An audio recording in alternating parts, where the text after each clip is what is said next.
Alright, alright, alright. Can you guys hear me? No. I can hear Alex go party all night now. Oh, yeah, yeah, Ryan, can you hear me? I hear you. Do you hear me? Yes, sir. Alright, man. Oh, yum. That tastes so awful. Oh, I know, I know, I know. Guess what day it is? Hump day.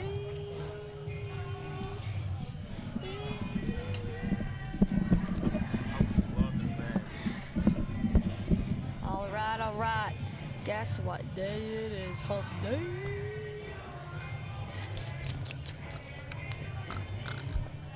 Nom, nom, nom. Might be leaving.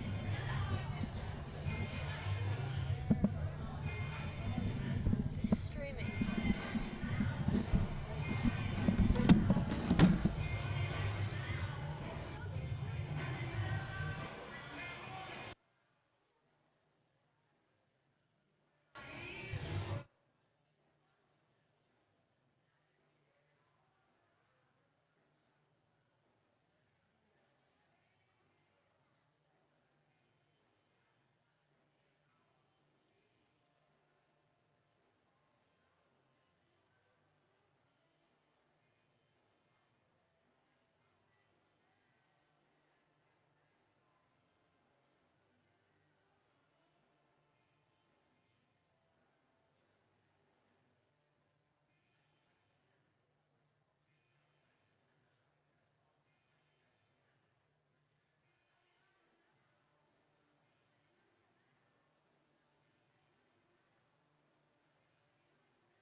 headset on for a second, just do ABCs or something, just talk about life. Voice level.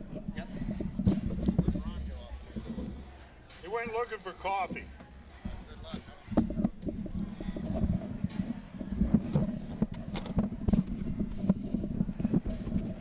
Hello, Okay, hello. we're going to do a voice level check. Yep. No, you don't have to touch anything. 1, 2, 3, 4. They do it in there. Can you hear me? Yeah, I hear you. Good. I just got to. You guys hear in there? I'm. Okay, it's good. Do we get? Can you talk back to us there, Alex? Put the headset on.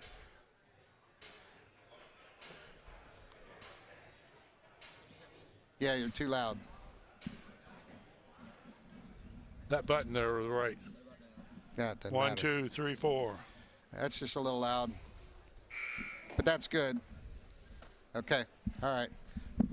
So they're working. That's good. So,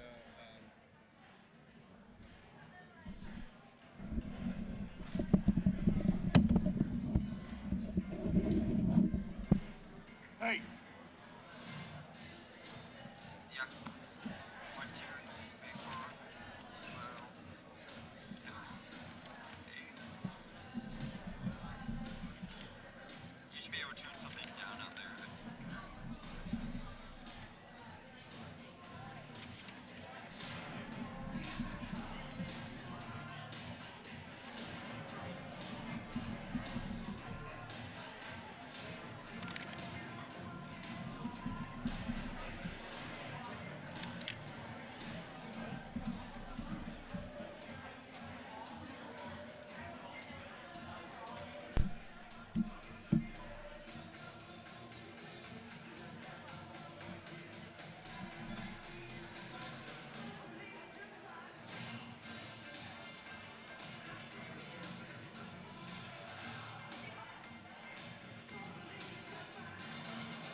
Okay.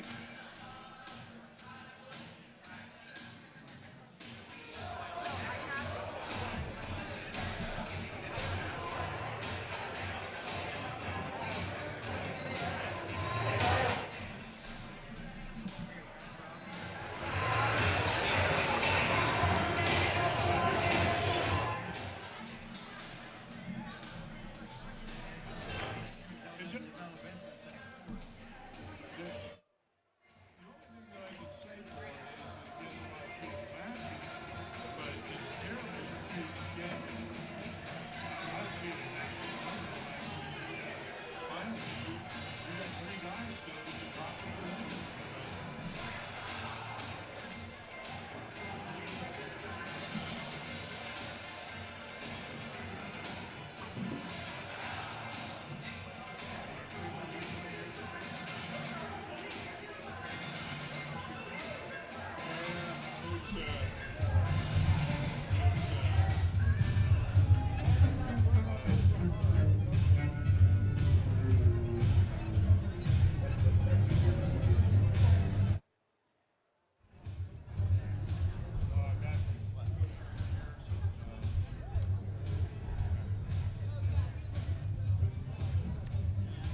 It's starting. There is a director. There's a kid in there, he will say, Indian Hill High School. they're going to do a national anthem, so we're not going to start until after the Cincinnati national Hills anthem. League Wrestling Championship. And Deer Park, Madeira, Marymount, Reading, Taylor, and Wyoming high schools. Indian Hill and the CHL wish to make a special note that sportsmanship is an integral part of all athletic events. The CHL requires all athletes, Oh, coaches, man. and fans to practice only positive support I don't know who's before, wrestling. during, and after all contests. We hope you enjoy the championship and help make it a rewarding experience. Remember, good sportsmanship is everyone's responsibility. Be loud, be proud, be positive. The officials assigned to today's contest have been selected in accordance with the procedures adopted by the Ohio High School Athletic Association and the Cincinnati Hills League. The officials for today's matches Oh, do you have a are hotspot Mark on? Schutz, Dan you have a Cohen, hotspot on? and Rick Bob.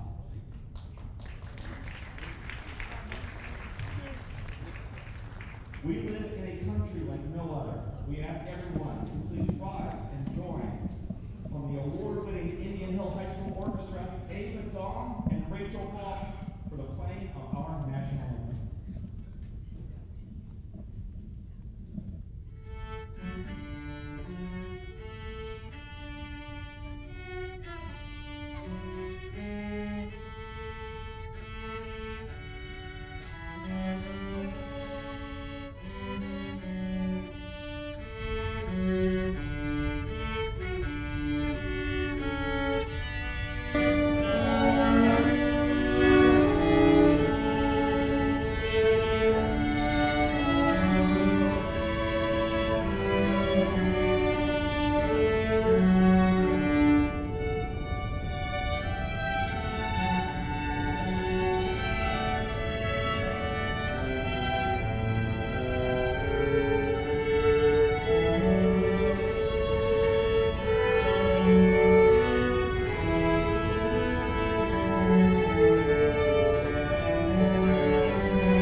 Let's wrestle.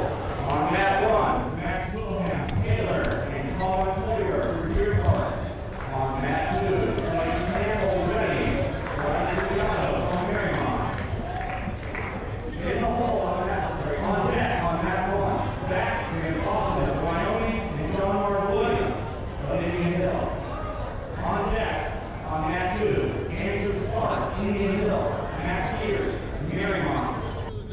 And in the hole, Andrew Prophet of Taylor, and Jason Schmink from Reading, Jackson Hutenthaler from Madeira, and Michael Butler from Marymount.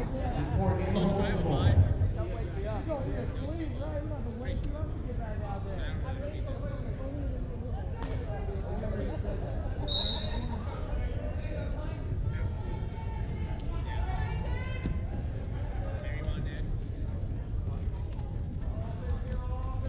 I have no idea what we're doing. I don't know who's wrestling.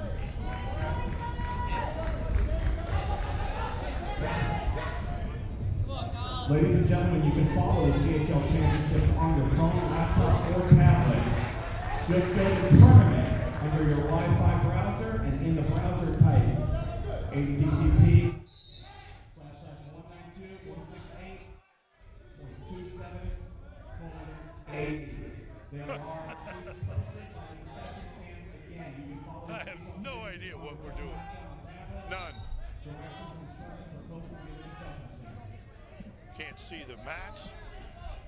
This is not good.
Okay, Ron, we're at 152. I know they're starting at 152. And I can see the Taylor kid. This is it. That's Indian Hill over there. That's John Mark Williams of Indian Hill. And I don't know which of the two Taylor wrestlers it is. It's Colby Tucker, I think. But on the screen, we've got the wrestler from Reading and what's it? I don't. Marymount? Yeah. That's Reading and.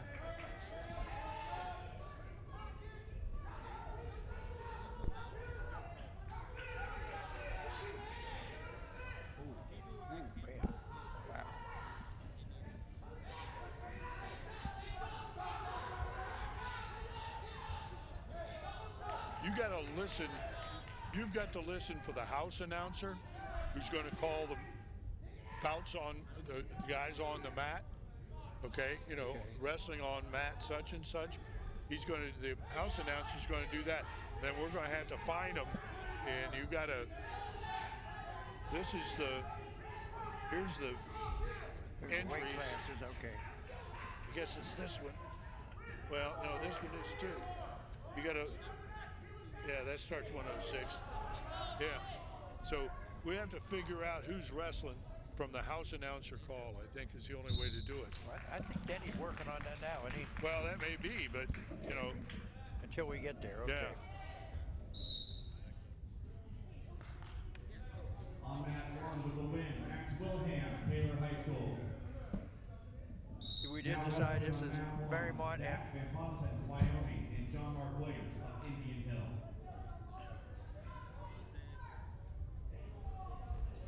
See, I didn't hear that call. I'd love to be able to cover the Indian Hill kids, but I don't know. Is that Indian Hill? yeah, it's Indian Hill there. Okay. But what weight is that? We don't know that either. I have no idea. Okay.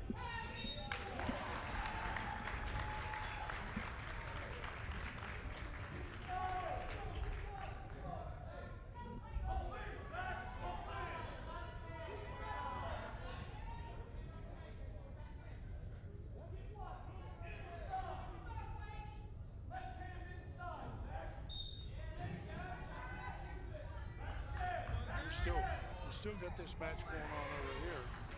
I presume that that's Clayton Campbell and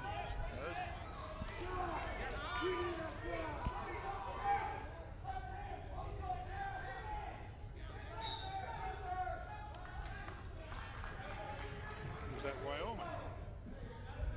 Madeira. That's a Madeira kid. See, I don't even recognize the uniforms Probably anymore. Madeira and Madeira in Wyoming?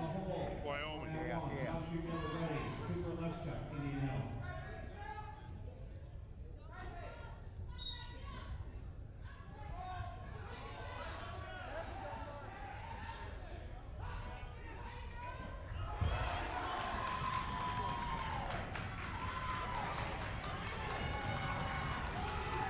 The way the people over here who are Reading fans are cheering, I'd say it's a Reading kid.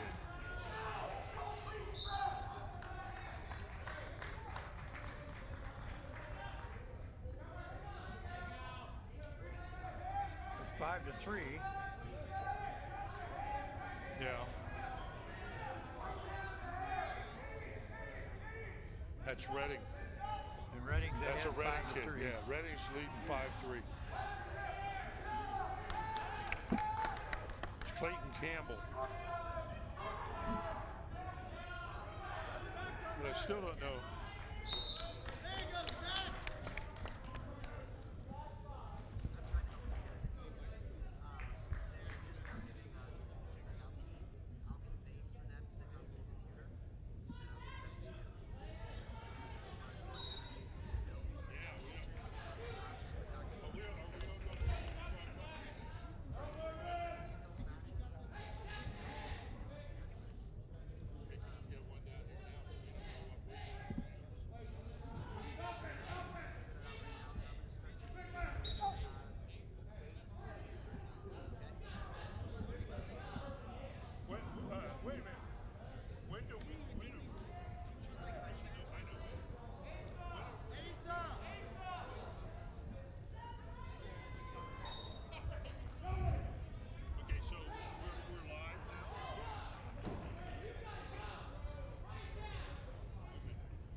this is a match between an Indian Hill wrestler and a Wyoming wrestler. And I'm not really sure. Okay, yeah, the Indian Hill leads 9-6 in this bout. They're going with red is assigned to Indian Hill, and that shows up as visitor. Now wrestling on mat 2, Andrew Clark, Indian Hill. We aren't sure what weight class it is. Why wouldn't they put Indian Hill as a home team? It matches because it matches the color of the uniform. The state does it.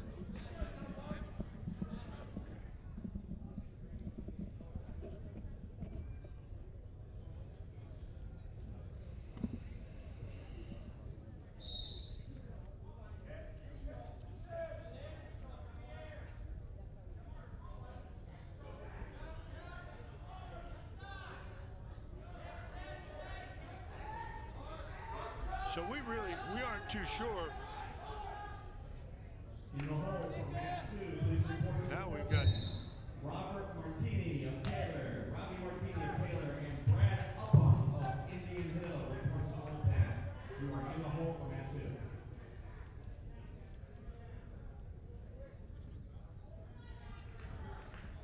Well, what we're going to do, Ron, is we're going to call what we see happening. We have a nothing on the scoreboard, which We know before that's incorrect.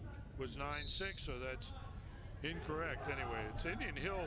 It's an Indian Hill wrestler on the bottom, Wyoming kid on top. That's a different mat. This is it looks like about maybe a 285 pound match. That's Indian Hill versus Marymount, I presume. And that would be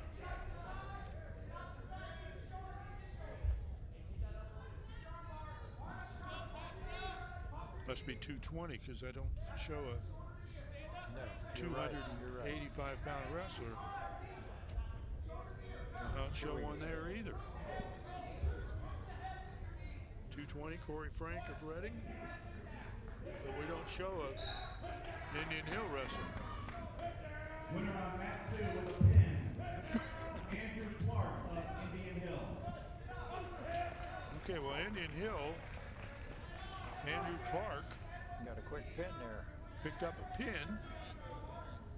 That was at the 200. In the hole for mat 2, report to the bullpen. In the hole for mat 2, Colton Robbins of Reading, Joey Poole of Madeira report to the bullpen. You are in the hole for mat 2.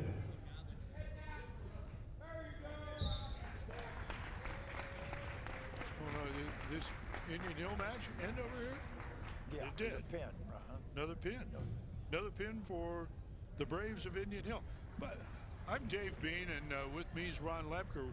We're trying to make head and tails out of this Cincinnati Hills League tournament here at Indian Hill High School. Problem is, we don't have the information that we need in order to identify who's wrestling and where they're wrestling.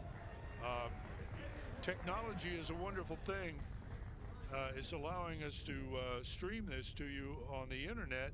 On the other hand, it breaks us down when it comes to getting information about how the brackets are running. Well, it's not brackets. That's the problem. This is a kind of a round robin type thing. It gives a lot of it gets kids a lot of matches, and that's good. It makes it more difficult to figure out just who is wrestling and where they're wrestling. This tournament has just started here about 15 minutes ago. We've already had about 6 matches altogether. We have another 285-pound match being wrestled out here. And we've got, that's Andrew Prophet from Taylor, and I'm not really sure. Is that a Reading wrestler? I can't see one of our old buddies is down here as an assistant coach with Taylor now. You know, Ron. You know who that is? Dick McCoy. Dick retired from Elder 2 years ago, and he just couldn't stay away. So he's back out. He helps out a couple days a week at Taylor, and says it's kind of his fix, his wrestling fix. You probably understand what that's like, right? How many years were you coach here at Indian Hill, Ron? Well, I started around in the 60s and ended up in the 70s.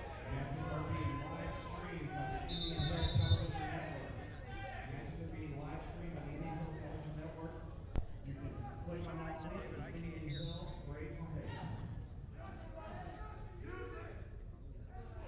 You may be able to hear when we adjust those buttons there. Again, that's kind of technology kicking in. Can you hear it? Do you hear it in your headphones now? Yeah, I think I am. Yeah. Well, how about that?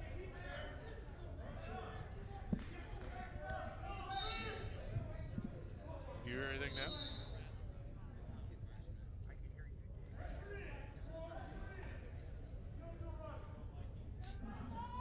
Okay,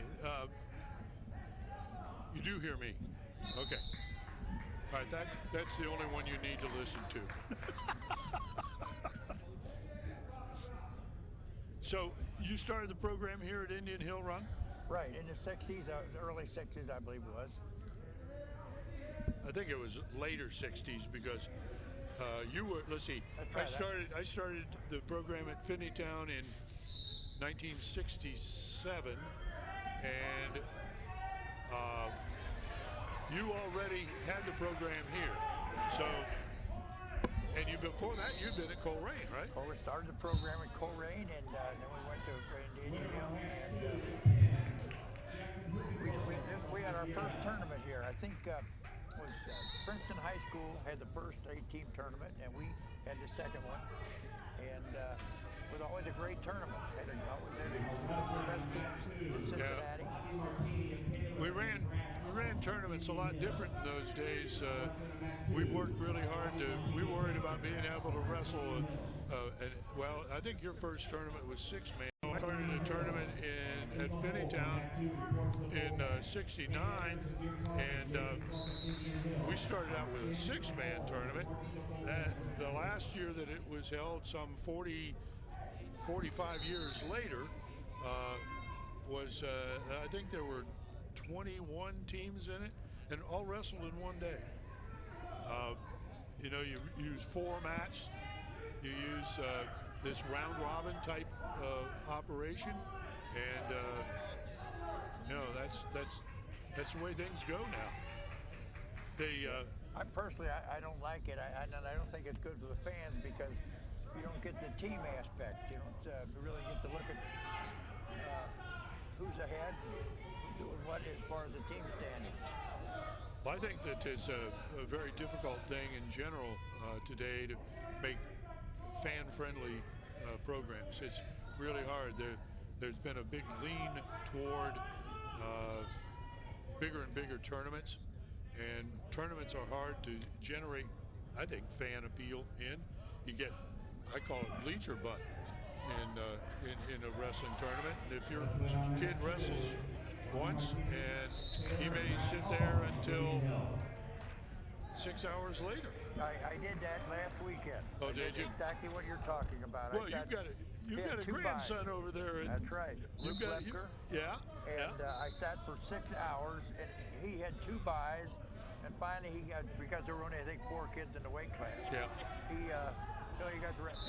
He wrestled 3 times. He lost 2, won 1, and ended up 3rd in the tournament. Yeah. I saw him wrestle, by the way. We covered their Anderson's match with Northwest early in the season. And the thing that threw me, I walk in and I had the lineups there, and I look down the lineup and I see this Lebker.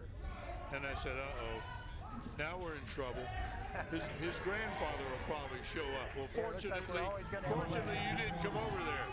All we had to do was deal with Rex. That's right. But got a couple of 6-pounders going here, and Well, that's Taylor Indian Hill. and Indian Hill. But the score looks like it's 2-0 favor. I guess that's 2-0 Taylor. Favor Taylor. That would be my guess. That should be Cooper Lazuchek. Let me see. I have to look him up here.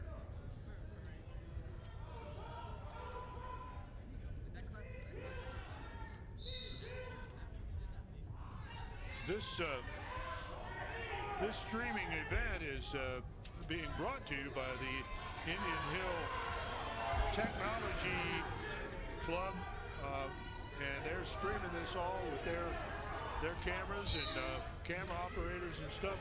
Denny Dutch, your old assistant coach, still teaches here at Indian Hill as a technology instructor. Isn't that right? That's right. He does a great job. Does a great job. And you know, he's retired and he came back, and he's one of the happiest teachers in the world, I think. He really loves what he does.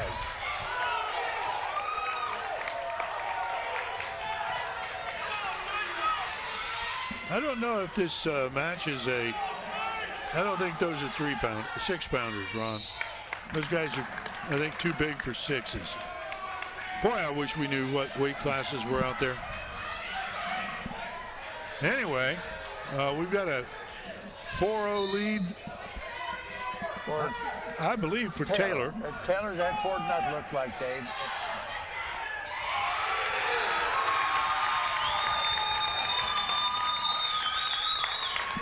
The cheering you hear in the background is for the heavyweight match that's being conducted next door.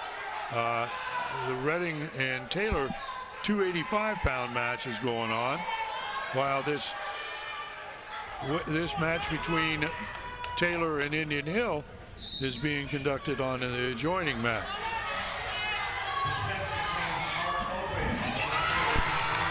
Dan Kuhlman is the referee on the mat in this match.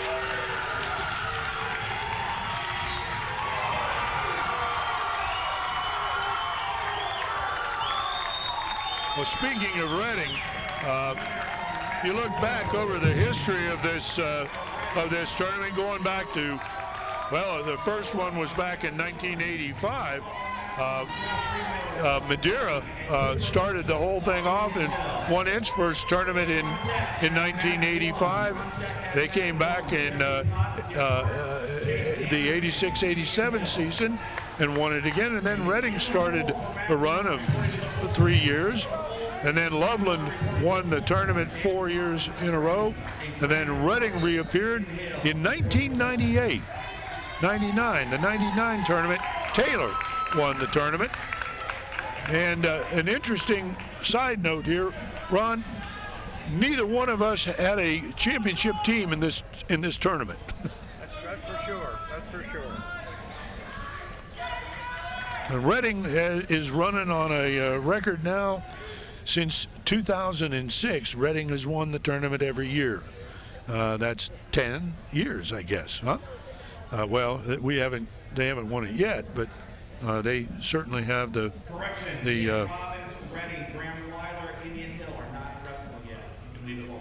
potential of a 10th, 3, 6, 9. Oh, it is 10. So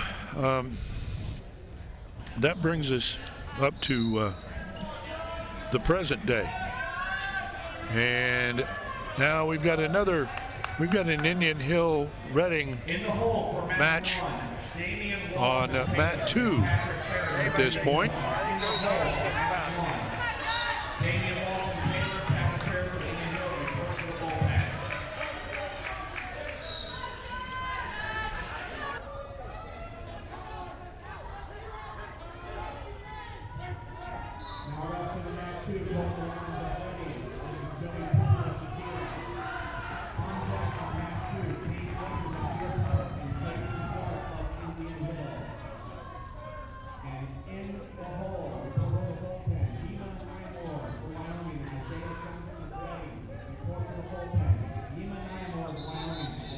So these guys are. Okay. Okay, Ron, now we've got a little bit of help. Talk about technology. At this point on mat 1, which is over here, we have Josh Reitmiller of Reading versus Cooper Lesinski. Good try, Dave. Good try. And on mat 2, over adjacent to us here, on the other mat, we have at 113 pounds, Colton Robbins of Reading versus Joey Poole of Madeira. But we're staying with the Indian Hill guys since it's their home and it's their technology department bringing this to you. We have a warning against Reading for stalling.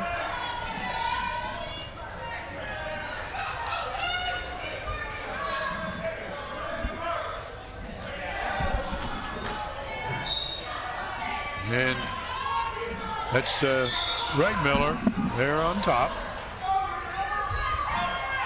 Cooper tried to sit out.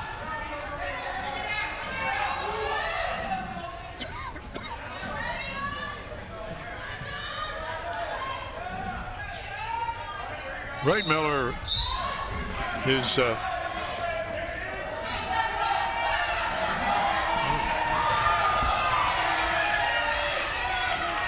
Reitmiller is leading here, still at 2-0.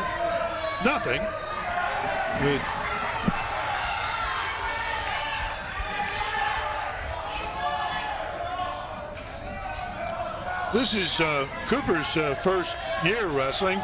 He's 22-11 at this point. And Reitmiller caught him with his head over. Got head and arm, it looks like he might be able to fall. Close. Got a nice head and arm in there and locked up pretty tight. All he's got to do is elevate the head a little bit. So that's it. That's a good fight by Lasude. We're sorry about the mispronunciation on the name, but we're just first time saw him here. Reitmiller is a freshman. He started wrestling in the 3rd grade. And his goal for this tournament is to win his first CHL title. And he also wants to be, he says, going to be 11th in a row as a team.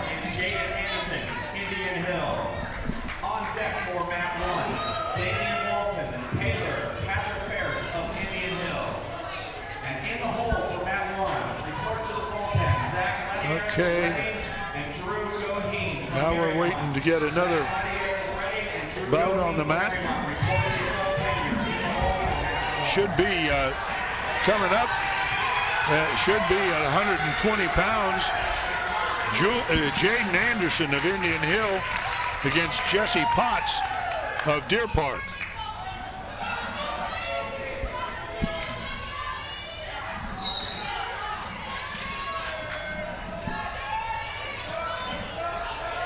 It's Anderson in the red, Potts of Deer Park in the white singlet.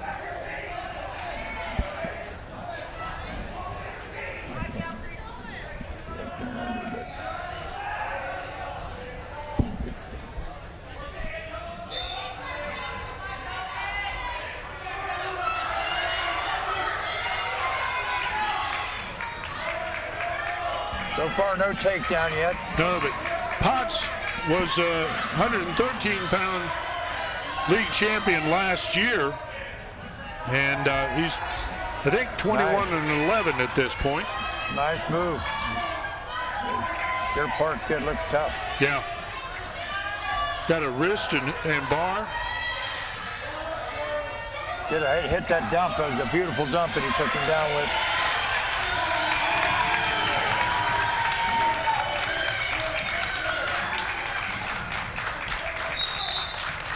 looks like he's had a lot of experience on the mat, and it looks like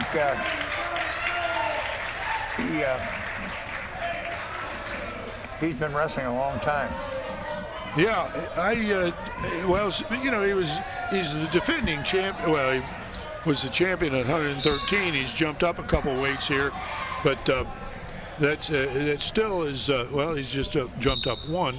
That still is a pretty good. When you're this size, it's hard to maintain weights consistently. Yeah, he not only is he more experienced, he looks like he's a lot stronger. Yeah, not stronger. He looks big for that weight class. Really does. Experience and strength can't beat it. Anderson is a. I'm looking it up here. Anderson is a freshman also, and he's about got an even record so far. He's 18-13. He's not inexperienced. He started wrestling as a 7th grader here in junior high at Indian Hill. But Potts is a champion, and being a champion makes all the difference in the world.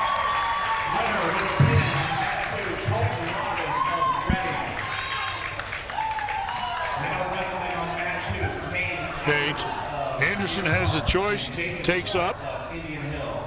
On deck for mat 2, What's this Deer Park kid on the takedown? He's slick. He's good.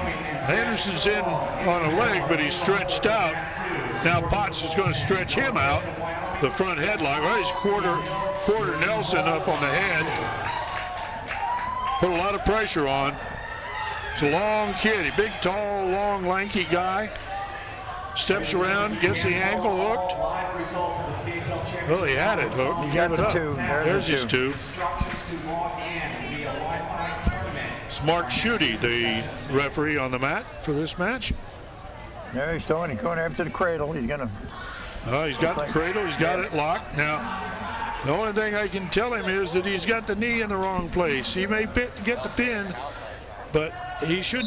Stepping over that isn't the best. There it is. He picks up the pin.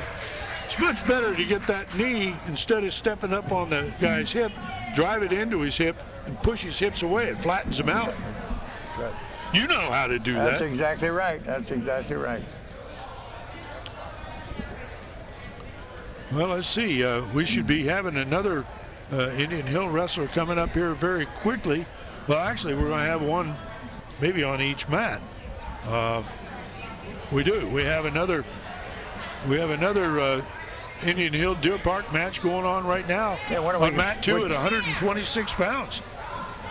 And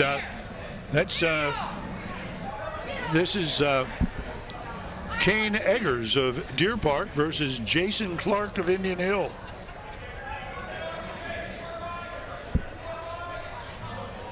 And it looks to me like, well, trying to find which scoreboard are we on. I guess it's the wall board. Okay. It's like 2-0. Now wrestling on mat 1, Damian Walton Taylor and Patrick Harris from Indian Hill. And Indian Hill is being designated home in this match. There, he's got a nice wrist trap in far half. And Justin Shields of Wyoming and Jackson Fish of no Reading. points. You are in the hole. Eggers. Oh, you give him 2. Yeah, you give him 2. Justin Shields, Wyoming, and Jackson Fish of Reading.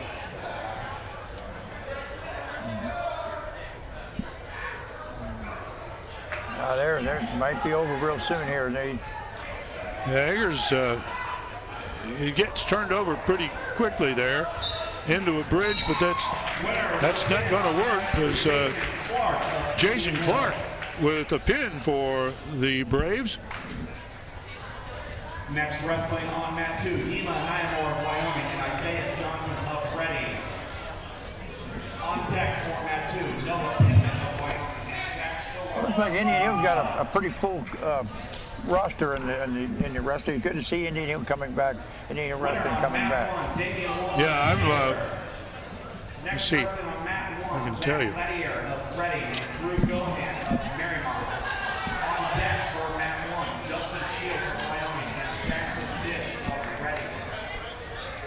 Yeah, they've got 9 wrestlers here which is really pretty good numbers. One of the big problems that's going on is in the small schools especially, we're playing a numbers game.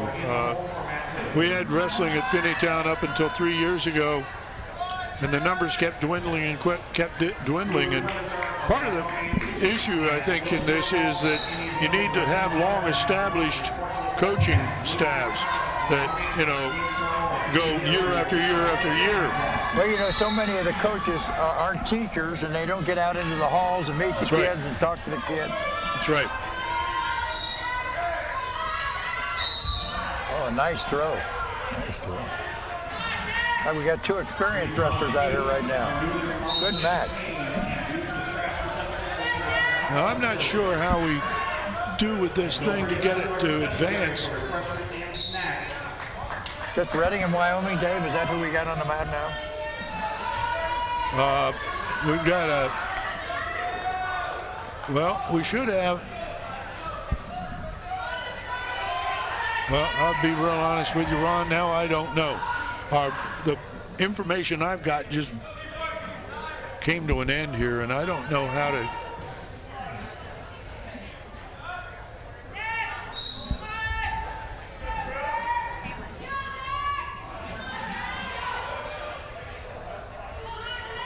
Yeah, that's at 170 pounds. It's Wyoming and Reading, I believe. Whoa, there was a big one. These two kids are tough. That may have been a, that was an illegal. Roughness? That was a slam, called illegal. Unnecessary roughness and a slam against the Reading wrestler. Wyoming is the beneficiary of the penalty. What do you think on that one, Dave? You see that one? I didn't see it all the way through. I saw the impact. I thought it was close. The rules used to say if the offensive wrestler had a knee on the mat, it was okay. That doesn't count anymore. Now it says if you got to return them to mat safely. It's kind of a nebulous thing, and it's open to interpretation. But this is the match we're talking about right here. Should be 3-2 in favor of Wyoming from that after that penalty. We're sitting right behind a large contingent from Reading, and we're both having a hard time hearing one another.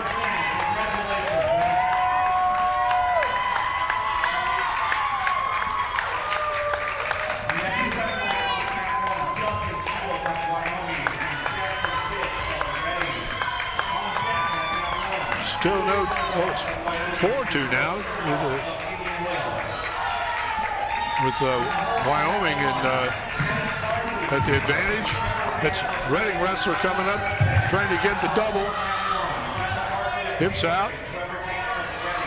Boy, it's impressive the way the Wyoming team comes in here year after year after year to kind of get repeated tournament championships. They have you're talking about having those coaches in school, but you know, none of the Reading coaches are in the school. None of them.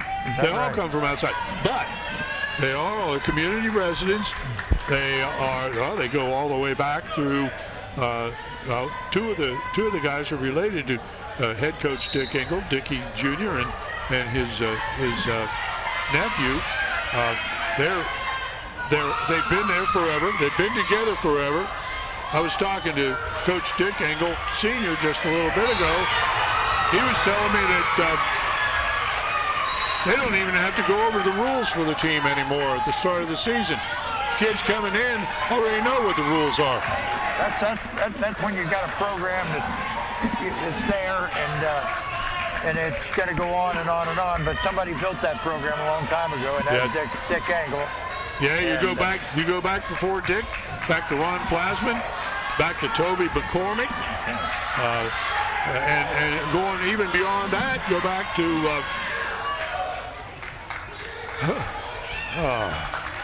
Young. What was his first name? You can't remember either. That's the problem having old guys sitting on a microphone.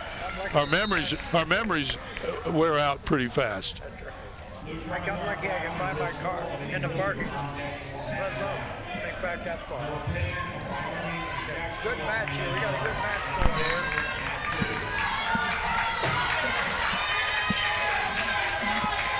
Well, that's not correct down there. I can tell you that. Whatever they've got, they have 138 pounds at the bottom of the screen here. That is not what you're seeing, folks.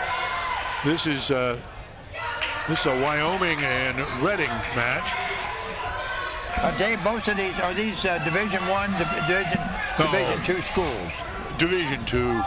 Division 2 and 3. 2 and 3, okay. Yeah, Reading's division. They're all division. No, what do you think? Reading is 3.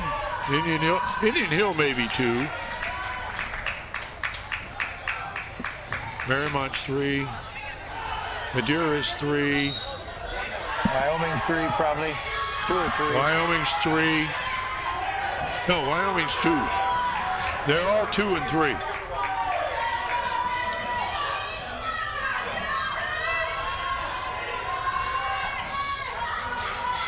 Well, after the initial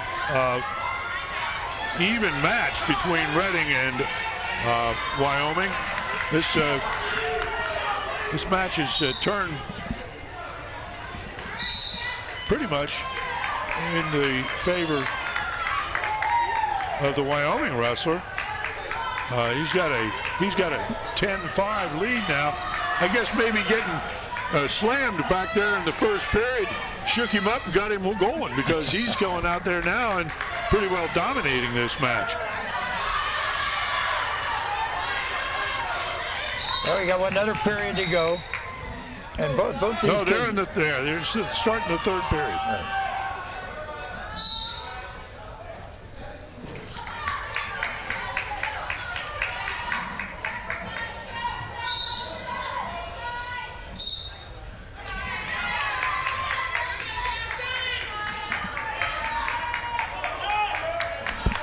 You know, Dave, can I ask you a question? You're more into it than I am here lately, but why is it that in the Enquirer and the paper we don't see the scores we used to see? What's happening? Are the coaches not sending the information in, or what's happening with that? I think the coaches have given up on the big daily papers.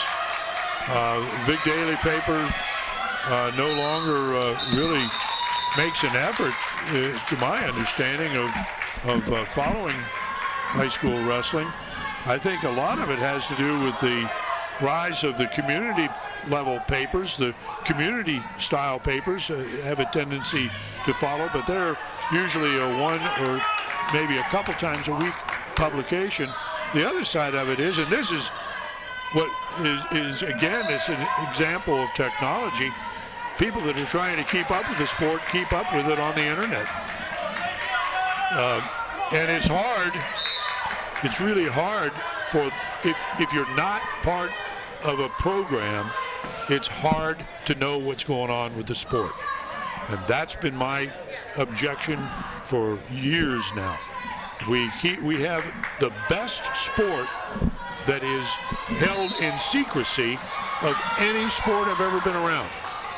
And if we put this thing out there, and if people knew what was going on, we'd have a lot more fans, we'd have a lot more wrestlers. And I think we're hurting ourselves. I just think this tournament is an example of it. Increasingly, tournaments are run for the convenience, I think, of coaches and not for the fans. When you go to the state tournament even, you're running 10 mats on that first day, and if you're just there as a spectator, keeping up with what's going on is really hard, because you got to watch the overhead scoreboard to know who's on what mat. They don't make calls like the house announcers doing here. They don't make those calls, at the state tournament anymore. And so for you to know what in fact is happening requires, well, you got to have a program, and you got to really work hard to follow it. If you're a fan of a particular kid or a particular team, well, it's not that hard. But if you're a general fan, it's tough. It's really tough. I agree. But what happened with the coaches? Is the coaches would get together and they would work with the newspapers, and they work with the with the tournament people, and then make it a lot more fan able to understand what's going on, and this has really gone down the last couple of years. It's really sad, and I can see some bad things happening as far as wrestling goes in the Cincinnati community. Unless you can see it at the state level now.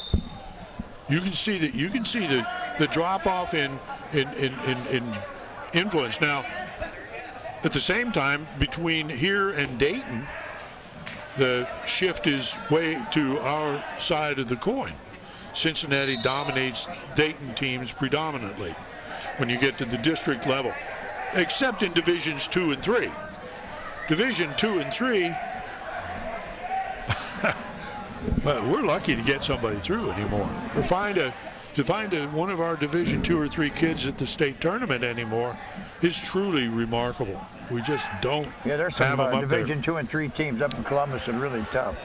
Well, even in the Dayton area, you know, you go to the Division district tournament for Division 2, which has been held now for years over at Goshen, and it's dominated by Dayton teams. St. Paris Graham being the top of the pile, but they're top of the pile nationally too. But let's see what we've got on the mat right now, Ron. We've got let's see, there's that mat 2. We've got Indian Hill and Wyoming. Noah Pittman of Wyoming and Jake Starwald of Indian Hill. Pittman, I think, I know he is defending champion at this weight. Yep. Pittman was a 138-pound champion last year. He has 33 wins and 4 losses this year, and 25 pins. That's pretty impressive. Now Starwald, let me pull his sheet. Pittman is head coach. The head coach's son there at Starwald was a 38-pounder last year. He is at 145 this year. He's 17 and 14. Last year he was 3rd in the in this tournament last year at 138 pounds. So he and Pittman probably have wrestled at least a couple times before this. His favorite class here at Indian Hill is physics. That's nice. That's great. That's great.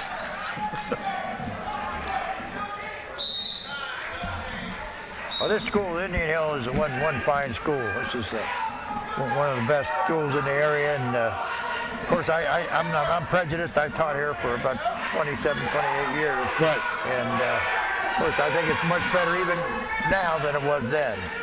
And well, you know, between here, Marymount, and Madeira, you've got long-established communities that have a very strong, place very high values on education, and they are well-educated professional communities to begin with, and they value that, and they transmit it to their kids. And you know, Pittman gets a reversal in a most unusual way, but whichever way you get it, it works. That's Rick Bach, who is the referee of this match. Yeah, communities are funny things. There's a lot of changes that come about. But these communities and Wyoming, I would say, Wyoming, Madeira, Indian Hill, Marymount, I would say those communities have a tendency to remain pretty consistent. Taylor and Reading have remained consistent in their own way, too. Right. While both Taylor and Reading have traditionally been kind of blue collar as compared to the white collar of Wyoming through Marymount. That's been extremely beneficial to, for instance, Reading, because you don't find kids with any tougher work ethic than you find with.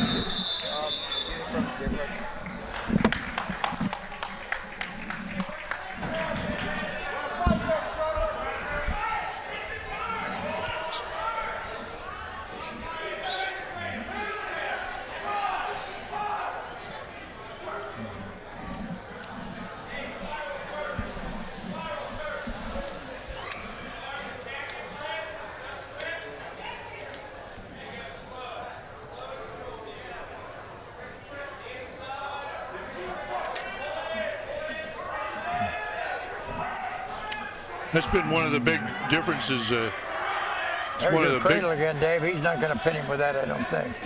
Not the way again, that's where the knee driving that hip away makes a difference.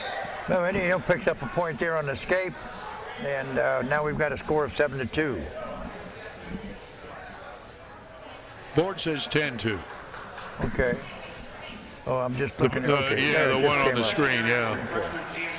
They had to catch up. Okay. Well, you know, in wrestling, you always got that home run. You always got the. Even though you're down on points, we got the pin. Darn right. Makes a difference.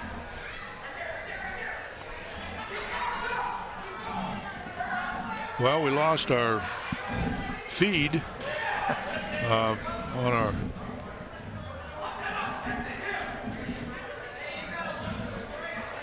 Oh. The feed went, and now it's asking for a passcode. And do you have the passcode, Ron?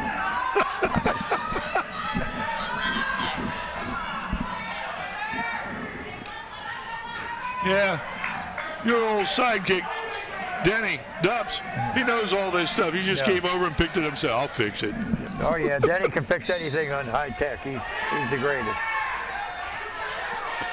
Well, you know, he has one of his former students in his field of television technology has made it big. He signed a contract with Disney, and by the way, Dave, according with our sport, he does all the television for the NCAA wrestling tournament. Oh, really? He's in charge of it all. And cool. What a great guy. And Denny, he wrote a letter to Denny, and he told Denny that he owes everything he's got to Denny. Mr. Hey, Duff, well, Denny Duff. is he giving him any of his salary? That's the important thing. I don't think he showed up in his salary. But I'll tell you what, he's the happiest teacher I've ever seen in my life. Well, that's because he gets to call his own times. He just shows up whenever he feels like it. You know, he comes in, he teaches the kids he wants to teach, and goes home. That's good. Speaking of that, Dave, I got a bone to pick with you. Why don't you come to our coaches get together? What's that? You never come to our coach. I have explained that. I have explained it multiple times. I have another commitment on the days you guys have those lunches. Okay. Well, maybe we can work something out here before you leave here. We'll work something out.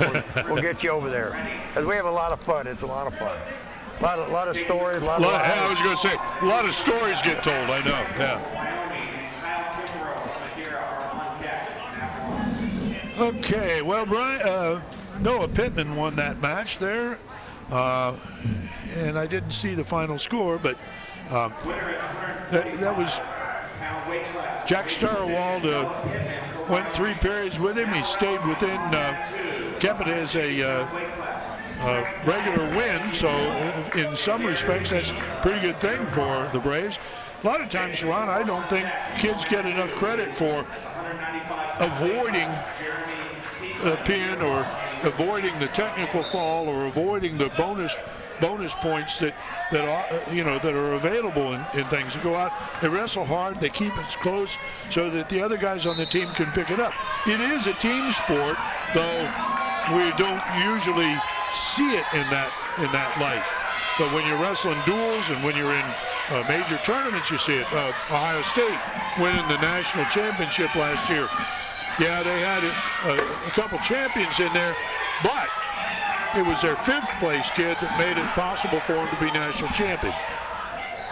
That's right. Okay, now we are wrestling with Trent Geyer of Indian Hill and Darren Hickey of Deer Park. That's Hickey and Geyer. Geyer, I guess that is. G-E-Y. Geyer. Trent Geyer. Come on, Ron, you're supposed to know these guys. You're an Indian Hill guy. Yeah, no, I'm an not. old Finneytown guy. What the heck? Yeah, I'm not up with the current team, but it looks like they're doing a good job. Trent Geyer has got a good, well, his half Nelson needs to be reversed, and he's going to get rolled through if he lets wrestle it that way.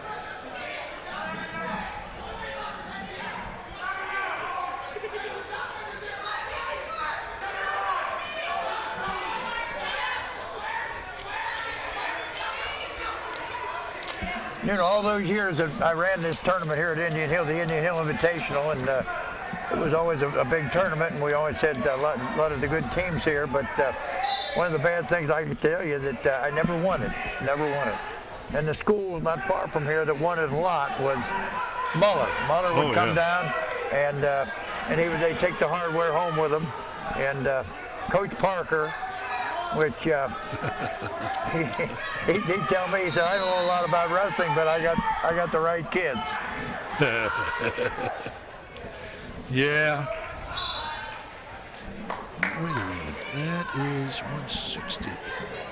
Yeah, we don't have a paper on him. The team that won it, Dave, maybe you can tell me where they are now, but the team that won our first tournament was a school called Dayton Roth. And I don't even know if they're still in existence or if they changed their name. But, you know, I'll be real honest with you. I'm not sure about Roth. I think it still does exist, but I don't know anything about it. I haven't come across Roth for a long time. It's interesting that you brought that name up.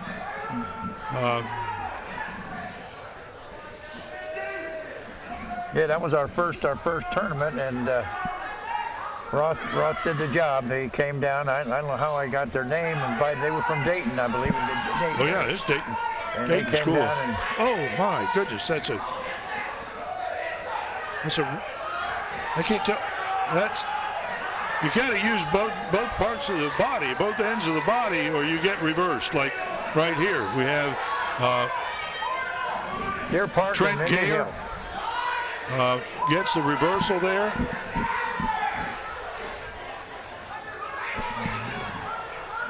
Just let Hickey make the mistakes and capitalize on it, and puts him out to a. Well.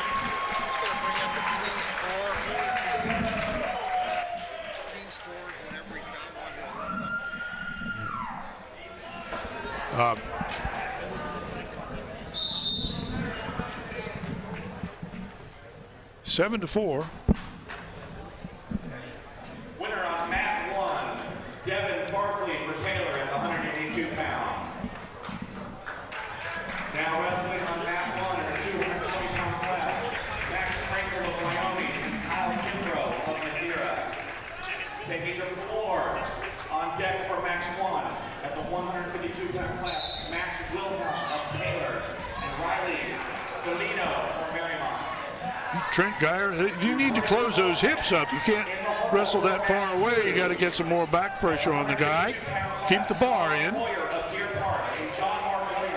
Yeah, I was the same way, Ron. I operated the Finneytown Invitational on the idea that I wanted to bring as much competition to my guys as I possibly could, and I wanted to highlight them. We probably were the first to use spotlights for the finals, and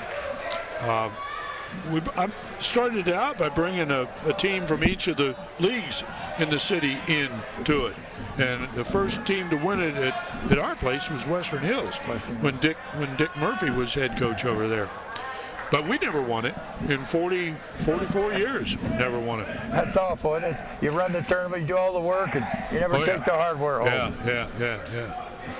Well, you hope that you take some of the money home from it, because in our situation, it was essential to keep the program going.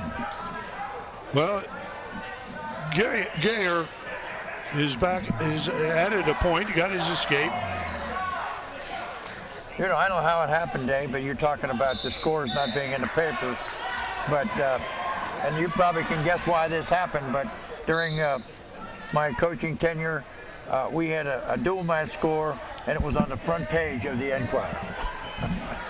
Well, I think I know how that happened. I mean, it does happen a little bit when the editor of the paper has a kid wrestling. I mean, there is a little bit to go with that, Ron. Yeah, we own the paper. Yeah, you certainly were in a good position. You could benefit a lot from a lot of very influential and powerful people here, which is good. Somebody's got to be able to do it.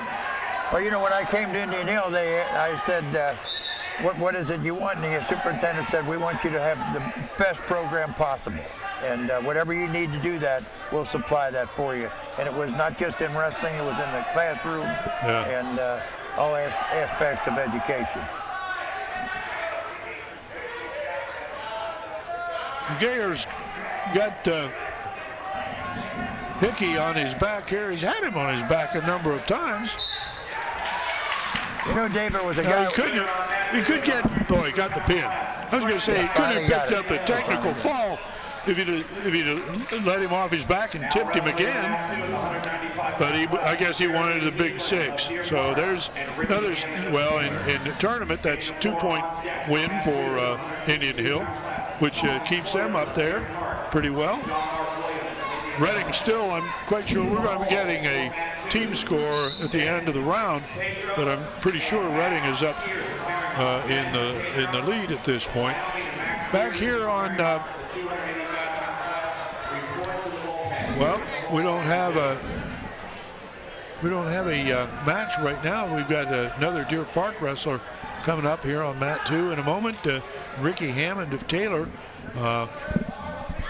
Let's take a look over here at mat 1, and this is let's see, that's Madeira in Wyoming, isn't it? Yeah, Madeira. That's Max Rankel of Wyoming and Kyle Kimbrough of Madeira. They're 220 pounders, and at this point it's a second period, 0-0 yet. According to well, I've got one scoreboard says it's 0-0. Another one says that it's 2-1. Now, I don't.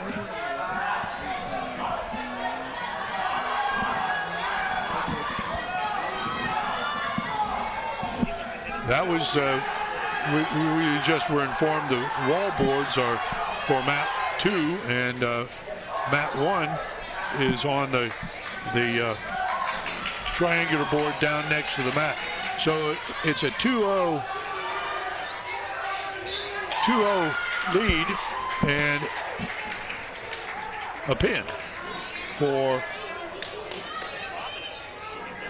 Madeira. I guess Madeira is the winner at 220 pounds.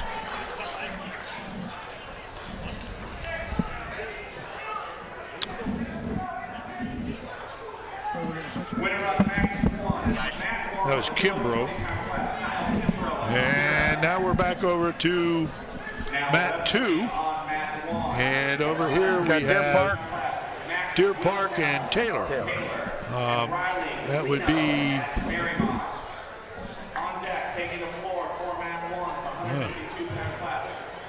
doesn't show up on what I have. Oh, yeah, there it is. Jeremy Heglin of Deer Park and Ricky Hammond of Taylor. Hammond, I think, I can't see the anklet. Yeah. Heglin, or Hammond rather, of Taylor leads in that bout 9-2.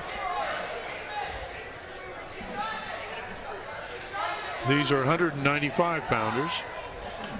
That's one of the best things we did in wrestling, was one, put a limit on the heavyweights instead of unlimited, and put that 285 pound limit in. And I like the 195 and the 220 pound weight classes. I think that's really good. It should be pulling more football players in. But you look around the state now and you find that the top recruits in Ohio in football are wrestlers. There's a pin by, okay, we've got a pin by Jeremy Heglin of Deer Park, pin Ricky Hammond of Taylor. Now wrestling on mat 2 with the 152 pound class, Colin Hillier of Deer Park and John Mark Williams of Indian Hill. Okay, and we're going to stay on this mat because we've got 285, Ben Padros of Wyoming and Max Gears of Marymount. well, we've got Taylor Marymount match going on mat 1. And we've got a score of 0-0. No And score. now we have Indian Hill and Deer Park. Collier of Deer Park and John Mark Williams of Indian Hill.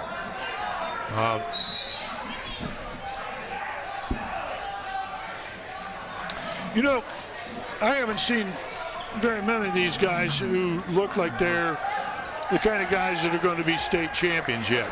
There's a nice double leg takedown.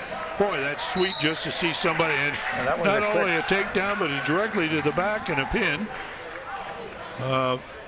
Winner on mat 2 with 152 Collier of Deer Park just caught Williams, bam, right now. Well, that's that sudden victory you were talking about before. Doesn't make any difference when it happens. It's over when it's over. Yeah, Dave, did you have an assistant coach when you started the program?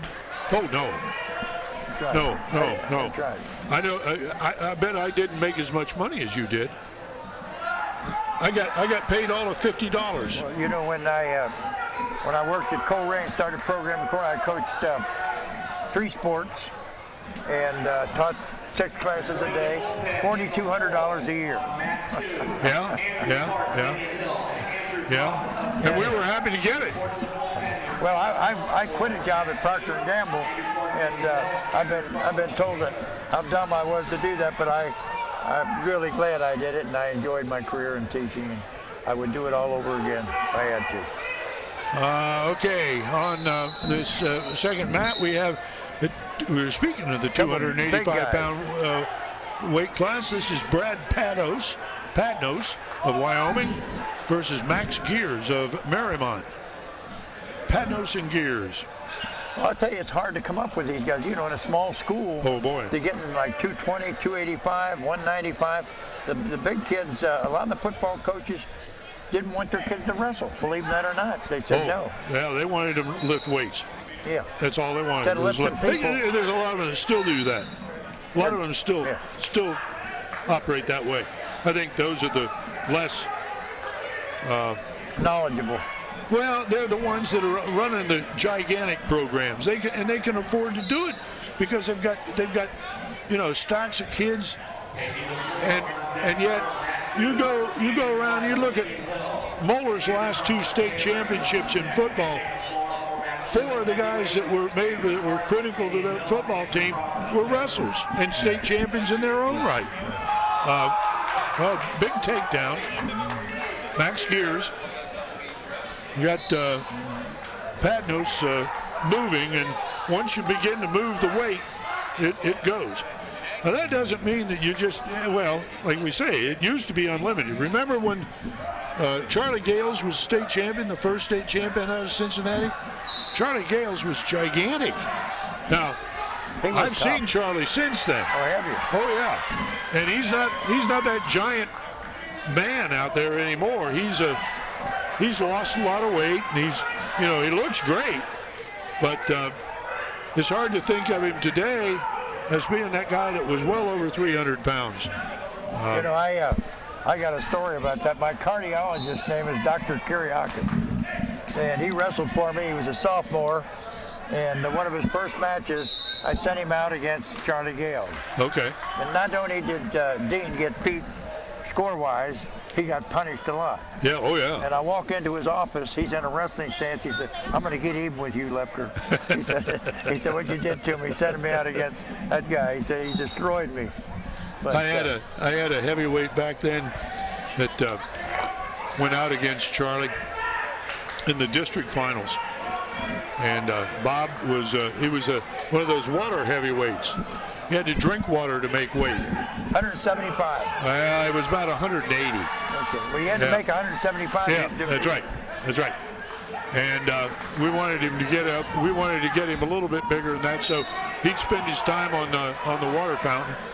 He got Charlie in the district finals, and I said, "Bob, all you can do is just try not to get pinned. I said, stall the heck out of it. Try and squeak through it and then get an escape with the last 30 seconds of the match." So they wrestled. They got through the first period, nothing. They got into the second period, nothing. Third period, Charlie was up. We had a problem. We lost the flip, at the start of the second period. Gales took up in the second, took down in the second period. Patterson rode him out, but then Gales was up in the third. And he threw that weight down on poor old Bob and flattened him down, put a half Nelson in. They were right in front of me on the mat. And my guy looked up at me, Bobby Patterson looked up at me, and there was tears coming in his eyes. He said, "What do I do?" I said, "Roll over." But you got punished wrestling. Wasn't he the first state champ from the area? Yeah.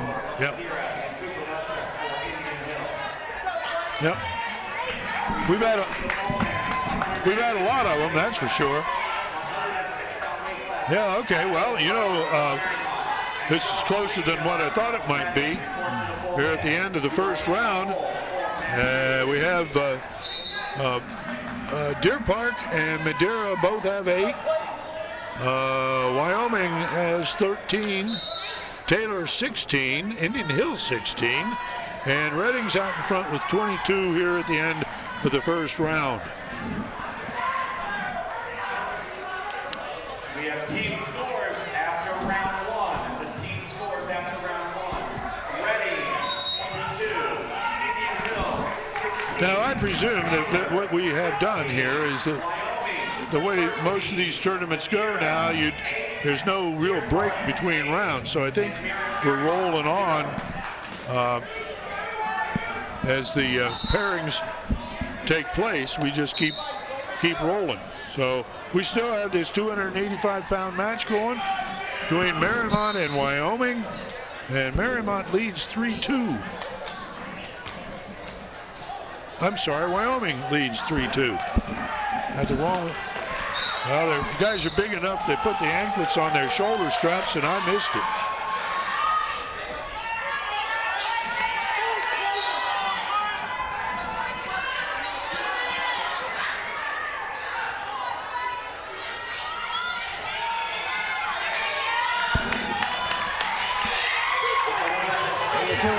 Takedown there sooner or later.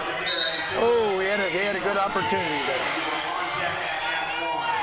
Gonna lock those hands around him and let it throw. Still 3-2. 285 pounds here. Illegal move there. We got an illegal move. I'm not sure which way it was. Was it a pull Nelson? Reporting to the bullpen, Bobby Martini of Taylor and Joey Puro of Madeira. I didn't see it either. Well, now we got a 5-2 score. Oh boy, got an escape and an illegal hold, and I think it was a no arm in the headlock. Okay. I think that's what it was. He had a straight headlock, no arm in it.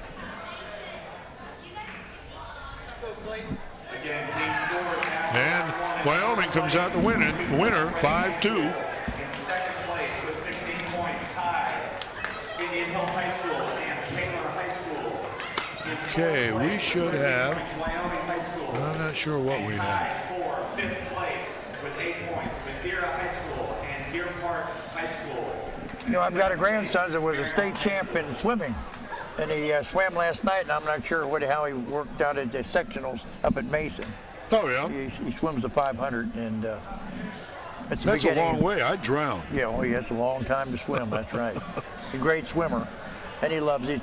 He signed up with Virginia Tech, going to Virginia Now Tech. is that Ron's boy? No, is that's that Paula's boy. That's Paula's boy. Yeah, Paula.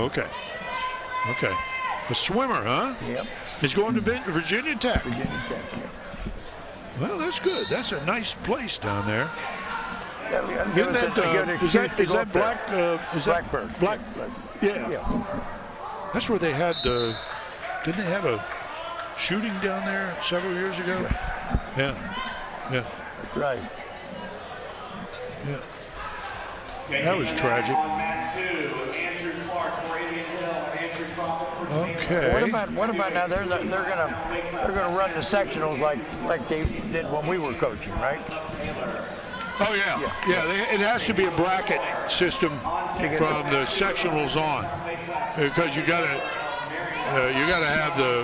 be able to get your wrestlebacks in, and you can't guarantee. But you follow the NCAA rules and National Federation rules for state level competition. Yeah, they changed the rules on the. You can defer. You can give a guy an escape. Yeah. What are some of the other rules changed, Dave? Oh my Lord. I know they're calling things pretty much the same on the edge of the mat now in the Nationals. No, on the edge of the mat, if the guy went out of bounds, you were out of bounds. Now, if any part of the guy executing the takedown is inbounds, it stays, it counts. Pretty much the same as when we coached, wasn't it? No, if anybody went out, you were out. Didn't make any difference where, if you hit through a lateral, for instance, believe me, I know, a kid of mine got lateraled, or through a lateral state tournament, and he was way in back. Ooh, big takedown by Indian Hills, nice. 275-pounder. That's,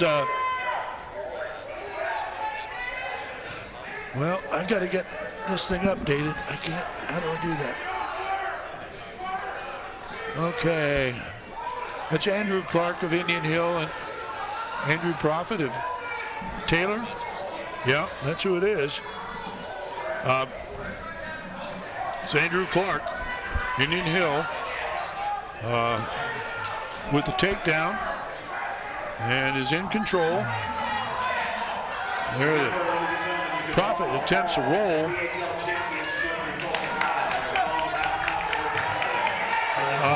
What other changes? Well,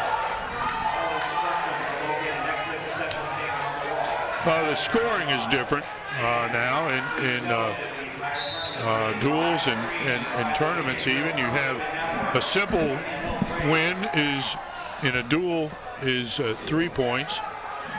If you get a spread of 8 to 14 points, that's a major victory, and that's 4 points. If you get a difference of 15-point spread, is a technical fall, and it stops the match, and it's worth 5 points. And of course, if you get a traditional pin, then that's a 6-point victory for your team. In tournament wrestling, you get a 2, 2.5, 3, 3.5, or let's see.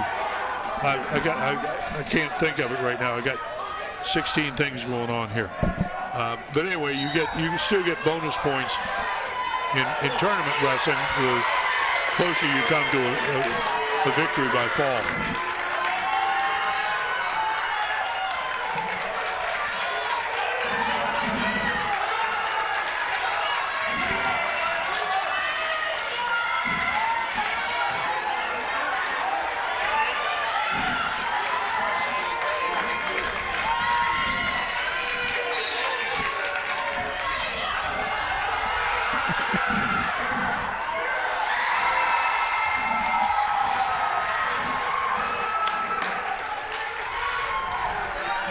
You hear a lot of hollering going on, Yeah, and that's because of what's taking place match. over on mat 1 in a match between Reading and Wyoming, and the score over there 11 is to 5. 11 to 5.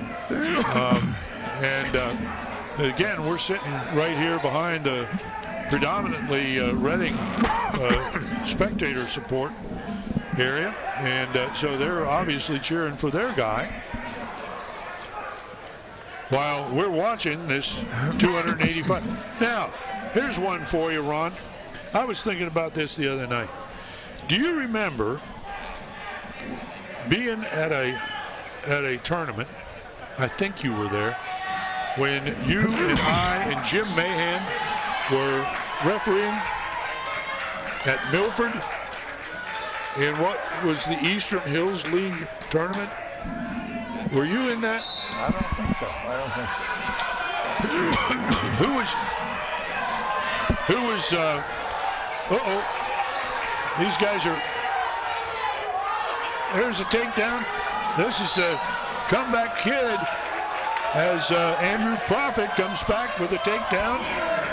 It's now a 2-2 match here at 285 pounds. 31 seconds left in the second period. Oh, he picked up the pin. Profit with a pin. It's over. Over Campbell. Over Clark of Indian Hill.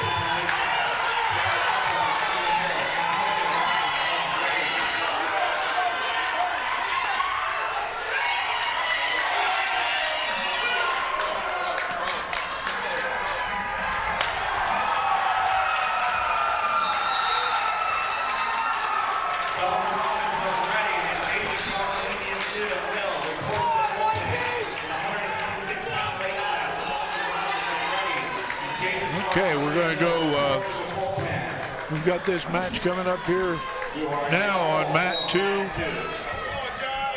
Well, wait a minute. Thought we were going to stay on 2.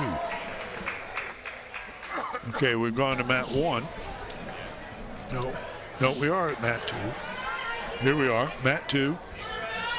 This 106-pounders.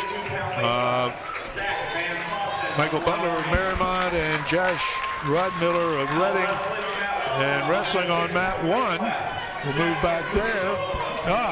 It's Cooper Leslie of Indian Hill again with Jackson Hugentobler. Do you think Hugentobler, you know that name, don't you? You don't know? No. Ken Hugentobler is a referee? No. Is a Hall of Fame? No. Oh, really? No. I don't know whether he's related to him or not. I know Kent's probably got maybe a grandson, but Hugentobler's a pretty unusual name. I don't know what it is. I know that he just got poked in the eye, and take a stop there. Report to the bullpen. You are in the hole for mat 1.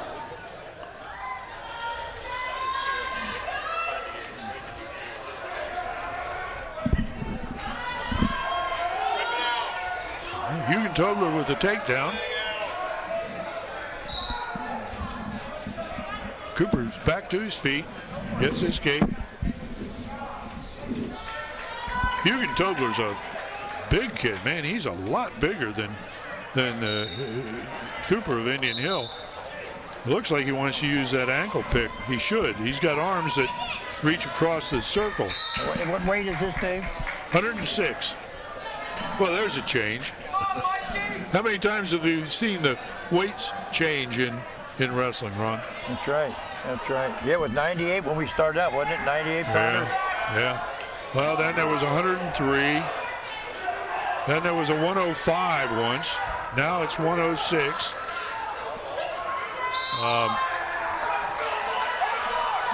So it's you know, and then we've added the 220 and the 195.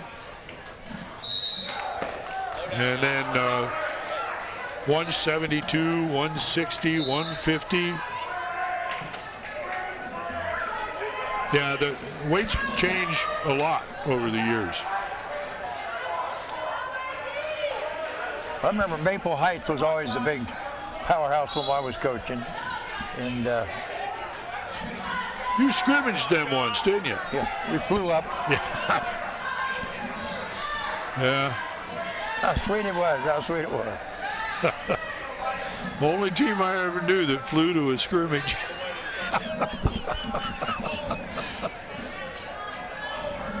Oh, man.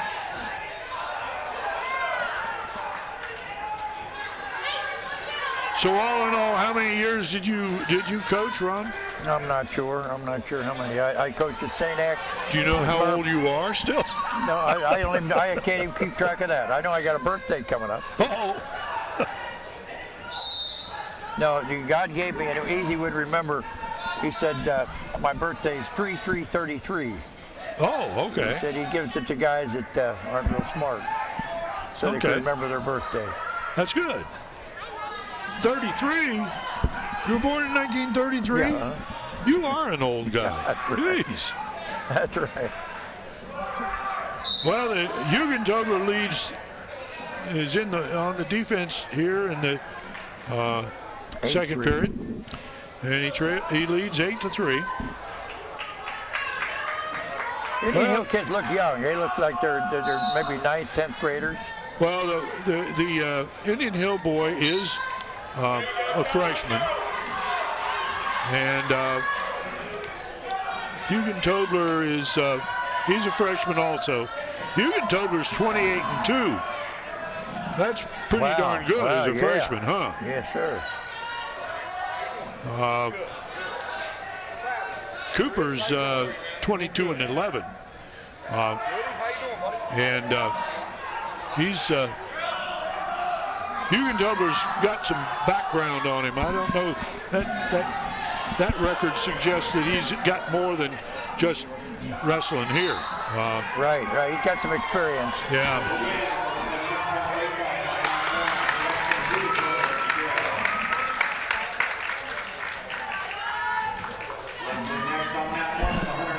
You know, you get the first-year kids, they don't experience a lot of success most times, and they got to stick with it 2-3 years before they really experience a lot of success out on the mat. Of course, when you get drilled every match, you go out there every match and you get beat, a lot of kids will drop the sport. You know, that's one of the things, I don't know if I mentioned it before, but one of the things I'm trying to do is to get Finneytown to restore wrestling. And one of the things that in talking with coaches over there in other sports, one of the things that is really being detrimental to their overall program is that a lot of kids today, if they meet adversity, give up. You know, and that's one of my arguments for the importance of the sport, is that in wrestling you meet adversity literally every day, but you learn that if you keep going, you can overcome it. Right. And I think that's one of the most valuable lessons anybody can ever pick up. Okay, here we are on mat 1 still. In this instance, we have, who do we have? 113 pounds. This is Ricky Martini of Taylor versus Madeira. Joey Poole of Madeira. And Poole is getting in there for the takedown and does.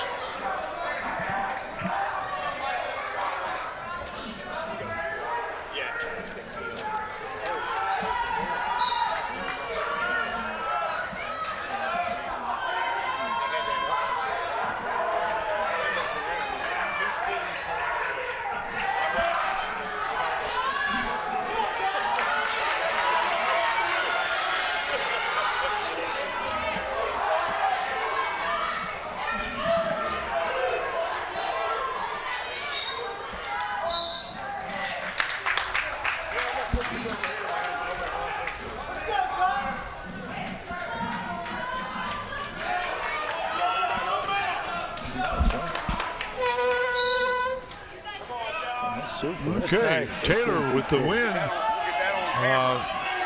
It's Maybe get a shot of that on the Martini TV. of Taylor with that win.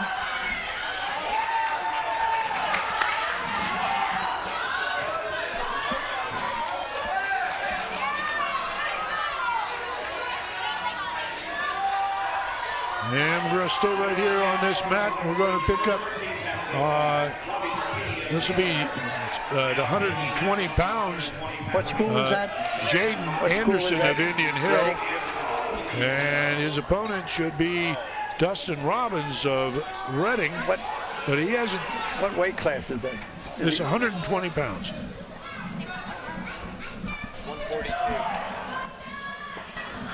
Reporting to the pulpit in the 138 weight class, Patrick Ferris of Indian Hill, and Yanmar Naimor, Keelan Namor, you are in the 145. 145. Reporting to the pulpit in the 114 weight class, Patrick Ferris of Indian Hill, 145. Naimor, Wyoming. That's it. Yeah. Winner by decision in the 106-pound weight class on mat 2, Michael Butler of Marion. Okay, here we are. We've got 120 pounds. Dustin Robbins of Reading and Jake Anderson of Indian Hill.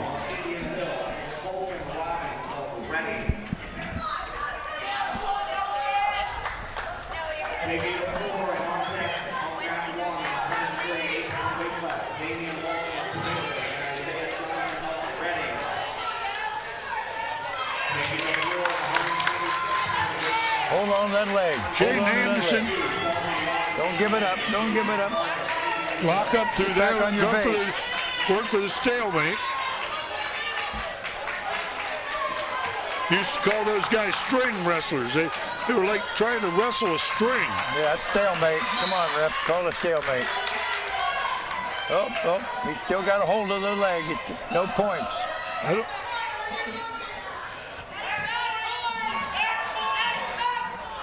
Got out.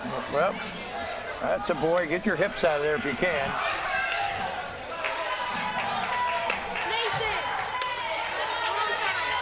Oh, that's too long. They should have called stalemate by now. yeah, we're running a lot of time here, and nobody's improving. As long as that, Oh, he gave it up. there he gave it up. It's a long time to hold it. Jaden Anderson is a freshman. He's over 500 for the season. He started wrestling as a 7th grader. And his favorite class is AP European History. That's my kind of guy. Yes, sir. Madeira High School and Deer Park High School. And in 7th place, Marymount High School.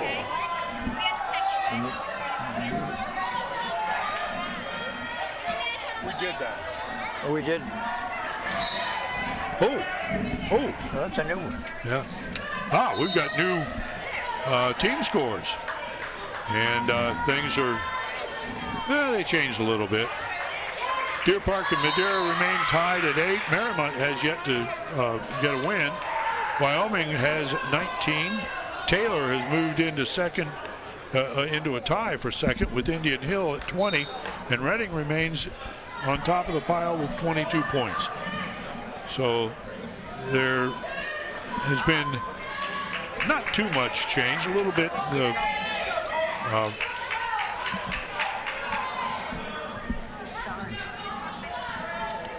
Well, this match then could have a lot of bearing on the team scores here. If Indian Hill can pull this out. Yeah.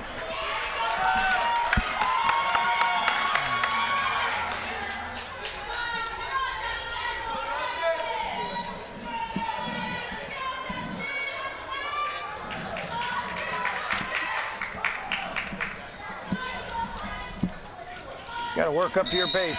Get back to the base. Well, Dustin Robbins is a sophomore from Reading. He is last year as a freshman was 32-8. He was a sectional. He won the sectional and he was a district qualifier, and he was champion at 106 pounds. he picks up a win here for the Blue Devils.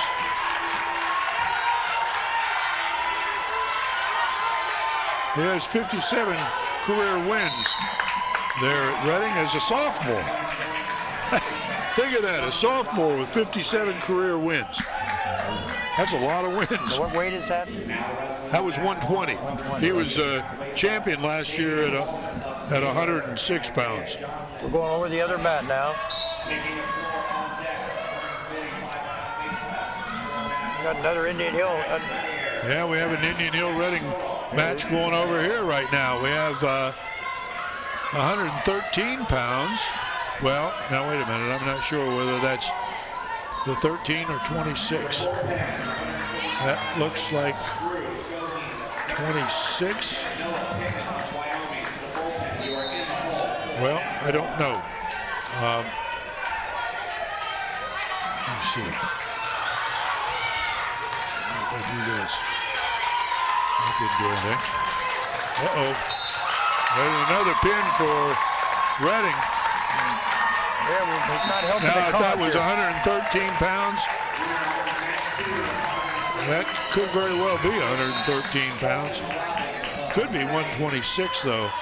Well, we'll see what happens here. The next match, we'll know who was what.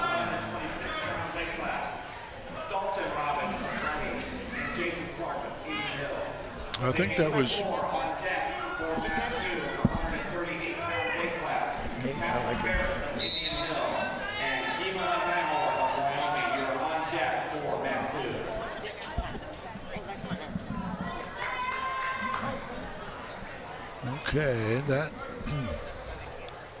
Okay, that must have been 138 pound. There you see a couple of the referees.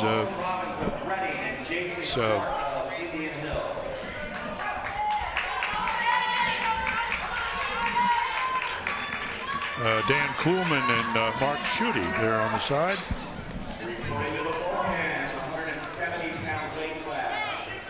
Okay, this must be that two, and Reading again. Brad Upton, this is 113 pounds. Boy, these The are... Braves need a win here to keep contention for the tournament. There's got to be 126. It's got to be. This must be Dalton Robbins of Reading, Jason Clark of Indian Hill. Come on, get your base, get a base.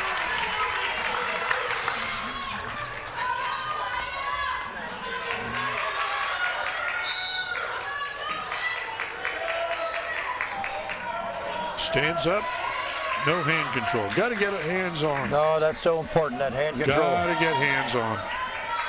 The bar coming in.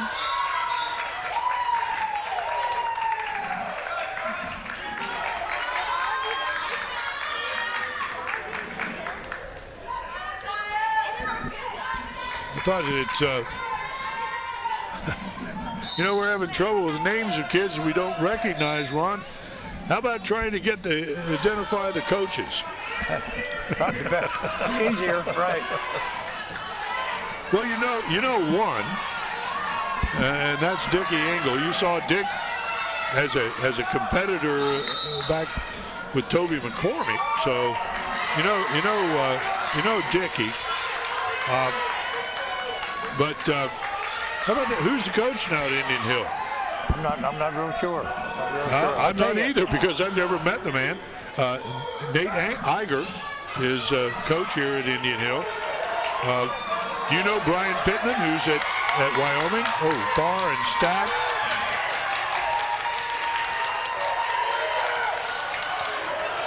That bar, if he slipped that bar up a little bit closer to the shoulder, he'd pin him quicker, but he's got it anyway. Another pin for the Blue Devils. Talk about going back a long way, Dave. Dick Engel's dad and I played football together. Who's that? Dick Engel's dad. Really? Yeah, played football. I with him. didn't know that. Yeah, we played with the Rockland Elk Club, the Reading Merchants down in Reading, and had a pretty good football team. I'll be darned. I didn't know that. 1952. Geez, I was just a freshman in high school, Ron. You really are an old guy. Yeah, I'm giving away my I'll tell age you there. what, Yeah. man. Yeah. You keep throwing out this old age stuff. That's right. Pretty soon you're going to be eligible for Medicare. I've been there and done that, yeah. Yeah, so at Wyoming, head coach is Brian Pittman. Madeira's head coach is Tony Mitchell. Drew Fiorenza is the head coach at Marymount. Ken Lambers at Deer Park, and Ryan Williams at Taylor. Ryan Williams was head coach at West High for What about Ken a while, Lambers? too. Lambers, that sounds familiar. Yeah, I think you're thinking of John. I think there was a John Lambers around. I don't know the relationship. And so here we go. This is Mat 2. Well, what's the Indian Hills kid's must record? be- He looks like a good one. Okay, this must be.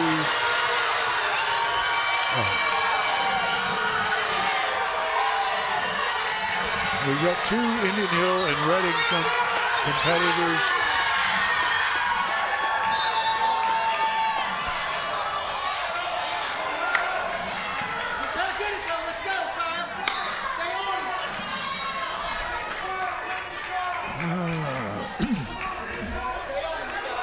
Trying really hard to figure out which guys are up out there right now. I think that's Jason Clark, Patrick Ferris of Indian Hill, and Yima Nyamor. Oh, okay, that's 138 pounds. Yima Nyamor for the Wyoming Cowboys. And looks like he's in the lead 2-0.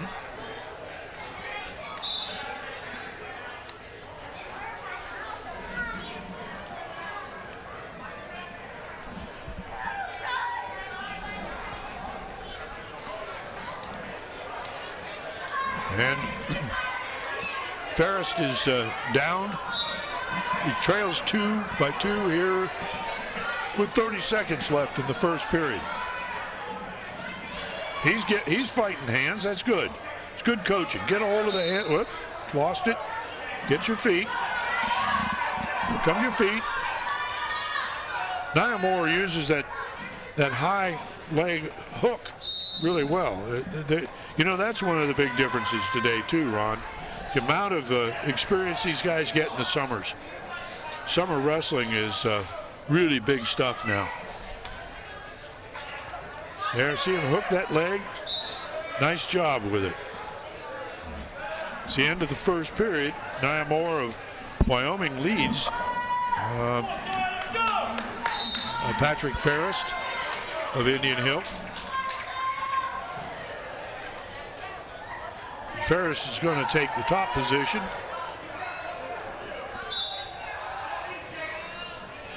Quick sit and turn.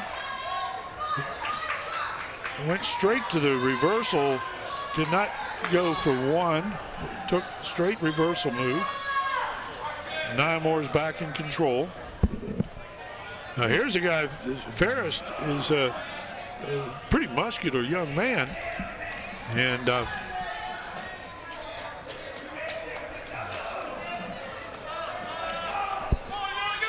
but he wrestles with displays a little bit less experience, I think.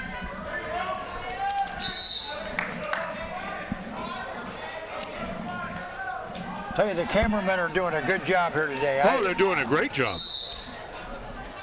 They're doing a great job. I work with Waycross Community Media over on the other side of town, and we cover multiple duels and tries during the season, and then we do we'll do the District 1 Division 1 district tournament from Kettering, and then we cover the state tournament, of course, as we've done now for 25 years. We cover all of our local wrestlers who make it into the medal round, and now we follow our local guys in the semifinals. That's on Friday evening, And then on Saturday morning, we take all the guys that are going to place in positions 3, 5, or 7. And if anybody that gets into the championship bouts, we pick them up as well. So we put in about, last year we had almost 20 hours of wrestling on cable. So, well, another win for Wyoming here. They've kind of not been getting anything for a while. That was Niemeyer of Wyoming over Ferris of Indian Hill.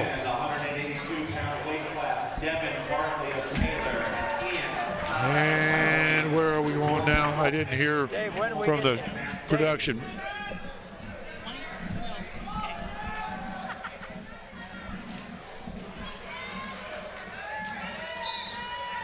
Oh, okay, we're staying on mat 2. All right. Okay. And Kremzar of Wyoming is out there with a serious attitude.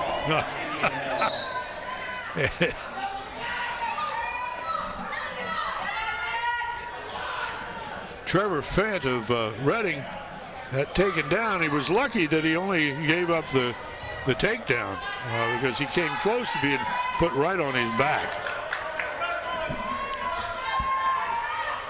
Well, these two guys are going to go at it. Yeah, they're ready to wrestle. Yes, they are.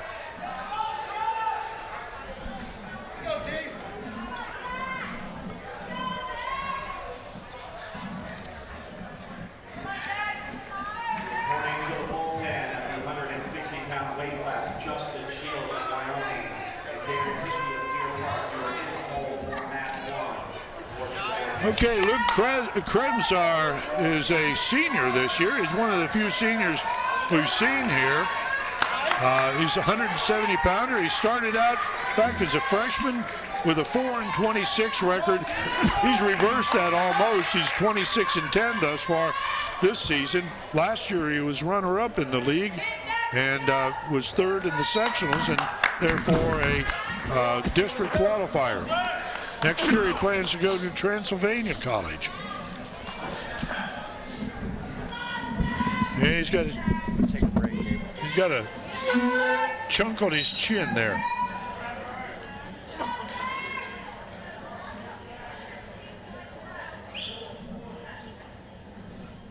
Got blood on both wrestlers. Hard to tell.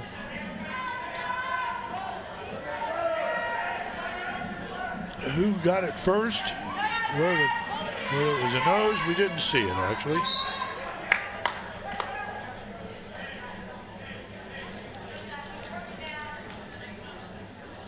Stay on, Dean, let's go.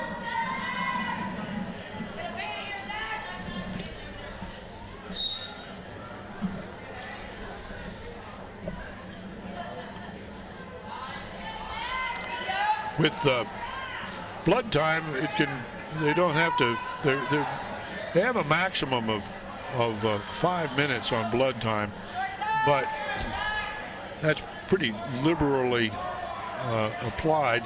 If it's a type of bleeding that is true bleeding, if they can't stop it in the 5-minute period, they would default. But chances are pretty good that, although he's got a cut on his chin. And that, of course, is the big concern. They got to get it stopped.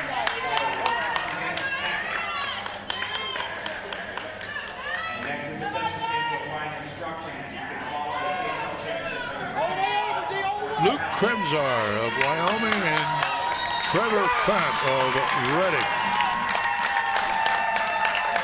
We're in a blood time here at 170 pounds. Now wrestling on mat 1 at the 145-pound weight class. Trevor Fant is just a freshman, and Oh, he's a senior now. He's 20-8 at this point. His favorite class is math, and he wants to finish his senior year going real strong. And I guess they're about ready to get back to action here. They get his headgear back on.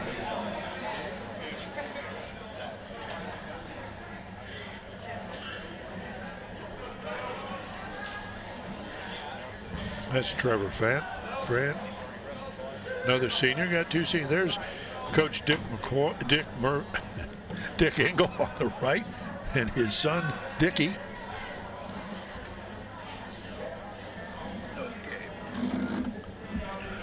Yeah, one of the keys to the success at Reading has been the consistency of coaching, and that's a family operation at Reading, and they've done a really remarkable job. They have their own little kingdom, I call it, a building out at the edge of the parking lot that was converted from one use to another use, and they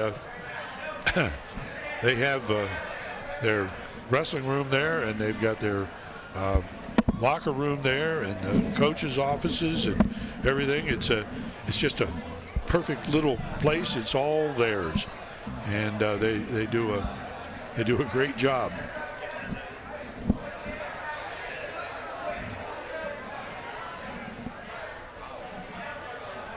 So we hope you're enjoying this streaming from Indian Hill, from the Cincinnati Hills League tournament.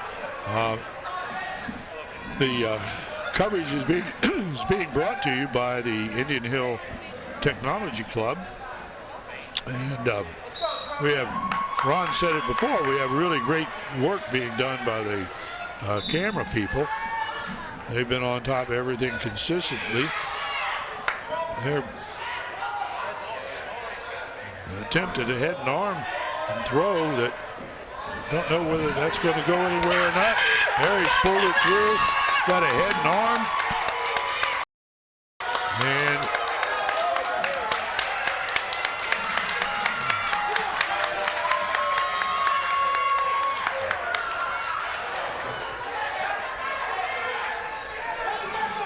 Kremzar was leading, and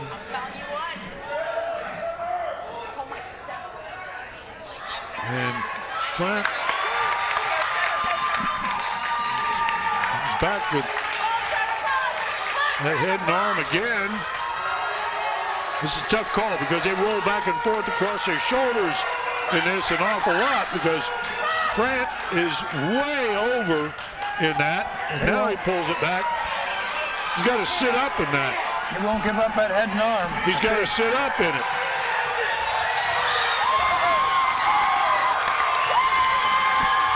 Major win for Trevor Fant of Reading with a pin over Luke Kremzar of Wyoming. Major win. Of course, having a house full of people supporting him doesn't hurt any, does it? Having people on your side, that's the way you get it done. Reading has got the bit in their mouth.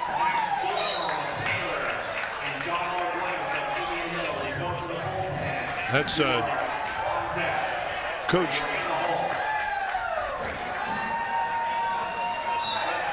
Engel's nephew, actually, who's the leader of the pack down there right now.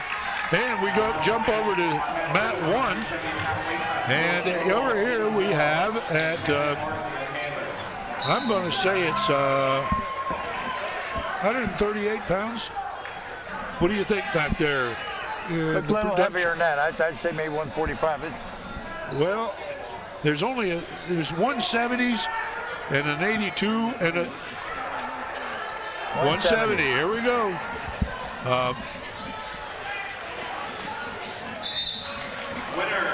Well, let's get our screen updated. at the 160-pound weight class. Winner on mat 1, Justin Shields. Oh, we're going. Oh, I see. We're staying on mat 2. We've got another Indian Hill match going over the next door, but this is Will Stewart of Indian Hill. From Taylor is Kevin Barkley. These are 170-pounders. And Stewart of Indian Hill has the early lead with a 2-1.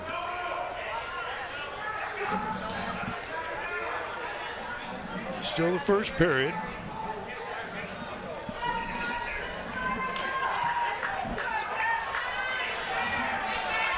Stewart Wall's trying to go kind of heavy head, but it's amazing how that collar tie pulling down on the neck forces your opponent to get tired early. Heavy hands, make him bend. Looks like Stewart Wall wants to work into the upper body, setting up a duck, but hadn't stepped with it yet.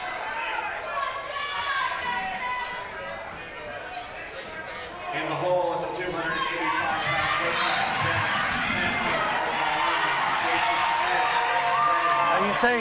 You say the new coach at Taylor is, who is the coach at Taylor now, did you say that? Well, the head coach out there is Ryan Williams. His assistant is Dick McCoy. Okay, I was looking for Dick McCoy in the corner, and I didn't see him. I saw him here early, and I think you see him over there sitting on the first row of the bleachers over there. Okay, thank you. Yeah, I think that, I'm pretty sure that's Dick. He's over there keeping score. Now, how do you like that? Okay, that's a long way down from a coach, you know.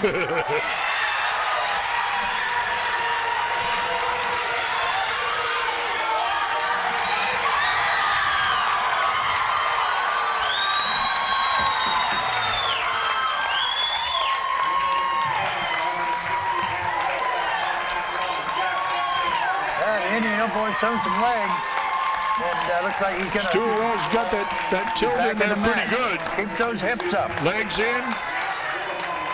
Keep the hips up. Bring the hips around. That's the boy. Will Stewart Wall's a sophomore. Put him in a little deeper. There's nothing like a leg wrestler.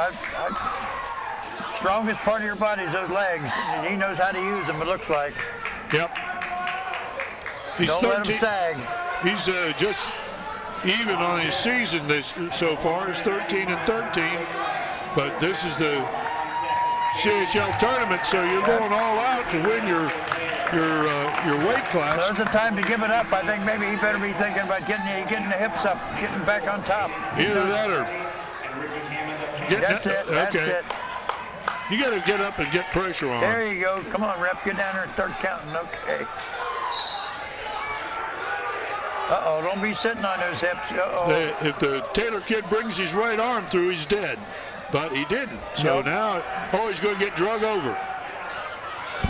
Well, I think the Taylor lad is just figuring his way out of things here. I don't think he's real experienced against legs.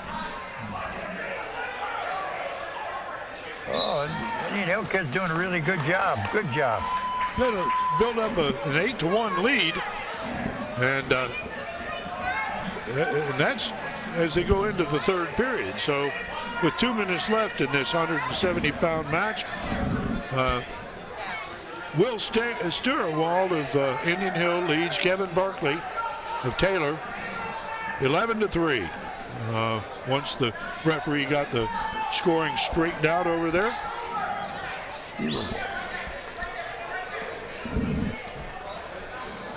Sophomore.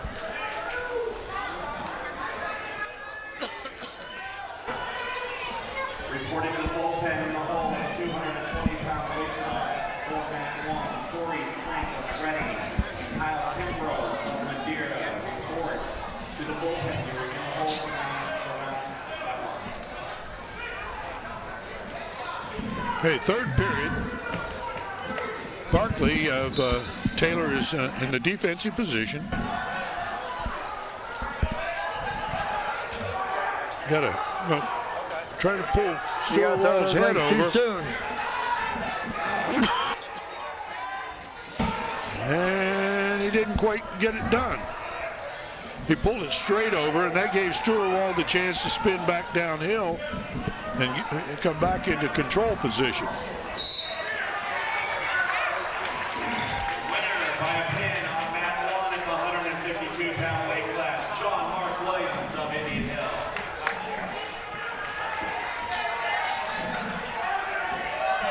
Now wrestling on mat 1 in the There he's going to pick up, looks to me like he'll be getting back points.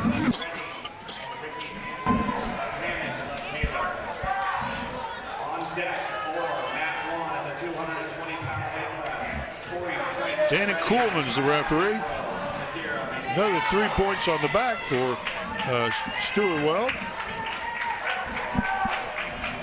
Got about a minute to go.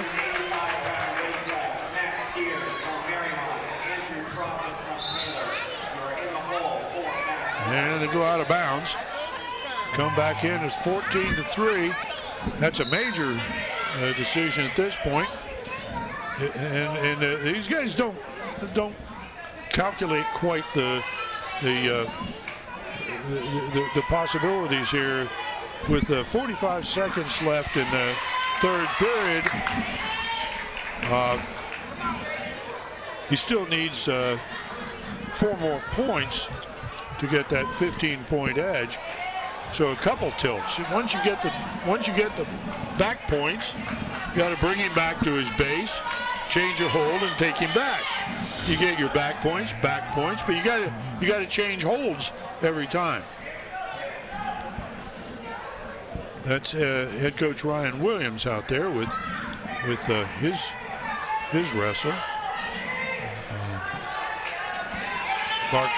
Kevin Barkley.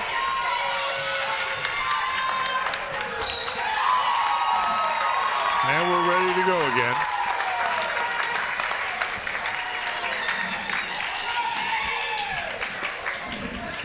winner by a pin on 195-pound weight class on mat 1, Baden Gibson of Reading.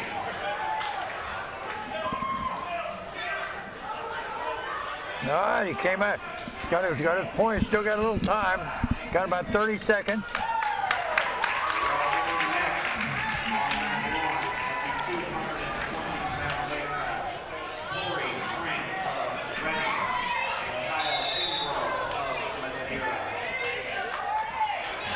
What happened? Oh, the referee's going to talk to him. I think there's a little bit of headbutting going on out there, Ron. You've never seen that, have you? You've never seen that. Yeah, once in a while.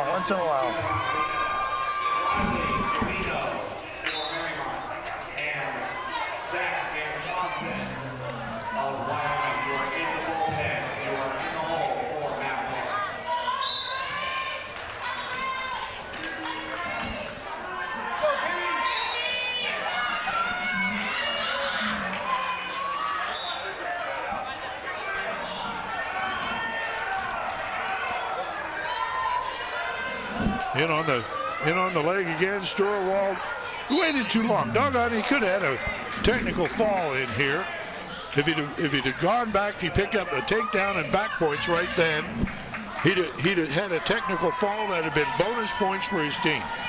You know, you got to think about things like that. That's right. Well, I think they're pretty far down right now. I think Reading took a big lead here.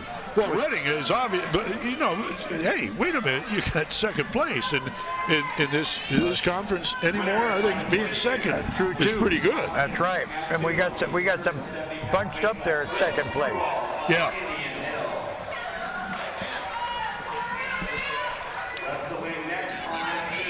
Okay, we've got. I guess we're going to stay here. We're going to have a Taylor-Wyoming match, and then more Indian Hill wrestlers here on mat 2. Not too far ahead. Yeah.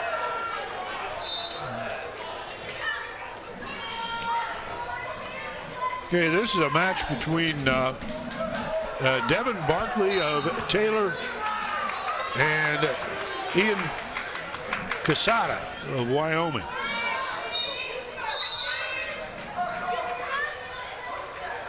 Ian. This 182 pounders wrestling now.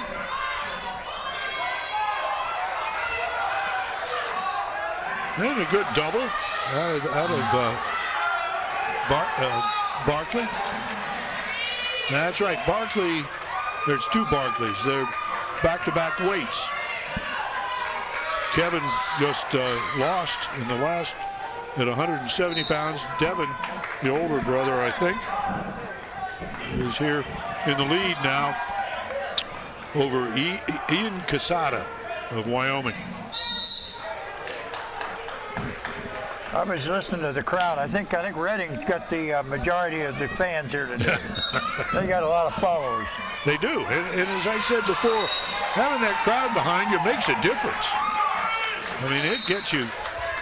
No matter what anybody says about how those kids down there are focused on it, they hear that crowd.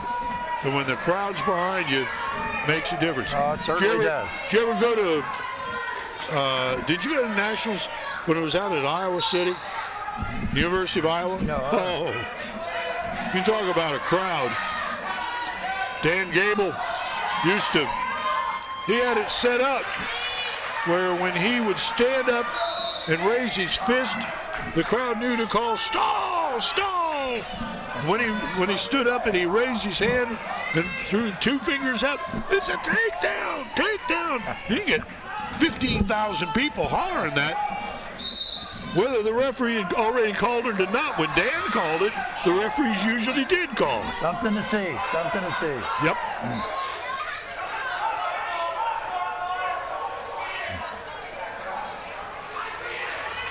I had the good fortune to be at a camp one summer when Dan Gable was the clinician, and we went out to supper together, and there were a group of us. We went out to a local watering hole, and we were sitting there eating burgers and fries and having a beer probably, and there's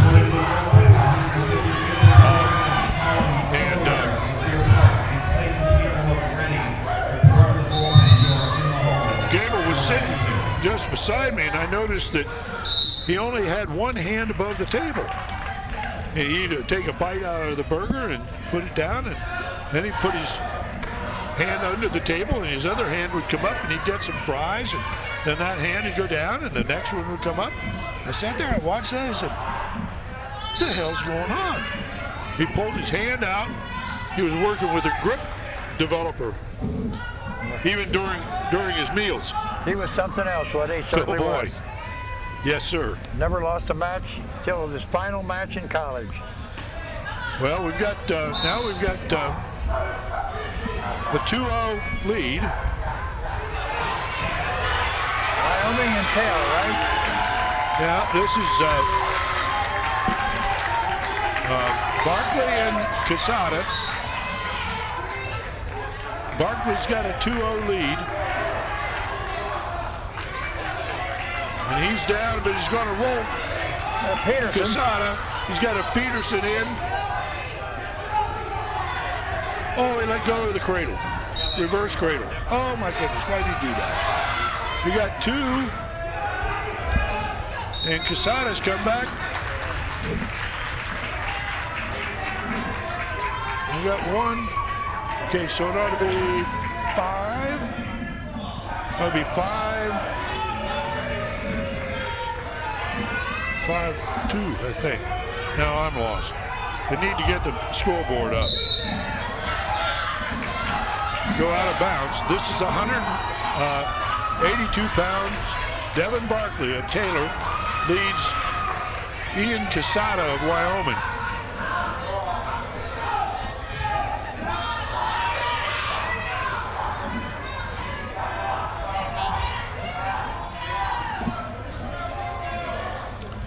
And the referee's Rick Bach. He's had to go over. He's gone over to get the scoring corrected. And of course, he's having to explain. Interestingly, he went to the score table to explain it, but he got intercepted over there by Dick McCoy. Dick's keeping score for Taylor, and he's now interrogating the referee over what the score is. There's more laughing going on over there other than explaining. 7-2. After that little break there, Devin Barkley and Taylor over in Quesada of Wyoming. Quesada's got the takedown again and rolls Quesada up and puts him on his back. And he's got a pin. So Devin Barkley of Taylor gets a pin for the Taylor Yellow Jackets.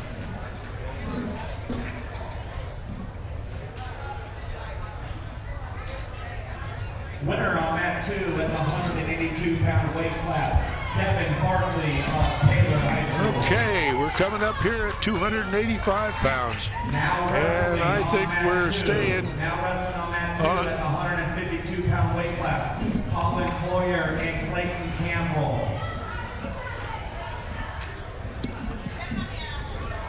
Colin Collier of Deer Park, Clayton Campbell of Reading at 152 pounds. 152-pound weight class, Colin Cloyer and Clayton Campbell. Please report to the table.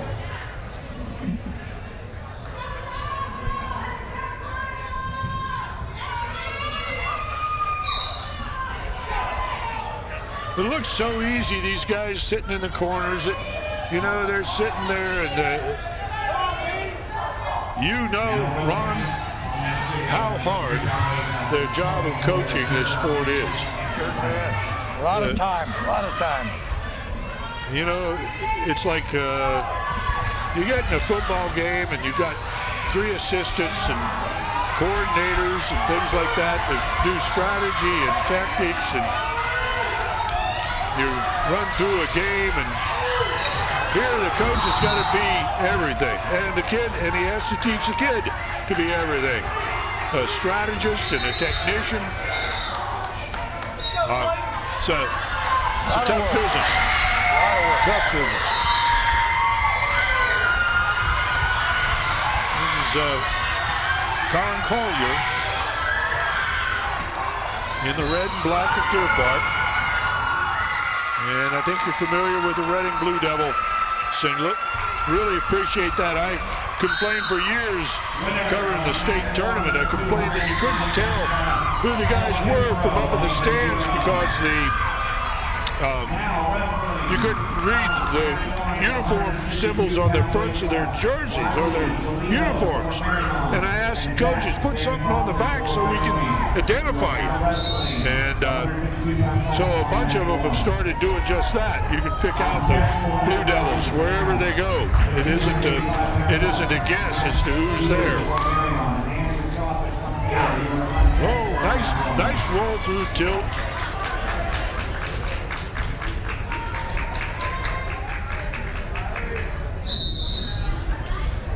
Yeah, you certainly can see the coaching.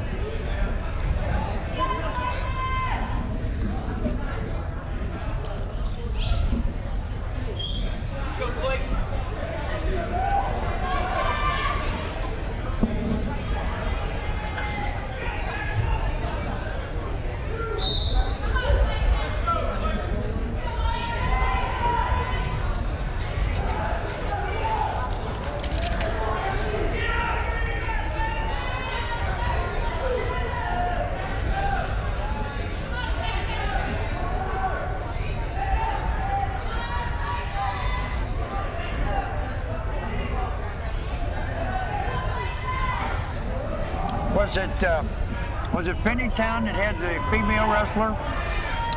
No, we never had one. We had one that competed in our tournament. Was she in front? I was at that tournament, St. Bernard. She was from St. Bernard. She went on and wrestled at Cumberland College. Cumberland or Centerville? Cumberland. Okay. She was from Roger Bacon, from St. Bernard. She wrestled there 3 years. And finally, I think her senior year, she was 3rd. There's another big Blue Devils. Man, this is like Sherman marching to the sea here.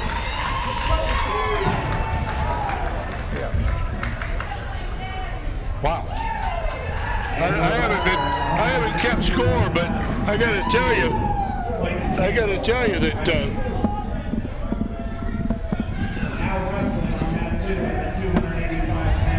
yeah, we'll pull up the team score here. Let's see what we're looking like. Wait a minute. Oh, I just got a funny thing on my screen. Show team scores. Show team scores. Okay, at this point in the tournament, and I can't tell you where we are, but this is total up through somewhere real recently. Mariemont's picked up 1.5 points. Deer Park is at 8.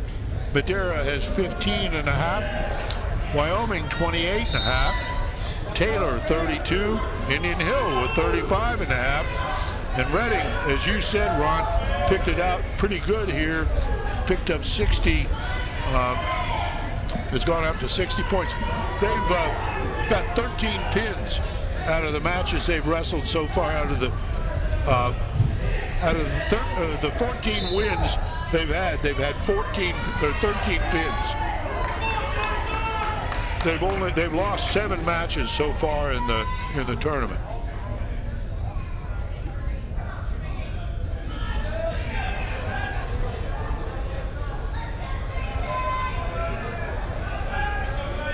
Okay, so we're out here at 285 pounds. This is Ben Padnos of Wyoming and Jason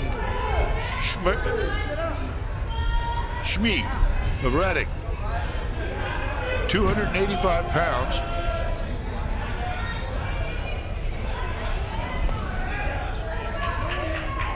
These are big kids. Yeah, both big boys. Big boys. Those are big guys. Yes, sir. You know, when I started out coaching, I'd wrestle with those big guys. Did you? Yeah. And then after about 8 years, I started wrestling with the middleweights. And after another 8 years, I was wrestling with the light middleweights. And I finally decided that the last year I was coaching, my 25th season, I was having to go with the 3-pounders, and I thought, well, there isn't anybody lighter to go with, so I'm going to have to hang it up. Problem was I was getting beat by those little guys. How are your boys doing? How are the boys doing? They're all fine. They've got nice families. And Any grandkids wrestling? Yeah, I've got 3 down in Tennessee. They're young, 2 in junior high and 1 in high school, and have another one in college, plays soccer at the University of Dayton, and another one is about to graduate, and we don't know where he's going, but he'll probably be a soccer player. He's going to play soccer somewhere too.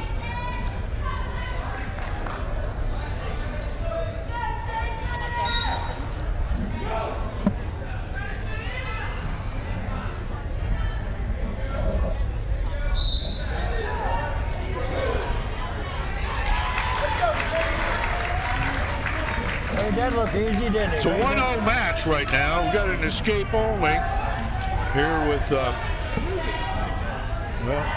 who's red, who's green? Reading is red, okay.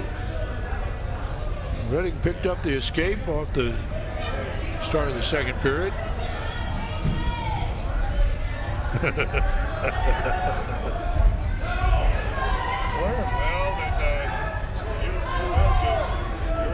Self-educate yourself a lot.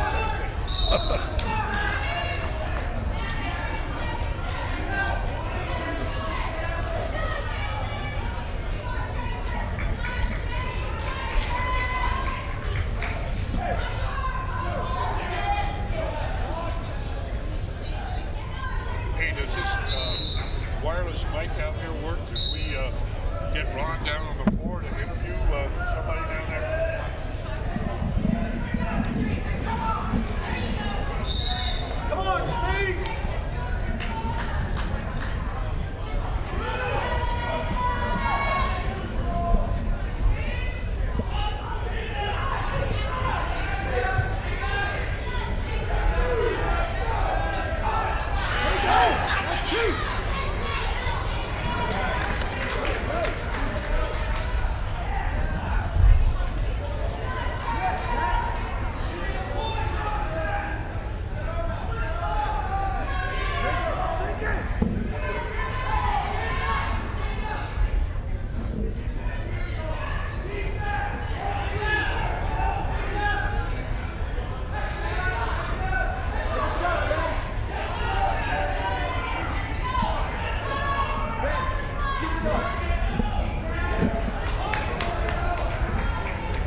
2-2, 285 pounds.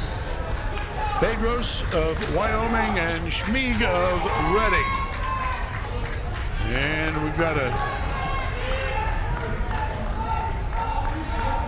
Pedros is going to take down here as we go into the third period. He figures that Schmieg can't control him and keep him down. He can win this thing on a 3-2 win. That's pretty typical of heavyweights. Yep. Get out and get one. Got one. Got his one. And they're out of bounds. The referee called that. That call was just exactly right. It didn't break away to get clearly to have the one. Was potentially there for a takedown and waited until they got out of bounds and then made the call, which is the correct thing to do.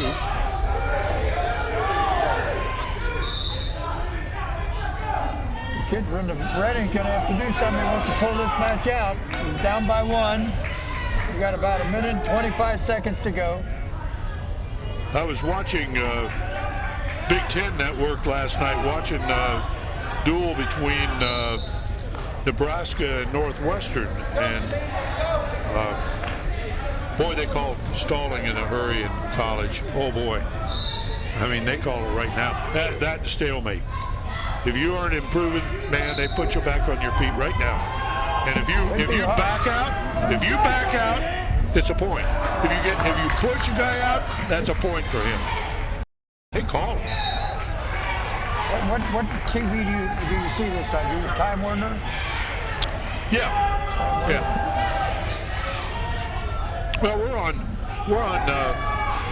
And the winner of that 152-pound weight class, Riley Colino of Marymount High School.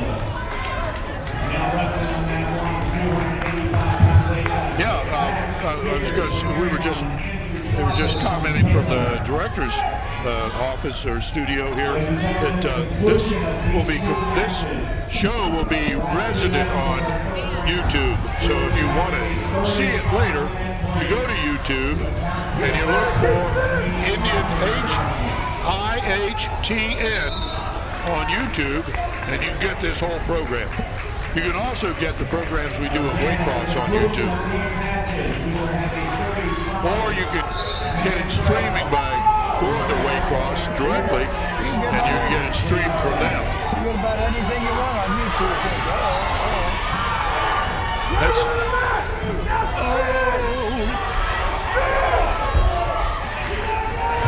11 seconds. So we're going to pull it out. He tried really hard to get that head on, but Pedros, the Wyoming, comes out with a win here at 285 pounds over Jason Schmeich of Reading. 285-pound weight class. Decision, Ben Paddock of Wyoming.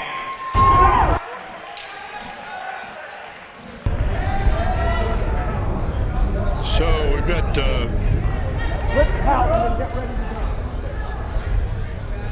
got okay, what do we got? We've got on mat 1. Who we got over there? 285. Max Gears of Marymount, Andrew Prophet of Taylor. We've seen Prophet before today. Gears of Marymount and Prophet of Taylor. Taylor's in the green and gold of the Yellow Jackets.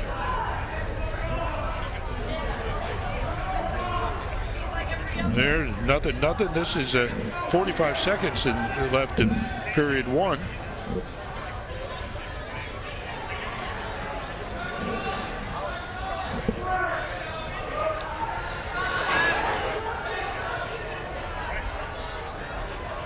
Remember what we used to call heavyweights? Waltzing bears, dancing bears. They've gotten better. That's what I'm saying from the standpoint of especially the unlimited division. I think it's really helped. put them into a maximum limit, and you see some really good wrestling coming out of them. Hey, you were talking about stalling calls. Looks to me like we ought to have one here. I think we just got one, didn't we? At least he's talking to him about it. It ran out of time. That was the end of the first period. But I agree. That should have been, somebody should have been warned. You know, I don't like to see them both warned, but sometimes that's true. But certainly you warn one, and maybe you get something going. I think I disqualified both of them one time. You did. I remember it distinctly because I had a kid in the match. You son of a gun. That was a bad call, by the way. Now, there's a difference. Back in those days, all of us coaches refereed. You know, everybody did because we didn't have enough referees. They had double warning. Warning on both wrestlers for stalling. Yeah, Glenn, I remember Glenn getting in the middle of those two gigantic Glenn Sample.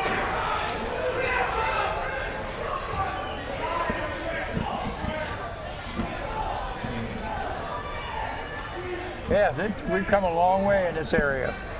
Oh yeah. But I'm truly worried, Ron. I'm truly concerned that we can see now that doggone it, there should be a point right here. Do you have a point to each? I couldn't see. The screen did. Did he? Up in the face. He put both hands up. There's only. It's 4-0. That's interesting. I didn't see those.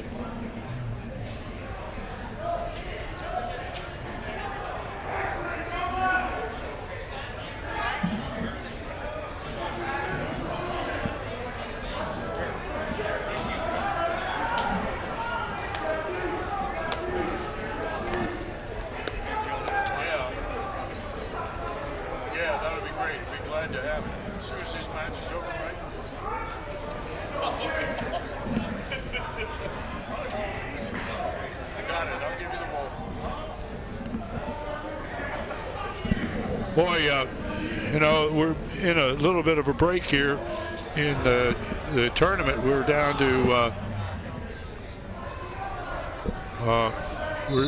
this is it. This is the last match in this round, and there's going to be a bit of a break here. You know, we talked before, Ron, about a guy that is very important to not only Reading wrestling, but wrestling in Cincinnati as a whole, Dick Engel. And we've got a little bit of an interview that was done with Coach Engel a few days ago, and we can talk about the things that he's done. He's finished in the top 10 in the state 5 times. He's been a district champion in 3 times, and he's won, well, a whole bunch of Cincinnati Hills League and Hamilton County National League championships. I lost to them by a half a point in the league when it was the old Hamilton County National League division. And so we're going to roll this. I think they're going to roll this in as soon as this heavyweight bout is over. But I want to make sure people stay with the screen when we break away here. Be here shortly. We've got about a minute to go yet in this match, and it's a 4-0. And I am not sure who has the 4. Do you know, Ron? No, I think it's nothing is what I see up on the scoreboard. No. Oh, is that okay? Okay, all right. Yeah, I think that's probably true. I think Taylor is green.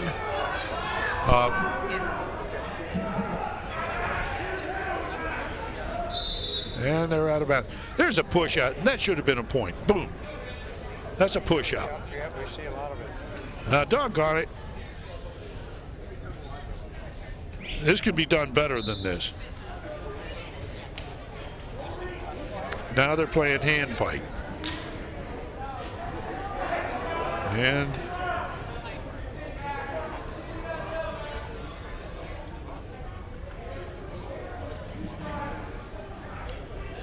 40 seconds to go. 5 seconds to go. I'm looking at the wrong clock. Yeah. And that's the end of the bout, thank goodness. Winner here is from Taylor, and he wins the last bout in this round. As we said before, we're going to break away to an interview with head coach from Reading, Dick. We are taking our one and only break of the day to allow for the wrestlers. This should be interesting. I'm looking forward to this. Hi, we are here at Reading High School with Coach Engel. How long have you coached here at Reading High School? I started coaching here in 1980 up through 86 as an assistant, and from 87 up to now I've been the head coach. What are your records here at Reading High School? Right now I have a 301 wins. I actually just got that this year. Did you coach in any other schools other than Reading? I coached at the middle school back in 75 and 77, and then St. Pierre and Paul School down the bottom of the hill. I started a program down there for them, and we did that from 78 to 80 because a lot of those kids were going to Mahler at the time and didn't have wrestling experience. What improvements have you seen at Reading during your coaching experience here? Well, the administration has gotten behind us a lot more. This practice facility we have here used to be an old school bus garage, and they remodeled it and gave it to us for a practice room. And we've been fortunate to have quite a few kids come out for wrestling throughout the years. Do you have any other special plans or expectations for Reading next year and beyond? Right now, we just plan to continue doing what we've been doing. You know, we're really working on recruiting more kids, but this was a little bit of a short year. We didn't get a lot of kids out, so we need to get some more bodies. Did you wrestle when you were in high school, and what was it like?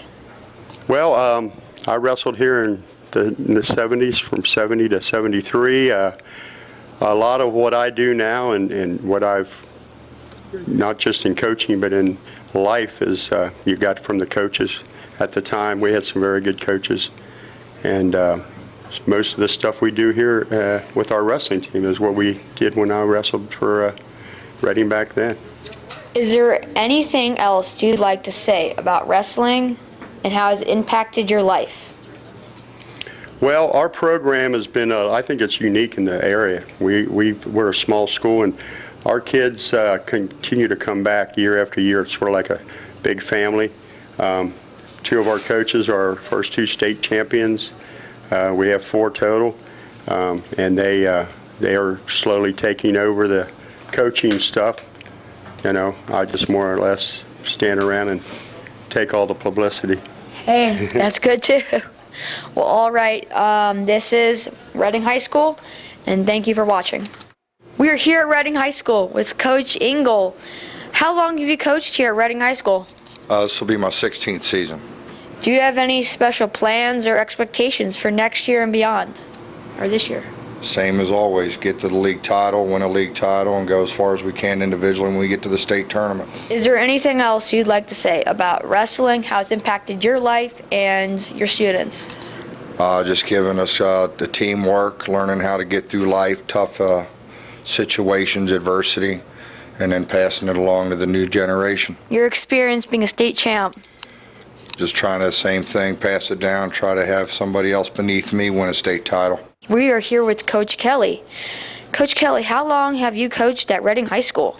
I've been coaching here about 12 years now. I started when I was in college. Once I was done with my eligibility, I came back and started helping out, and been here ever since. Do you have any special plans or expectations for Reading this year and beyond? The one expectation we always want to have is to win the league title, the CHL. It's very important to us. The next thing is, we always are looking for that next state champ. You can see it on our shirts. It says NSC, the next state champ. We're always looking for that guy, and we train in the summer. We go to different techniques like Greco, freestyle, stuff like that. Is there anything else you'd like to say about wrestling and how it's impacted your life and the other wrestlers in your life? I tell everybody this. Wrestling's probably the most important thing in my life. If you can get through a season of wrestling, you can get through any hard time in your life. It's great because it teaches you mentally tough. It teaches you a good diet. And it teaches you, to be on time, show up every day, work hard, get the job done, and then collect the paycheck at the end of the week. And our paychecks when we win a championship. What was the experience like being a state champ? That's probably my best experience of my life. It's something words can't describe it. When they raise your hand and you're the best in the state at that weight class, you've reached the top. And it's one of those feelings that, it's hard to describe, but it's one of those feelings that you never forget. Well, that's amazing. Well, we're here at Reading High School again, and thank you very much.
points, Wyoming High School. In fourth place with 27 points, Indian Hill High School. In fifth place with 16 points, Madeira High School. In sixth place with 8 points, Deer Park High School. In seventh place with 2 points, Marymount High School. Those are your standings after round 3.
Ladies and gentlemen, remember the CHL Wrestling Championship shirts are for sale near the concession stand out front. CHL Championship Wrestling shirts are for sale near the concession stands at the front gate.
that I can hear.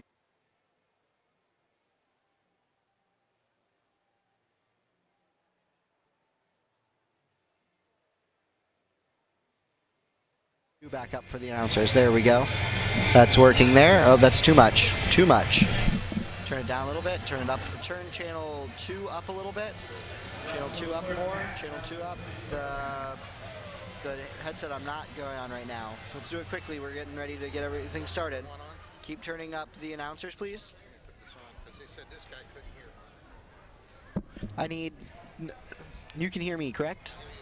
Okay. I need a little bit more. I'm talking to Mr. Dupps over here. You can't hear me, though. I can't hear you. I need a little bit more.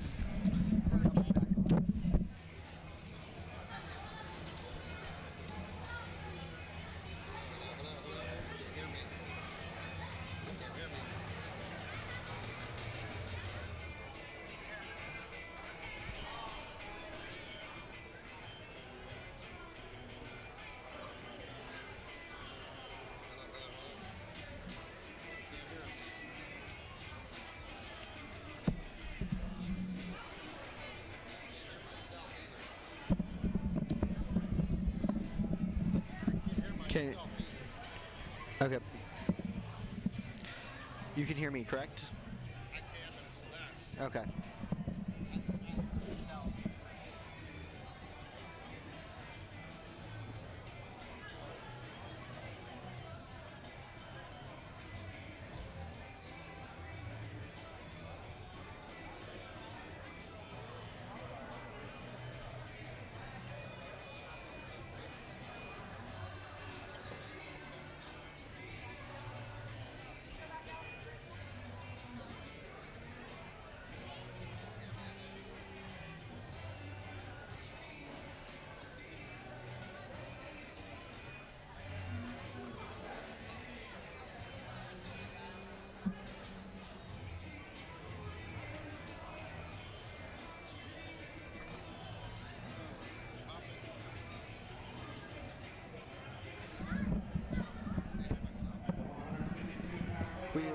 I can barely hear myself.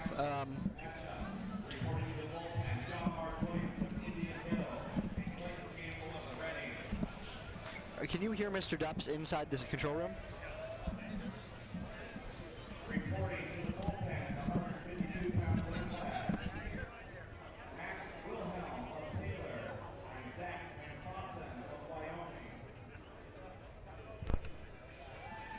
Hello, hello. I got it. Got it now. Now, put that one on. Test, test, test. Hello, hello. I can hear you. Got you now? Okay, good. All right. Okay. All right, Ron, your business. Every time we magic. What's happening? No, I just come to watch all the time. Background is still a tight loud before the flash. I did. Boy, it's blowing me right I should off. be able to hear him better now. Okay. I've got it turned down some. His is, he can't hear me very well. Magic it.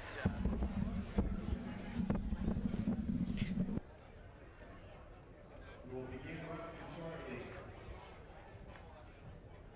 On mat 1, 152-pound weight class, John Mark Williams, Vivian Hill, and Clinton Camp of Reading.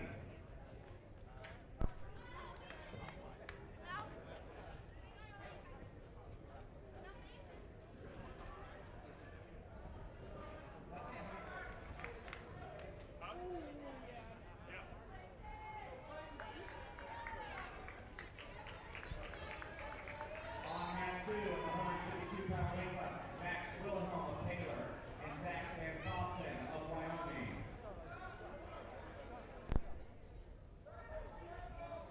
Small. Hopefully the volume. On mat 2, 152-pound weight class, Max Wilhelm of Taylor and Zach Van Fossen of Wyoming. On deck, Okay, this is the second part of the Cincinnati Hills League Championship coming to you from Indian Hill High School. And this is being streamed live right now, but you can also get it on the YouTube channel at IHTN1. on YouTube, and it'll be up there. If you want to get the early rounds, you can do so. This is the second round in the tournament. The second half of the tournament, I should say. And on the mat right now, on mat 1, we have Mark Williams of Indian Hill with Clayton Campbell of Reading. And at this point, it's 2-0 for Williams of Indian Hill.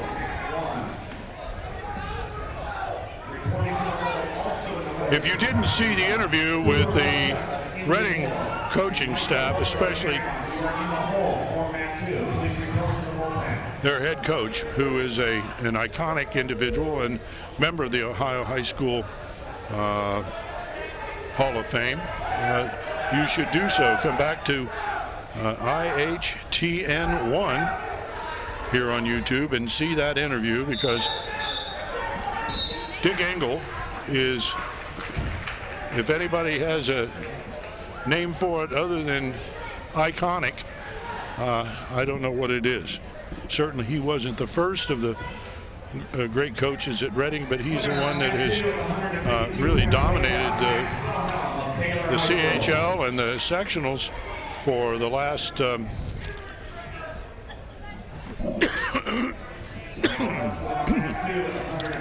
since the late 80s. So, and as we continue with this bout, Williams continues with his 2-0 lead.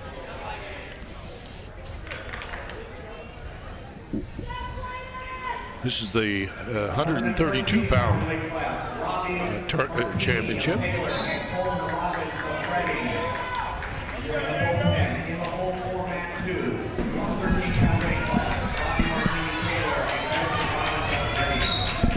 Yeah, we got, this is John Williams, John Mark Williams of Indian Hill, who's leads here. Ron, he's leading 2-0, and they're in the second period now. Oh, nice. Ooh.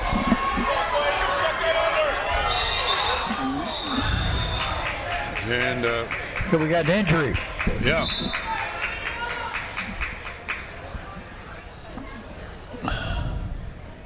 I don't know what happened on that. I wish we had a replay because we could see what happened. I'm not sure quite what happened. I think maybe he got it in the solar plexus, maybe caught a fist locked in under his body on the solar plexus. I don't know. He's trying to get his breath back. That's one of the darndest things. You had that happen, didn't you? Get hit in the solar plexus, and then you can't breathe. That's right. That's right. The diaphragm gets screwed up. It's that's right. I got that more in boxing than I did in wrestling. I didn't know you boxed. Yep.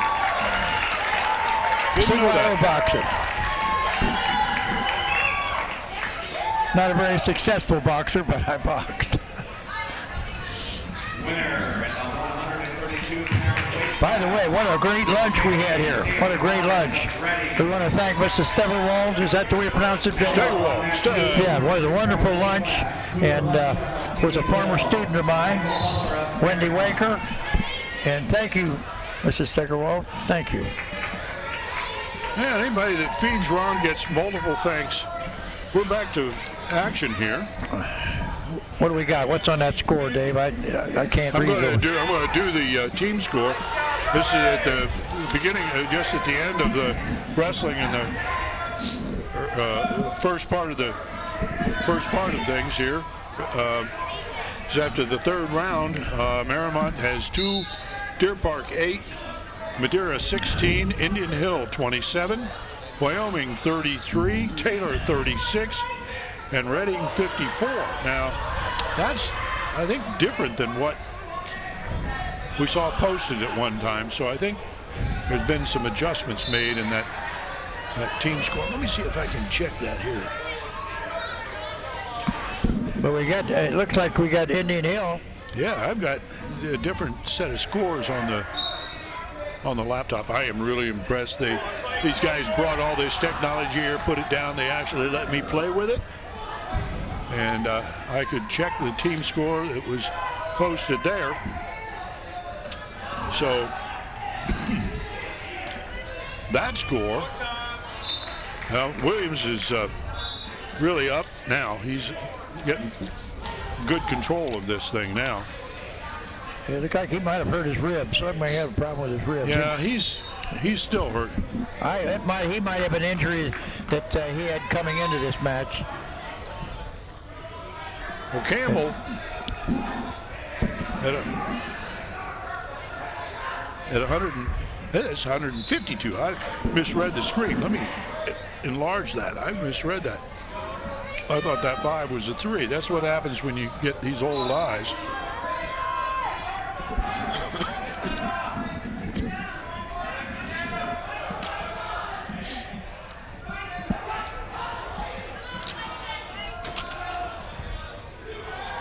Nice move.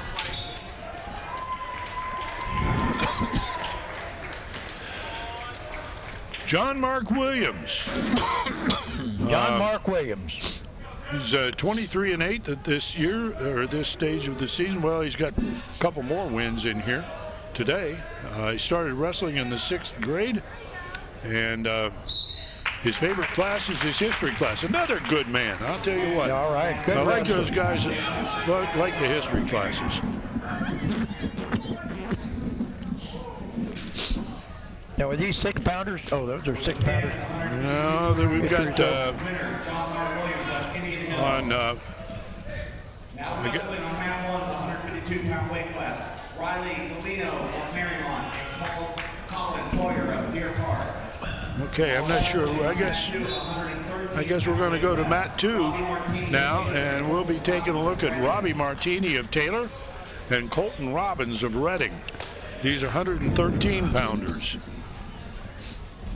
We got an Indian Hill match going down on mat 1. Well, there is another Indian Hill match.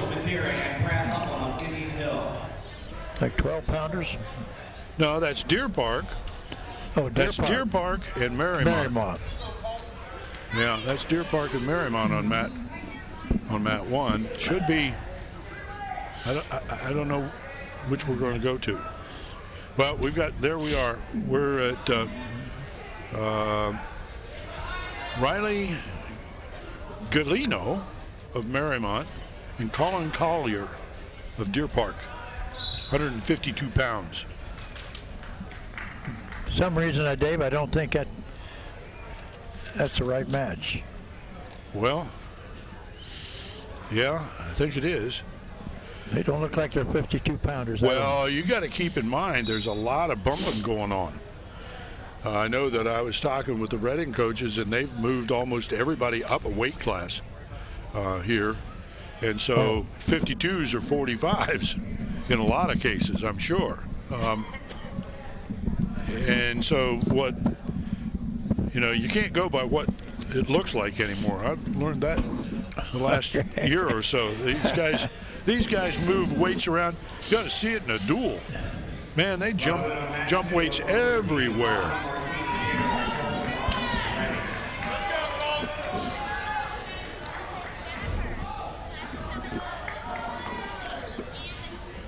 Well, I've lost my Indian Hill. Second part of my Indian Hill data here. What did I do with it? Well, we'll see. We got. Now this is mat 2, and this is Robbie Martini and Colton Robbins. Martini of Taylor and Robbins of Reading. I think that's I've noticed this too, David. You get or is that a different Wyoming uniforms wrestler? on the same team. Yeah, well, there's a whole subject. There's a whole subject. You're talking about trying to make the sport more fan-friendly. How about doing this, folks? How about putting the guys in uniforms what's the word uniform mean? It means standard, right? Exactly. State tournament is the most confusing place in the whole world because within any round, teams will be wrestling in 2 or 3 different singlets, and then you change and go to a different round, and they'll be scrambled up again. And even kids that you know you lose because you can't figure out what uniform is down there. Hard to decipher. So I have complained to the state people again and again and again about it, without any success, I might add.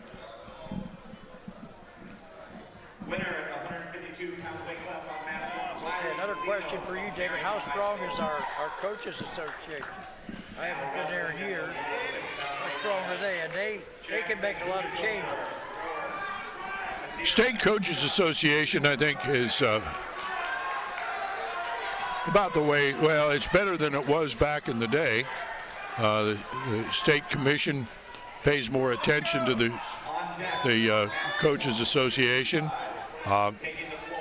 You see it in the structure of sectionals and districts and things like that more and more.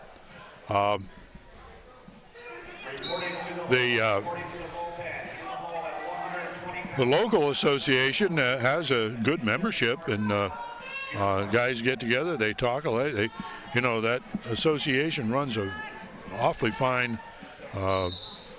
holiday classic tournament, the Glen Sample SWOCA tournament, that is one of the really premier tournaments in the state, and has been, well, is administered by people who really care, and run a good tournament. Harrison High School has been really good to the Glen Sample SWOCA tournament over the years. They've the last I guess 6 years or so, they've provided their facility out there, which is a really nice facility for it. Oak Hills did it for years before that. Princeton has a brand new high school and gymnasium facility that is really, really impressive. So there's been a lot of cooperation within the Coaches Association for that.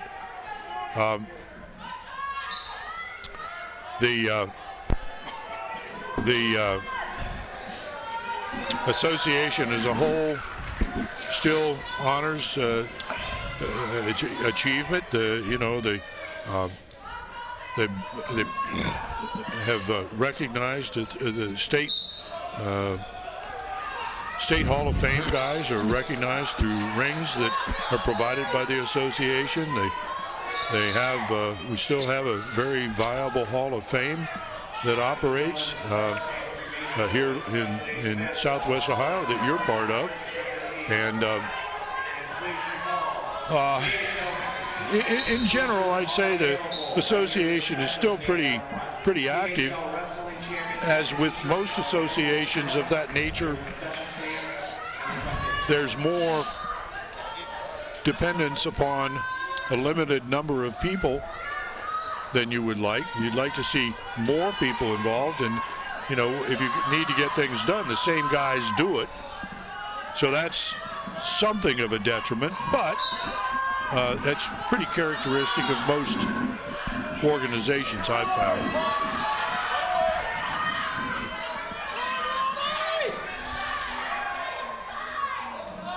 Okay, that's an interesting thing. I just got word, Ron, that we have a person from overseas who wants to watch their son, I guess it's their son, wrestle at 285 pounds. We're going to move over there and pick that matchup. Do we know which of the two wrestlers is going to be involved? Are we looking for? Huh. Well, we'll be sure to get them both in there then. But that we'll be picking up here in the next match. Now, if I could, we've got more paper floating around this table than I can keep track of. Okay, we're going to we're in the second period in that match, or we're going into third period? I've lost complete The second period. Okay, we're into third period now. Here with Robbie Martini of Taylor and Colin Robbins of Reading. And Robbins has come back to take the lead here in the third period, 2-0.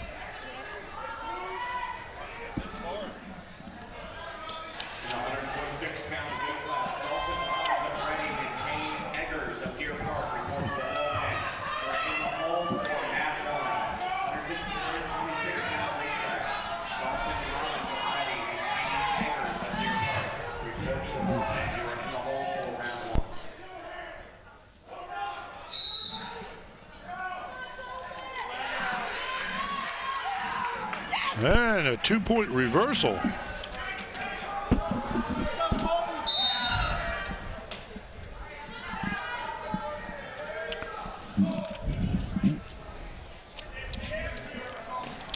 They said it'd be an Indian Hill kid in the heavyweight. Okay, we've got the match going that we want to get back and cover here.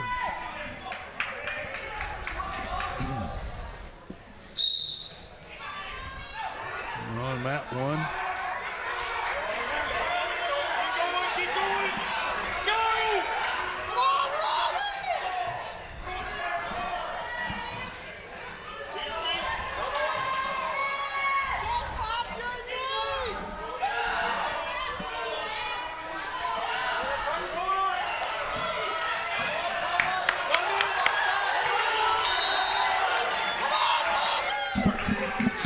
It's a 2-2 match.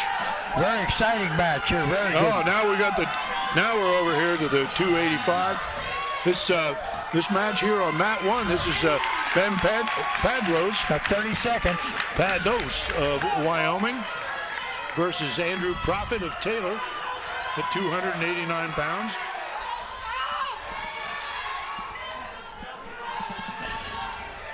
And we're back here to pick this thing up. It's 4-2 for the 113-pound match between Martini and Robbins. Robbins of Reading at this point leads 4-2 with time running out. And Robbins made the big comeback to win this match. He was down 2-0 very early on, but he fought all the way back to win it 4-2. Now let's stay here with this 285-pound match. Back to the heavyweights. Here again, what do we call stalling?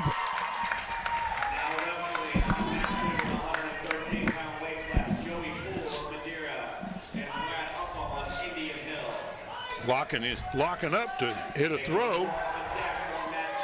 But Wyoming Pandros keeps his head down low, and you can't throw in that position.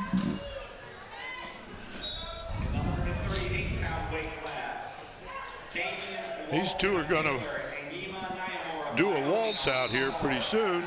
And there we've got end of the first period. We have another penalty. It's second period. Nothing. Did you say there was a stall warning? I missed it. No, okay. there should have been maybe. Looks like the kid from Taylor was trying to initiate some things. Yeah, I thought so. I thought he was trying to get something, and he didn't get it. And just because the other guy didn't do anything to counter. But here, Pandros gets to his feet. Did he give him one? Yeah, got one for. No, I don't think. Yeah, there's one. The scoreboard down low okay. down there. I see it. That was Pandros, got the one. He's stepping out, trying to get it turned in. He's got two. There's the turn in.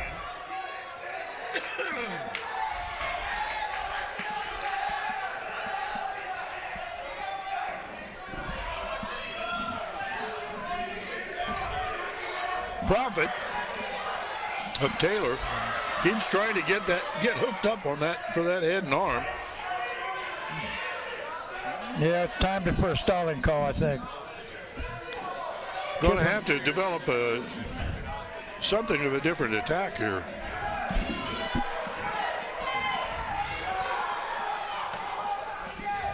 We were just talking with the referees down at during the break about the heavyweight stalling.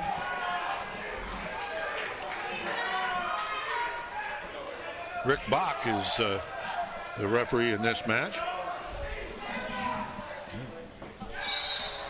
Out of bounds, both up. Boy, Pandros almost had that takedown. See, there's where there was a backing out from the Taylor guy, backed out to avoid the takedown, and Pandros almost got behind him. Now, to be sure, these both look like pretty young wrestlers. Look good, man. Look good.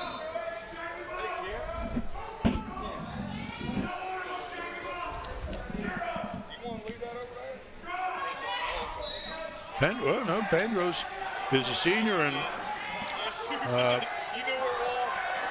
I'm sorry, I don't know whether he's a senior or not. Prophet has a better record so far. 1 point for Prophet. We got makes it 2-1 in favor of Wyoming.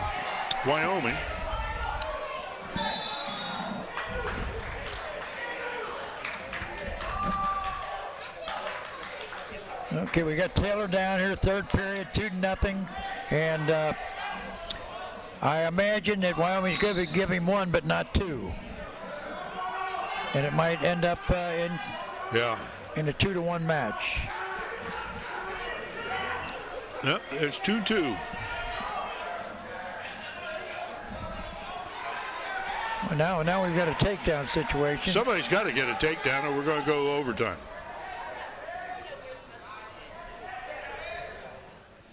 And overtime goes with a sudden victory period, and if there's nothing there. There he goes. Now Wyoming trying for a takedown.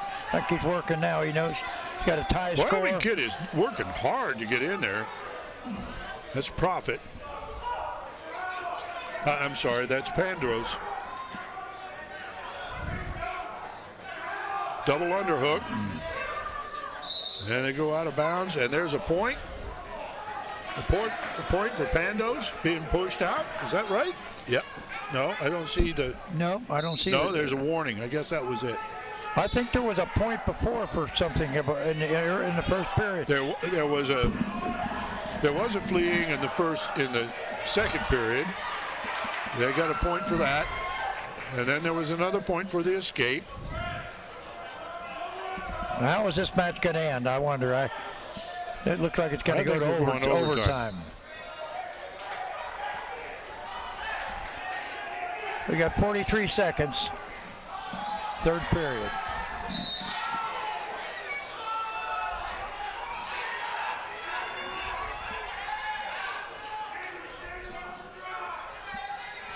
How about explaining, Dave, how about explaining the overtime procedure before we get there?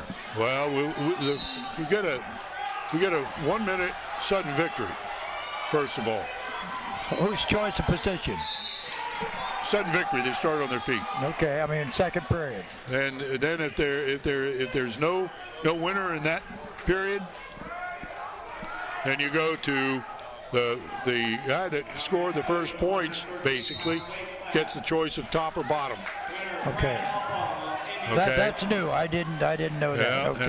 and then it gets down to the ultimate tiebreaker, which is the guy gets the choice of top or bottom, and And they're out. There you go.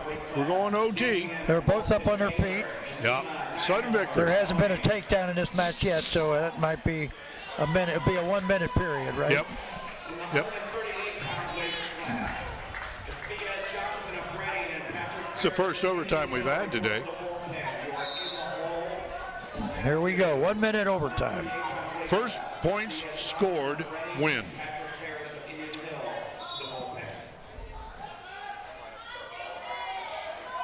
I don't imagine these guys. I don't know or not whether these guys have been this route before or not. But if either of them has not had an overtime match, they're into totally uncharted water, and it is tough. You've gone 6, and now you got another. And you think, my goodness, I don't have anything left in the tank. But they both are still. Nothing has changed in terms of the way they're going about it. Double overhook. I wonder now, their previous matches, we don't have any record of that in this tournament. I don't know. How they stand here, because I have no idea. I've seen them both wrestle before, but I don't remember the outcome.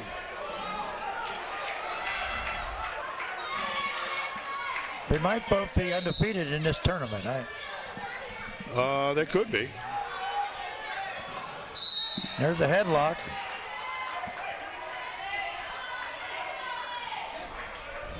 Okay, now we go to second period, David. Yep, 5th period. And you've got Green's choice. They went down. And now Dick McCoy has taken the chair over there for Taylor. For those of you who don't know, Dick McCoy just retired 2 years ago from Elder High School, where he led the Panthers to very successful seasons year after year after year. And he was a very fine wrestler at Western Hills High School as well. In fact, as he won our invitational a couple times. We had a reunion of past winners one year. And there's one. There's one. There's it. Okay, now I got to wrestle this all the way out. If that had happened in the first period, if there had been one in the first period, that would have been it. Now, Wyoming's choice. He's going to take down.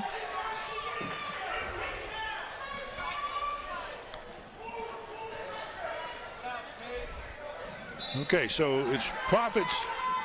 Prophet's got to do something here. He's got to turn Pandos.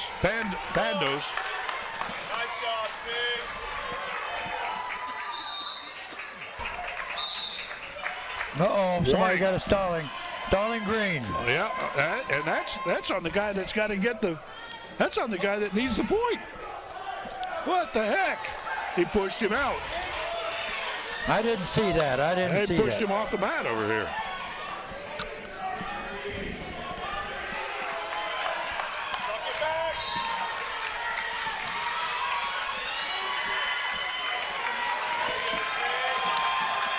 I think that might do it. I think it does. Another point to Pandos.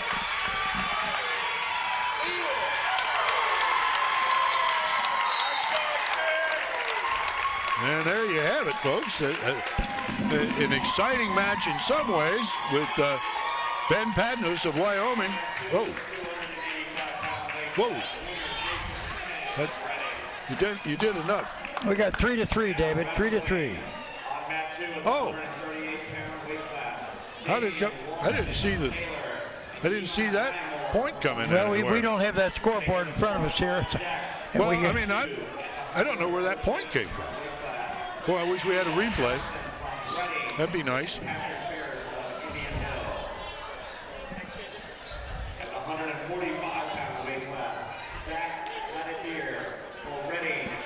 Okay, well, whatever it is, we're going to. This is sudden victory now. This is sudden victory. Wyoming's got the advantage. He's going to come out here quick. Wyoming needs one. and the top man needs to ride. Oh, well, we got a cradle. Got a cradle. Oh boy, good try. He got it. He still got it. Oh, Profit. Oh, this is crucial. Oh, if Pat knows post, he's got He it. still got it locked. All you gotta do is post your hand on the mat, son. Post your left hand. Post your left hand. Don't get rolled, whatever you do.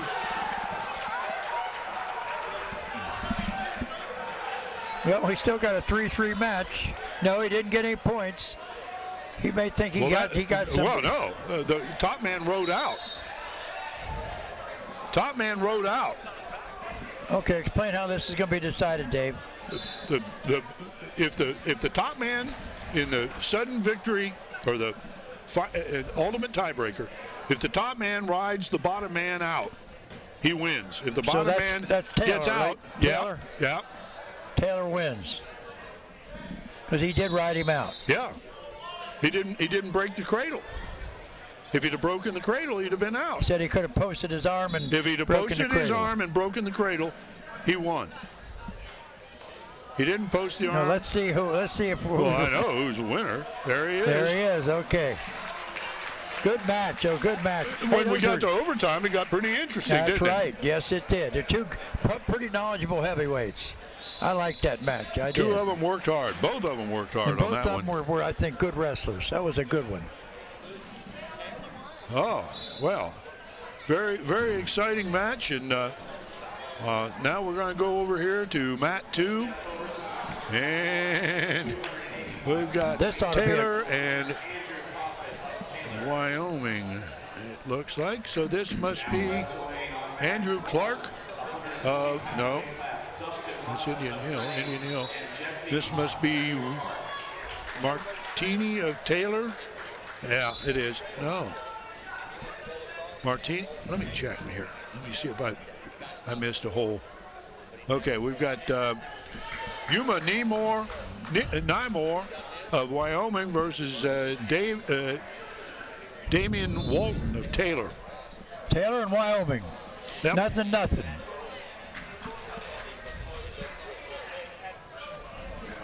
And I think Taylor. second period. We saw Taylor wrestle in a previous match. He looked pretty tough. It just, these ought are to be both a close good. match. These are both good kids. Both really good wrestlers. Yeah.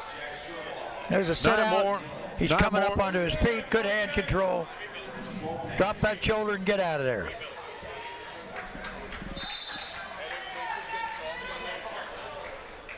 Warning on stalling here. We got a warning. we had with Danny. Wyoming got a warning, I believe, David. Oh, that's a sit and turn. Taylor got Escape. 1 point. 1-0. Nymar back in on a takedown and missed it out of bounds. We got about a minute, 30 seconds first period, 1-0. Two good kids. I saw this. I saw the Walton boy wrestle earlier this year against Northwest, and he's a pretty good kid. No, they're both good wrestlers. Yeah, this is a 138-pound class.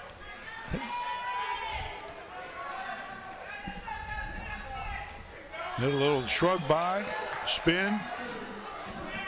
No takedown, no takedown yet. At the edge, no takedown. Both up. Close. Dan Kuhlman's the referee here. Got 1 minute to go, first period. 1-0. Taylor.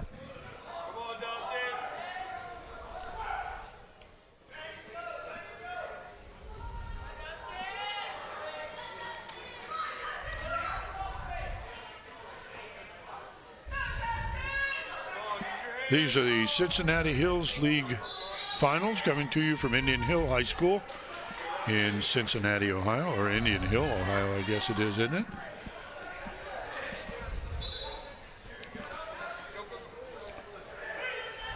Short time, go 138-pound finals. 138-pound match. Can't say it's finals. Both up. 28 seconds. In the second period. Oh, Walton in on the single again, but he didn't change his angle enough. Oh, that's nice. Out the back. Come on through. Oh, you got to get elevation. 13 seconds. You got to elevate and turn. Potentially dangerous.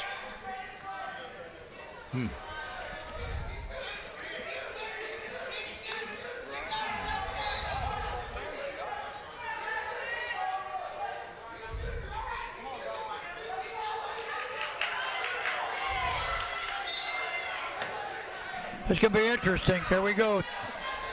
Third period, 1-0.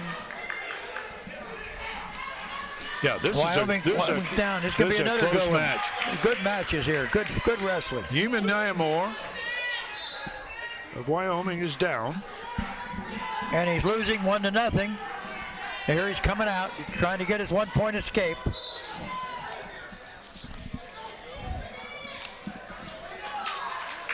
Nyamore's a sophomore. So far this year, he's 23-4. Last year, he was runner-up in this tournament, and he was a sectional champion. His favorite subject's algebra.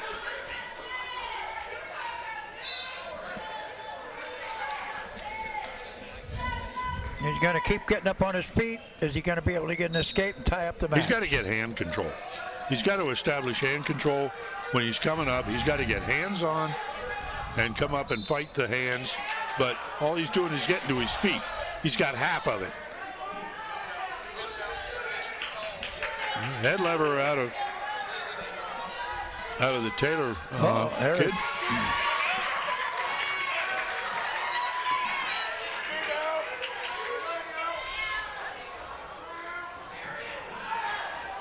Nyamore's almost got out for a reversal. He's got to get his leg. Close. Does he got it, Dave? No. No, Not yet. he doesn't clear that leg. Remember the old hip heist, Ron? Yeah. How many guys do you see not hip heist anymore? Oh, very seldom. You don't see. I don't think anybody coaches it anymore. Probably not. Yet it's there. Well, we got to be careful. You can't get in the. You can't get in the he's calling headlock. back. Wait a minute. He called some back points, David. Well, I didn't see it. Well, it could be. There could be back points there because he's in control. Taylor's in control. They ought to. But we need replay here. Well, yeah, you know, Nyamore does everything but get loose. There he's up and out. Oh, the back points weren't on the boot. I don't see any points up. No. No points. Okay, that's good. That's good. It's 1-1 here with 24 seconds.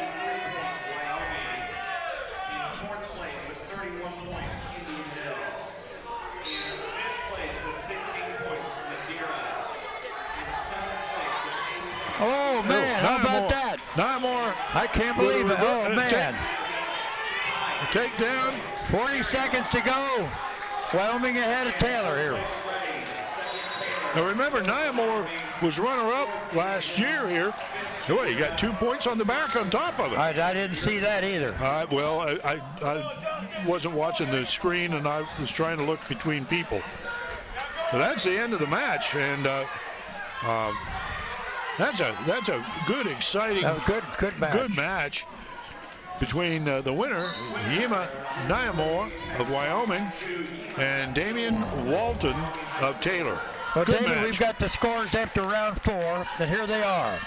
Marymount 8, Deer Park 8, Madera 16, our home team Indian Hill 31, Wyoming 33, Taylor 42, and the leader Reading 58 points after round 4.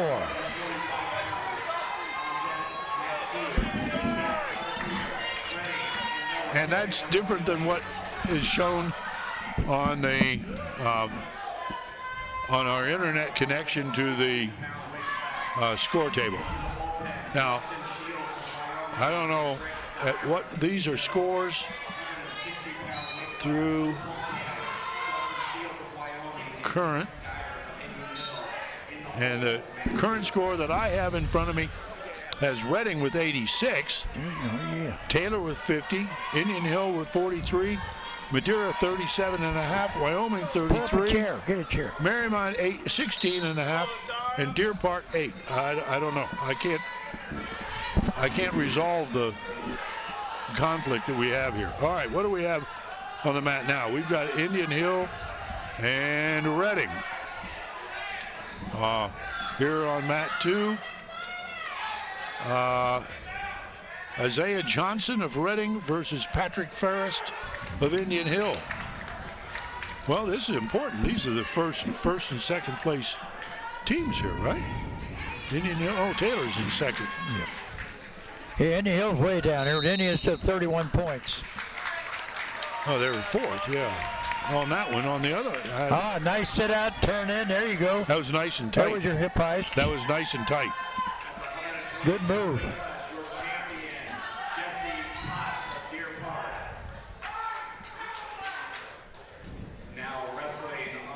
It's 2-2.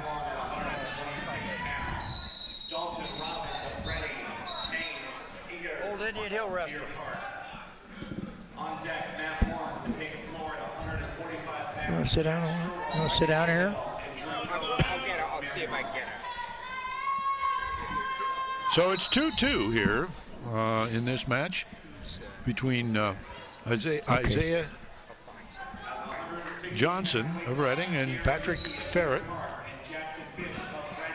Ferrist.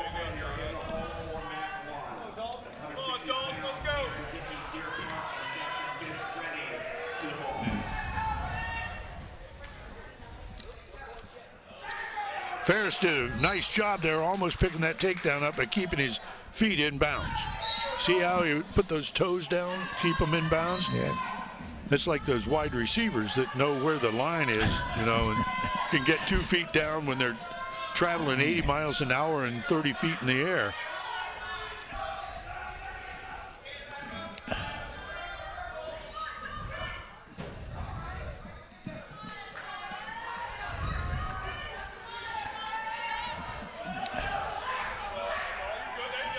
High crotch. Got to post up and get up. 2-2, second period.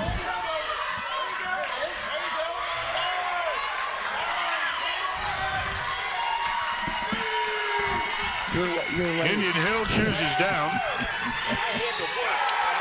Ferris chooses down.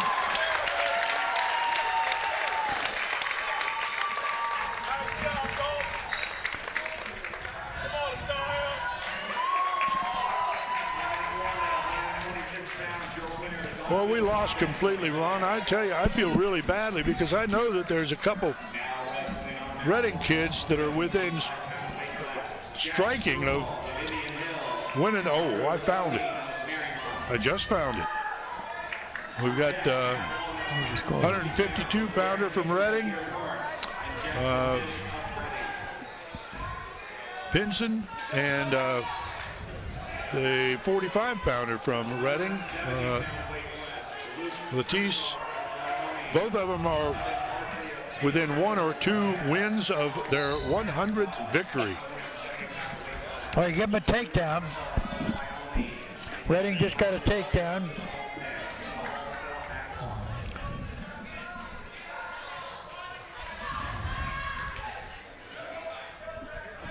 It should be, the score should be 4-3. It is 4-3. 4-4 with the escape.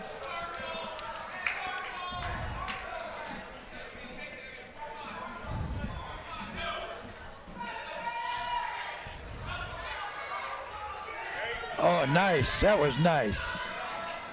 Nice quick move. Johnson of Reading picks up another takedown and gives up an escape. Twice stuck under. Beautiful move. 8-6.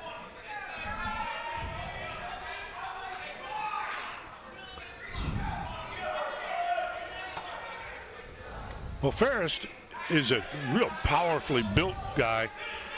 But Well, he hits that duck under. but Johnson, Beautiful Johnson move. hits that little duck really well, doesn't he? Yes, sir. He's good. Remember Ron Masonic and the duck unders from Fairfield? High crotch, duck under. Oh, that duck under used to kill my guys. I had guys lose him, that dang thing. After a few years, we finally caught on to it, but now there's another guy that's retired now, Ron. Who's that, Dave? Ron Masonic. Oh, yeah, right. You know, Dave, I got one of my old wrestlers stopped in here. Uh-oh. Can we put him on the mic some way? Well, you got a mic right there on your Okay, head. here, we'll just use this mic. You got to introduce him, Ron. Okay, I'm going to do it. Give me a minute, Dave. Give me a minute. Oh, you got to do that. Okay, God, we're going back a few years to what year, Jeff? 67 is when I graduated, almost 50 years ago. Okay, this is Jeff. 138. Jeff Strauss, and he wrestled the same weight class we're looking at here, 138 pounds for Indian Hill. And he had wrestled a year before he came to Indian Hill. What school was that, Jeff? It's called Milton Academy. Milton Academy. Where was Milton It's up Academy? in Massachusetts, Milton, Mass. Milton, Mass. And you were a 38-pounder. And Jeff, I can't remember how our team did that year. How did Indian Hill do that? First year, we had a winning season, and we hadn't wrestled before except for me. Nobody else had wrestled. And every team we beat had already wrestled. So we had a winning season. It's really unbelievable what we did. That was what, the first year or second year of wrestling at Indian Hill? First year, that would have been first year. 65, 66. There you go, David. There's the answer to your question, 65, 66. And we did win a couple matches, didn't we? And you went to the district that year? Yeah, I lost in the finals. Lost in the... Jerry Bird, great wrestler from St. X. St. X, Jerry Bird, and in those days, because you came in second, you didn't get a trip to the state then. That's right. No, they only had one in one district. That's right. They only Yeah, we got had one wrestler to the state back in those days, which was really not fair. And yeah, you were. I remember you, Jeff. You were a great wrestler, good wrestler. The one thing I'd like to say is I lost to a guy during the regular season. I beat him in the tournament. I think the reason is I learned more by losing to him than he learned by beating me. And I think, that's in a lot of different sports, you learn more by losing. That's a very important point, Jeff. Yeah, that really is.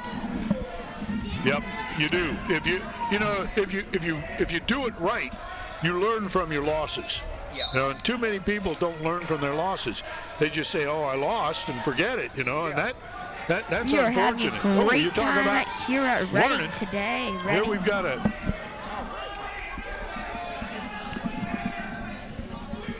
Ferris is back in, has got his takedown, breaks it a 9-11. He trails, and here comes a reversal with Nyamore. Or excuse me, wrong. Ferris of Indian Hill. Johnson came back and got a reversal, makes it 13-10. Looks to me like you're ready to go back on the mat, Jeff. You ready to go out there and go with these 38-pounders now? Well, I always say if the periods had been 20 seconds rather than 2 minutes, I could have been a state champ. I just didn't have the stamina these guys do. What is your weight now, Jeff? It's, I'd say I'm a cruiserweight. I'd say about Okay. 179. Yeah, I got to tell a story about Jeff because in wrestling, you beat the guy you can beat, and what really excites me about wrestling is when you go out there and beat somebody you're not supposed to beat. And Good Jeff match. wrestled a fine wrestler from Palawanda, Greg Abrams, and Greg was a seated wrestler, and Jeff, I don't think you were seated, Jeff? I was, but he was first seed. He was first seed, and Jeff was, I think, third or fourth. And what a match it was. And Jeff pulled it out 3-2, and it was one of the best matches of the tournament. Thank you. Do you remember that match, Jeff? Yeah, I sure do. It was at Princeton High School. Yeah, we had a pretty good wrestling team. I remember we took years after you, we took 7 kids at the state. Wow. And of course, we didn't do so good up at the state, but we did take 7. And yeah, we turned out some pretty good wrestlers. See, a year after me, a guy named Steve Taylor, he didn't wrestle his freshman year. Indian Hill didn't have a team. He won the district his senior year. Yeah, we were looking, we were trying to find Steve Taylor. If anybody knows his whereabouts, contact Jeff Strauss or contact me, Ron Lepker. We'd sure like to get in touch with Steve Taylor, our what was he, 45? Yeah, 45, class of 1968. Yeah, Steve Taylor, Indian Hill class of 1968. Oh, we got a great match going out here. Blue Devils got another takedown. This is Zach Latire of Reading and Noah Pittman of Wyoming. Pittman's a champion in this tournament. Are his shoulders off the bat, Dave? Yeah, and he still isn't giving up. And he rolled through and got off his back, but he gave up 5 points right at the start of the match. It's a tough thing to come back from, but this is a good, tough senior. Noah Pittman's a tough wrestler. He's not going to lay down and let it happen to him. Johnson is a very solid wrestler also. So, what are we at? 45. Latire, he's coming into this tournament, he had 99 wins. And I know he's won before, so he's over 100 wins now. And Pittman comes back with a Granby roll. Nicely executed, actually. But Latire is back in and comes back into control. And they go out of bounds, and they're coming back with 43 seconds left in the first period and a 5-0 lead for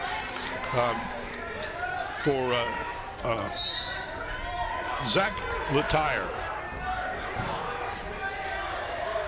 Pittman's on top. Oh, got his reversal. It's 5-2 now. 2 really tough wrestlers. Latire is 20-11 on the season. He won this tournament last year at 126 pounds. Pittman won this tournament last year at 100 and, let me see.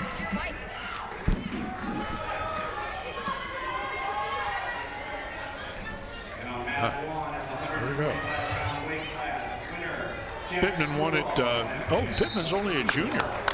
I thought he was a senior. He won it last year at 138 pounds. I was thinking Pittman was a senior this year. I guess it's because he's been wrestling for Dad for so long. It seems like he should be a senior. There's probably a lot of guys in town that wish he was a senior. Latire sits and turns. Gets in on Pittman's leg. Gets into a Peterson cradle. And is getting back points. He's got him in a split.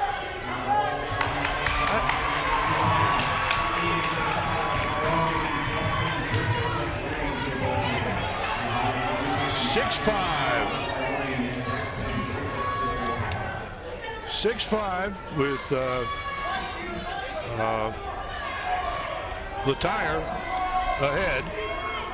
And a little shrug. Nice. Boy, that was slick. That was a nice shrug. There they come to feet. Got one. 8-6. They're still in the second period with a minute to go in the second.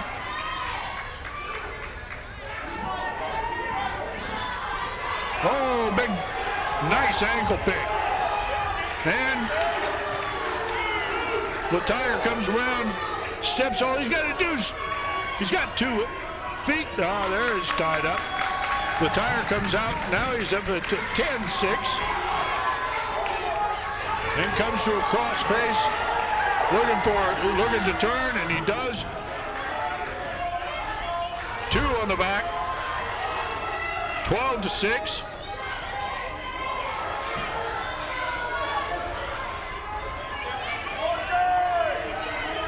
I didn't think this was going to be.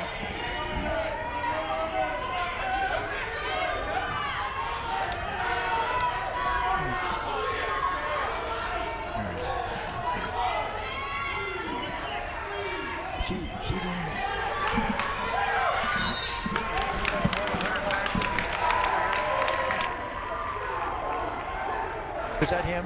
Okay. This.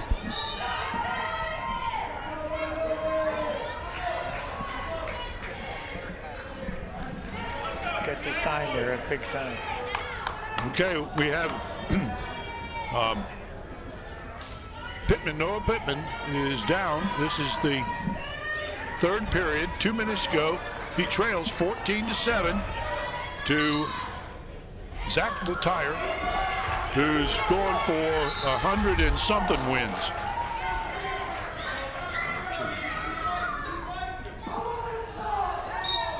Latire was third in the sectionals. Well, he's been a district qualifier all 3 years. Oh, Latire's only a junior also. He was fourth in the sectionals as a freshman, fourth as a sophomore, third last year as a junior. This year he is a senior. Okay. And Latire's got Pittman rolling across his back again, but Pittman rolls through and comes out, getting a reversal, makes 18-10, I think, or 18-10.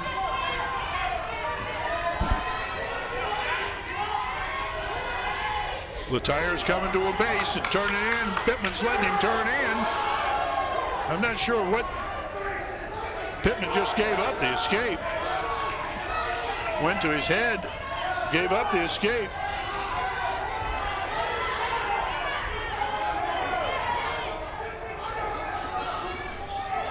.47 seconds, 19-10.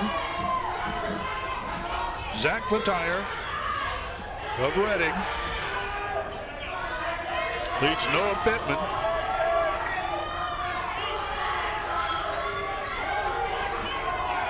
Latire's turned in. I suspect, though I can't see now, still showing.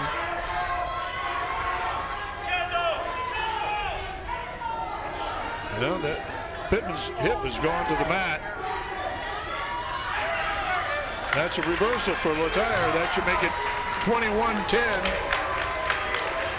Major decision. I'll tell you, that was a better match in the score. That's a big match. That's a big match. Pittman's got nothing to be ashamed of. He wrestled a great match. Yeah. You know, I think Jeff over there talked about how much can you learn from your loss. The question now is, can Noah Pittman learn from that loss on what he did wrong? Because there were about 3 things that he could have turned that match completely around in there, and he didn't do them. But the biggest thing is he kept drifting to the guy's head, and that cost him. That's all there was to it. It cost him. You pointed out 3 things in the entire match. And if we could just learn those 3 things, that it looked, the score looked huge, but there are 3 that if it reversed it, it could have gone the other way. Yep. Well, we're going to stay here because we've got an Indian Hill match coming up now at 160 pounds. From Wyoming is Justin Shields, and from Indian Hill, Tim Geyer. Trent Geyer. Geyer. I believe it's Geyer. Is it Geyer? Yeah. I know how to pronounce it if it make it in my language, but if they use it in their language, I'm in trouble. I'm the world's greatest misannouncer. Oh, big takedown by Shields. Nice takedown. Takedown and going straight to the back. I love that out of a wrestler. Man, you get that takedown, they're worried about giving up the takedown. Put them on their back.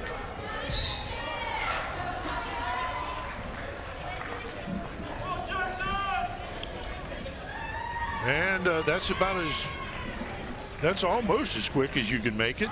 With a pin by Justin Shields. Pins Trent Geyer at 160 pounds. That is Justin Shields' 100th win. Congratulations, Justin.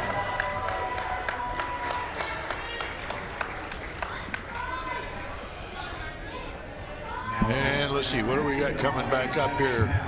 We have another match coming at 170 pounds. This is Trevor Fant of Reading and Will Stewart-Wald. That's our lunch.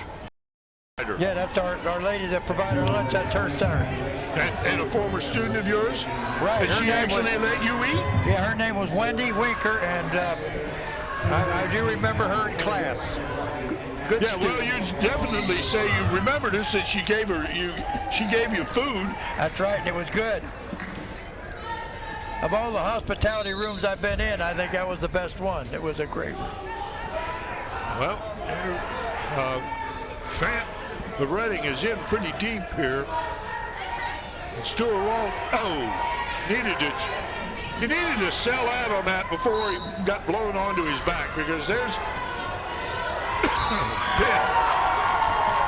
No, that's exactly what happens if you fight it too long. You got to know when to bail out. Yeah. Comes with experience, probably. Well, you know, that's where freestyle wrestling comes in so much. The good ones, the better wrestlers increasingly wrestle freestyle. And you know how important that is, because when you were president of U.S. Wrestling here in Ohio, the push that was on to get kids into freestyle. And there was a good reason for it. One, you spent your time on your feet, and two, you got back points fast. So you had to know when to sell out. And I think that's something that needs to be learned a lot by a lot of guys. Okay, we're looking at mat 2 again. We have Baden Pinson of Reading versus Jeremy Hagelin of Deer Park. This is 195 pounds. Pinson had 98 wins, career wins, coming into this tournament, and I'm sure he's already wrestled 2 matches, and I'm pretty sure he's won 2 matches, although I'm not positive, but my hunch is that that's the case.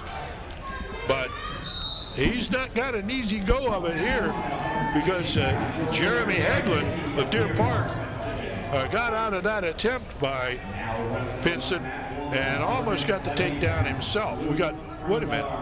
We got a 2-1. We gave a takedown escape. Okay. All right, they're back on their feet.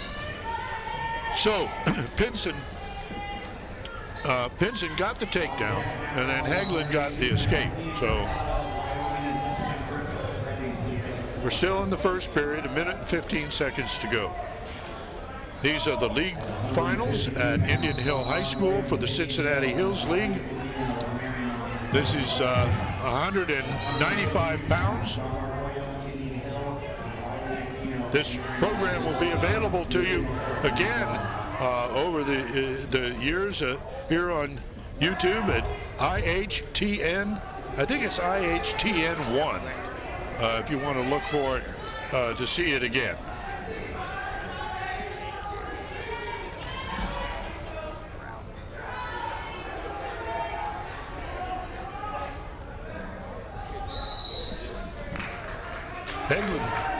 Hagelin trying to wrestle those heavy hands, keeping Pinson's head down. Hagelin's a big guy. Pinson may be wrestling up. I'm sure he's wrestling up. I heard the coaches talking about this coming in here today. He is, I think he's like a 160 pounder. Normally, and here he is wrestling at 195. That's pretty doggone bold, if you ask me. But that was going to give their team the most possible points, was by having him wrestle up, and he's willing to do it. 2-1 at the end of the first period. Baden Pinson of Reading leads Jeremy Heglin of Deer Park. Pinson's down, Heglin on top. Up. Big throw back to the mat. Here Pinson's going to throw again. Another throw to the mat. Does it nicely. Throws the hips in first, and Pinson gets his escape. 3-1. Oh, and Heglin gets into a great chase on that for that takedown. Went out of bounds with no score on that maneuver. Pinson's down ahead, 3-1.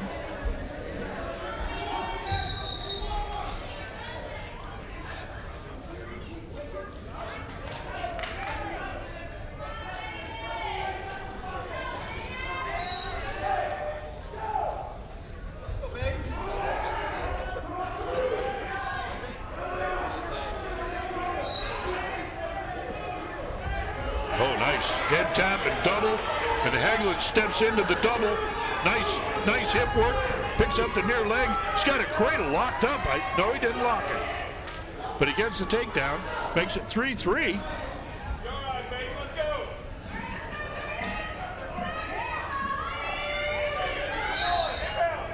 Out of bounds. Pinson down.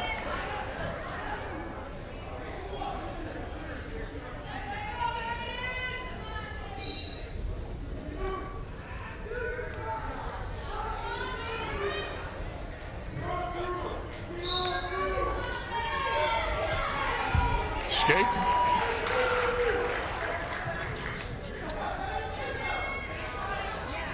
Four 3, Pinson of Reading. Of course, he's got half the building here on his side, so that helps a lot. He's in on a single. Needs to turn the corner on that. It does get an angle. Gets a takedown. 6-3.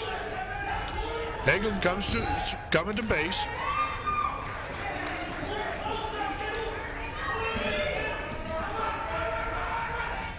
Pinson runs him over with one wrist. Drives him forward. Now Pinson's going to have to work. I was just going to say, Pinson's going to have to get outside and work, but he ran out of time in the second. We go into the third period with Baden Pinson of Reading leading Jeremy Heglin of Deer Park. These are Cincinnati Hills League Finals. This is 195 pounds.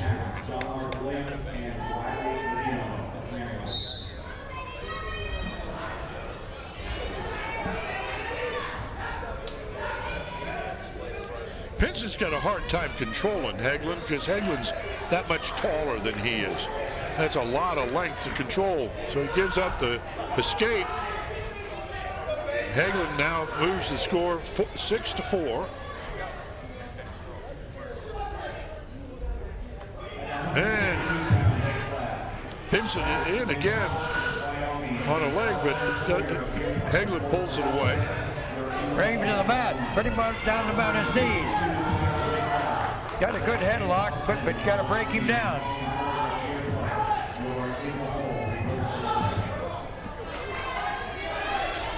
We're going to be going to mat 1 next, Ron. Maybe you can kind of keep an eye. Oh, that's going to be out over there about the same time.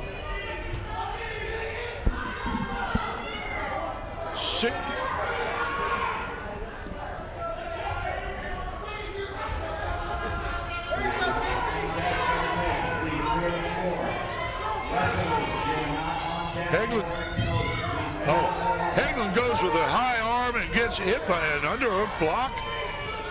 He was lucky he didn't get tossed to the side there on that. He's running into an underhook. You can't go that way.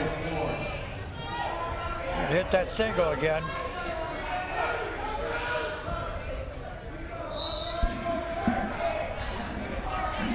.25 seconds.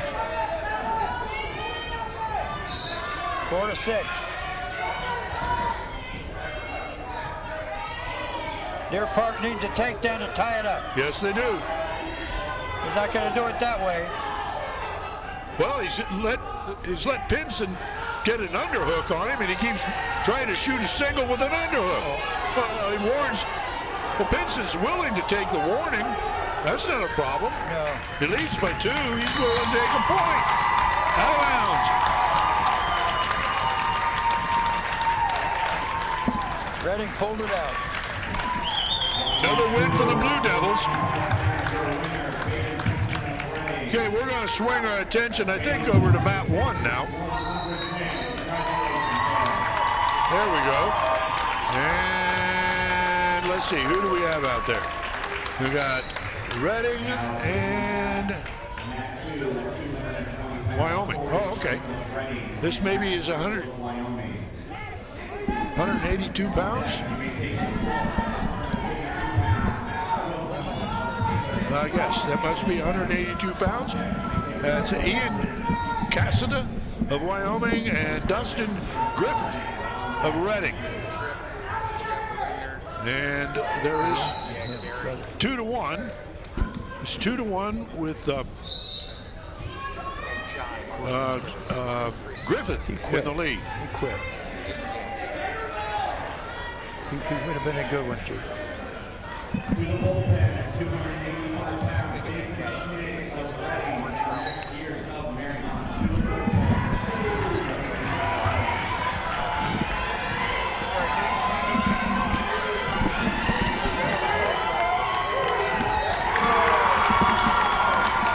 The cheer you hear is the result of another pin win by the Blue Devils. Over there in, I guess that's 220. Yeah, that was Corey Frank of Reading pinned Max Frankel of Wyoming. And back here on mat 1, we've got a 2-1 match between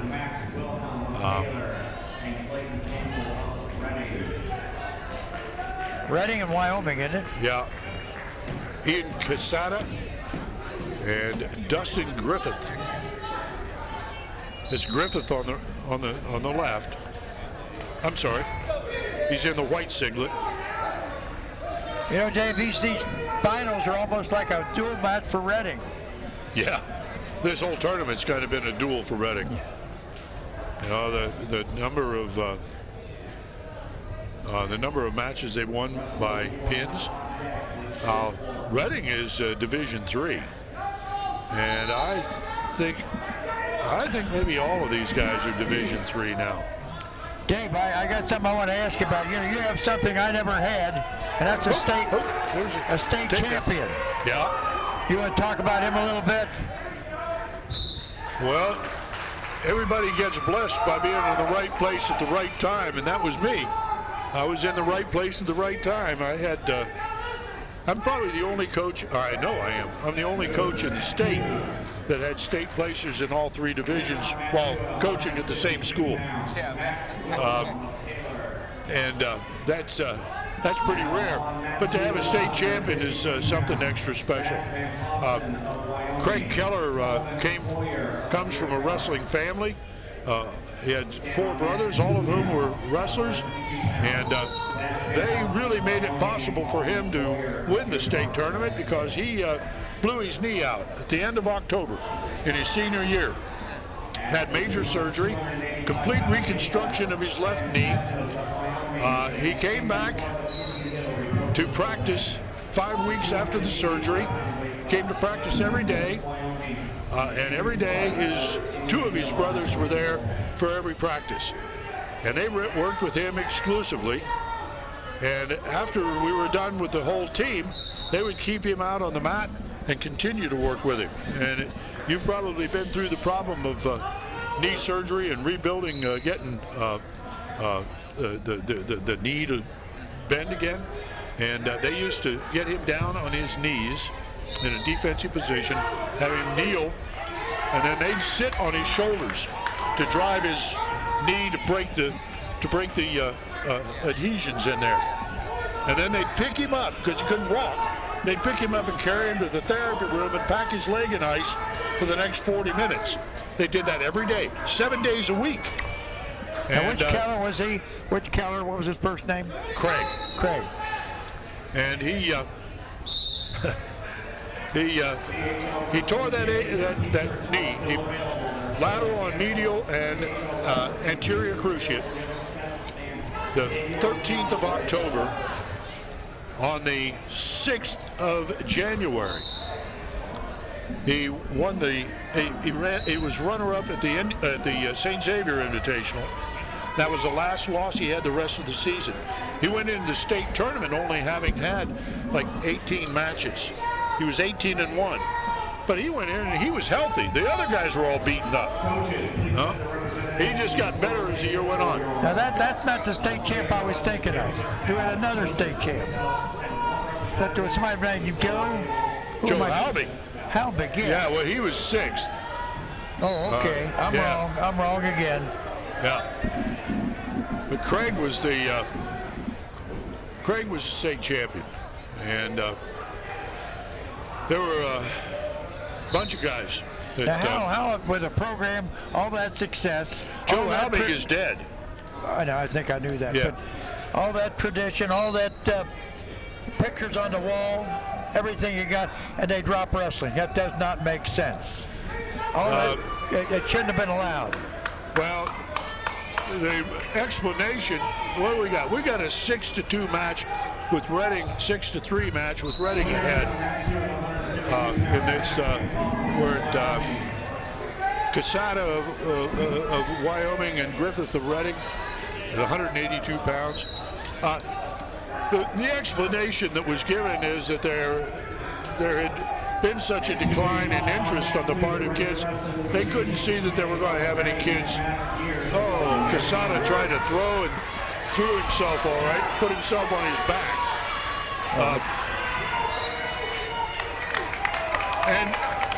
And the reason for that, in my interpretation, is they never gave the coach there sufficient support from the school. He wasn't a teacher. He was a good coach technically, but he wasn't there to grab those kids in the hallways and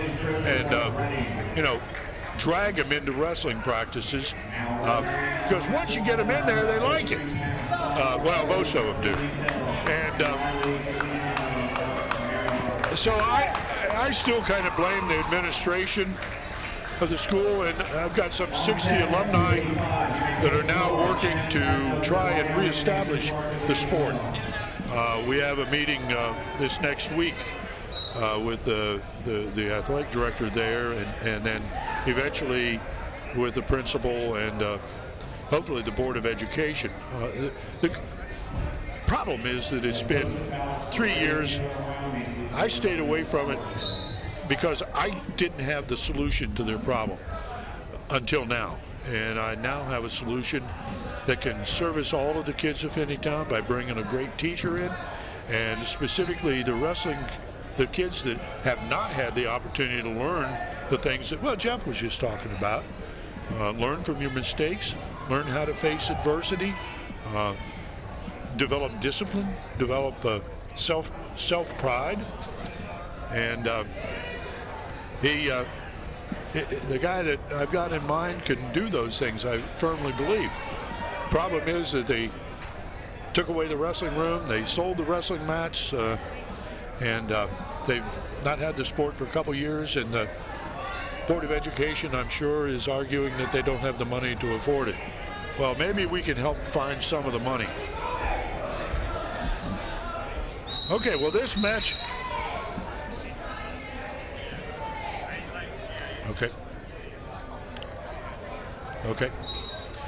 Okay, so this is going to be the last match of the day that we're covering right here. This is a match between Mark Williams of Indian Hill and Giuliano of Marymount.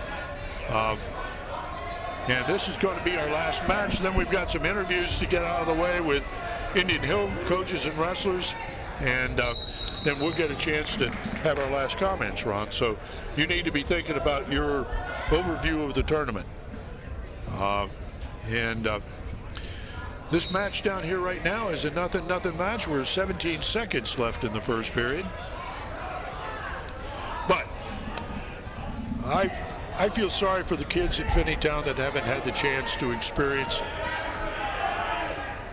wrestling and to learn from it. It wakes me up at night, and that I don't like that. I'm too dang old to be waking up in the middle of the night. Well, you're an old Miami University guy, aren't you, Dave? Yeah. And what'd they do?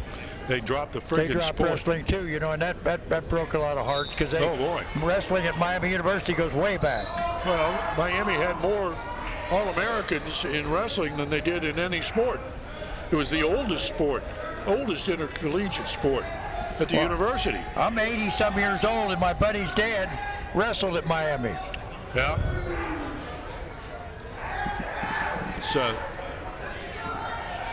It's Mark Williams, John Mark Williams, returns Riley Giuliano, that is, Giulino. I want to make him Giuliano. I don't think he's ready for mayor yet. Oop, got out though, got an escape, 2-1. Yeah, I used to be a member of the Miami Cradle of Coaches organization, and I went through I didn't wrestle in high school or college. We didn't have it. We did at Miami. There were several guys up there. We got introduced to wrestling through phys ed classes at Miami. They brought the team in. And Ron Cordini was on the team then, and but the guy that I remember the most was Ron Masonic, because he was a year older than I, and he came into our phys ed class and took everybody in the room on. And I got really lucky. I stayed around the end of the line, so I figured I'll catch him when he's tired. That was a serious error, because by then he was really mad.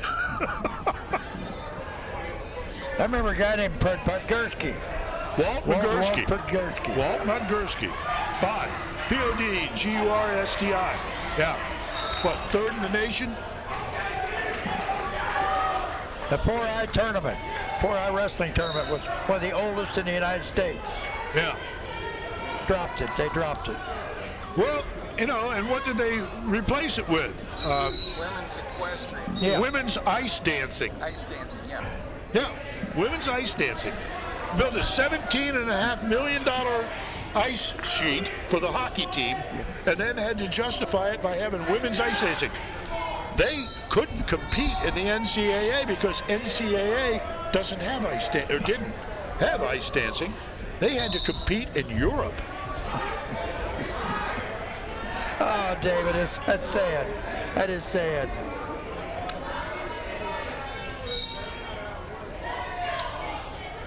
I understand there was an alumni that offered to give him $1 million to put wrestling back on in the curriculum, and they wouldn't do it. So I don't know what's going on at Miami. It seems like there's not just some people that are neutral, or some people just don't like it for some reason. It competes with hockey. Hockey is the big thing in Miami. That's what they balance everything on it. Well, there we have another win for Indian Hill. John Mark Williams ends up with a victory down there, 2-1. And we're going to break away now to hear from the Indian Hill coaches and some of the wrestlers. Hello, I am here with our Indian Hill head wrestling coach, Mr. Iger. How long have you been being a head coach here at Indian Hill? Ryan's my 4th year here, so started it, well, as soon as I got my job here.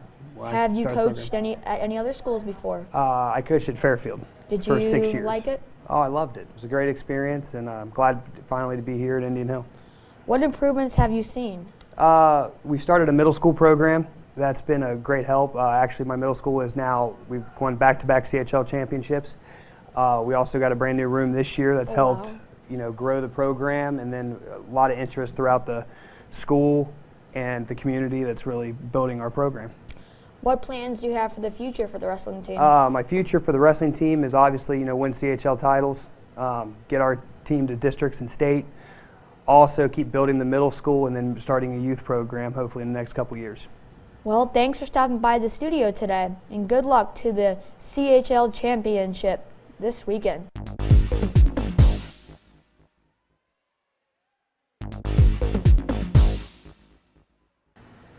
Hello, I am here with two of our Indian Hill freshman wrestlers, Cooper and Patrick.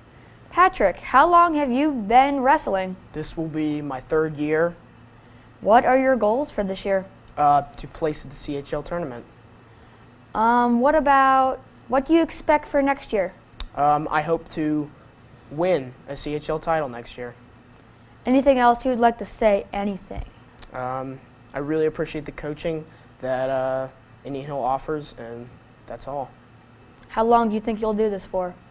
Till I graduate, and I hope till college. Well, all right. Cooper, what do you think about goals for next year? Goals for next year, I think our team has a great chance to contend for the CHL title, and this year I think we have a great chance to contend for the CHL title. My goal for next year is to win CHLs and hopefully get to state. How long have you been wrestling? Since the 4th grade. Wow. What do you expect to achieve next year? Not Not only this year, yeah, next year. I expect our team to win CHLs and me to win CHLs. Anything else you'd like to say about wrestling? I would like to congratulate the middle school for winning another CHL title. We got a great future. Good job, middle school. Got a great future, and thanks to all the coaches. All right, that's it with IHTN Wrestling. We hope to see you this weekend.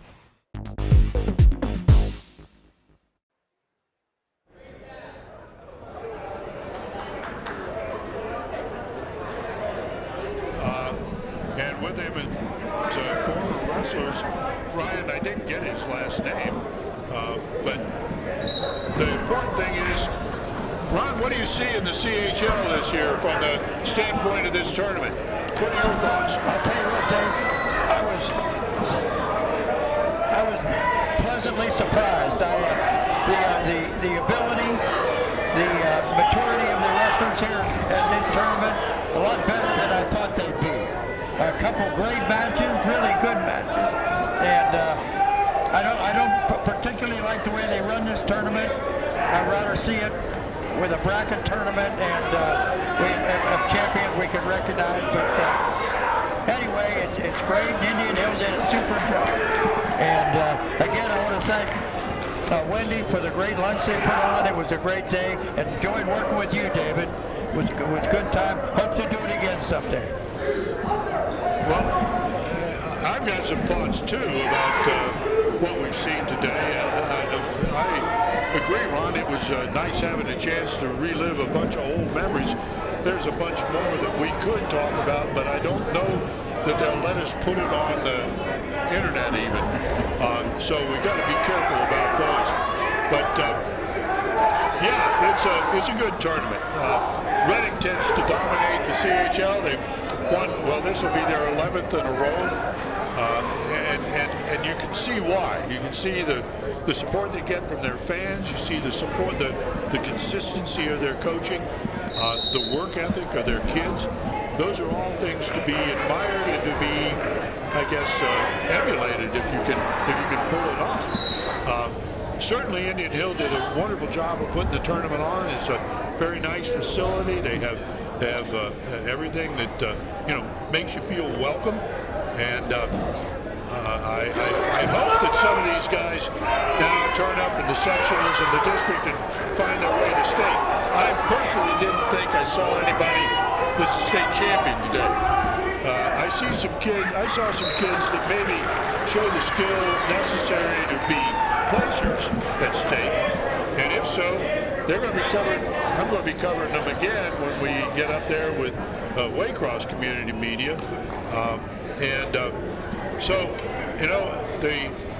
the great job done by the young men that run these cameras and the production center here for Denny Dumps's internet technicians team.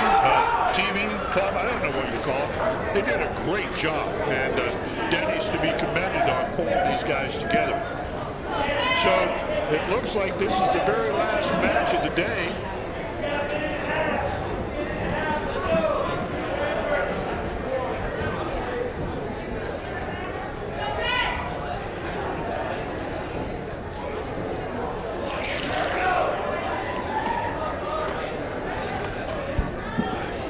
Okay.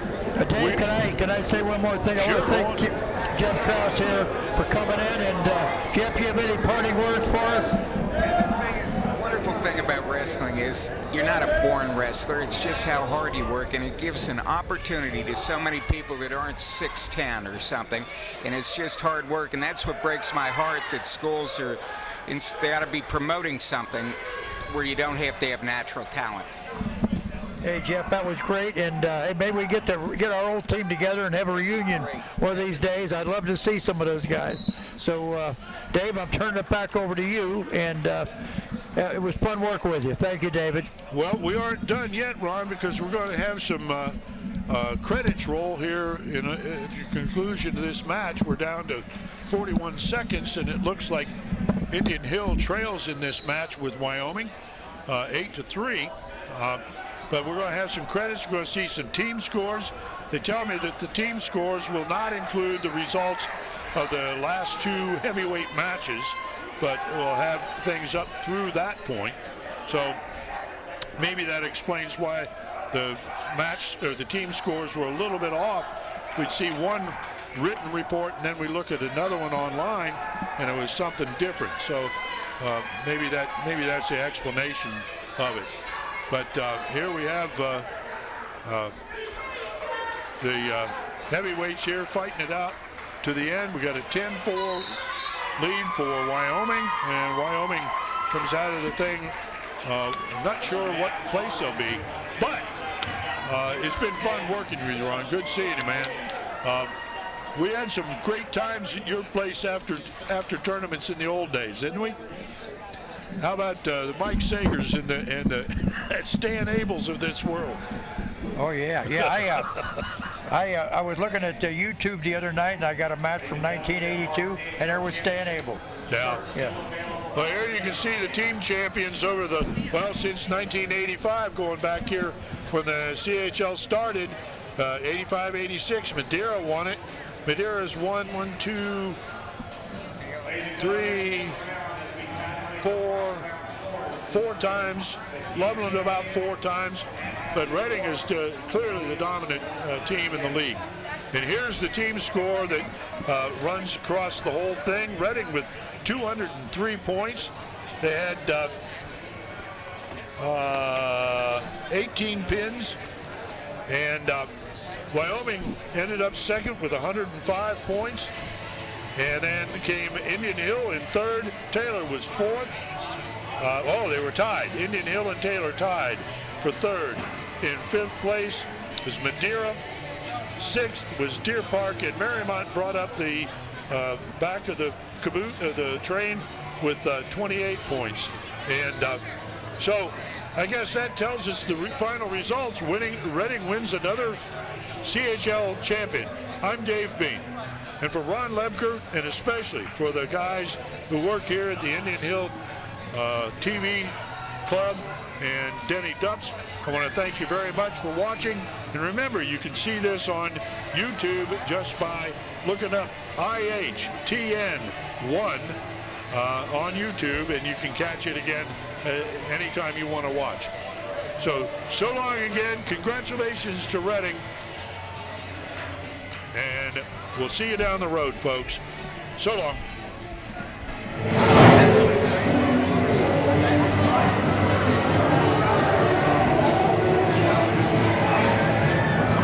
Congratulations to all CHL wrestlers on a terrific 2016 season. Good luck at districts and sectionals.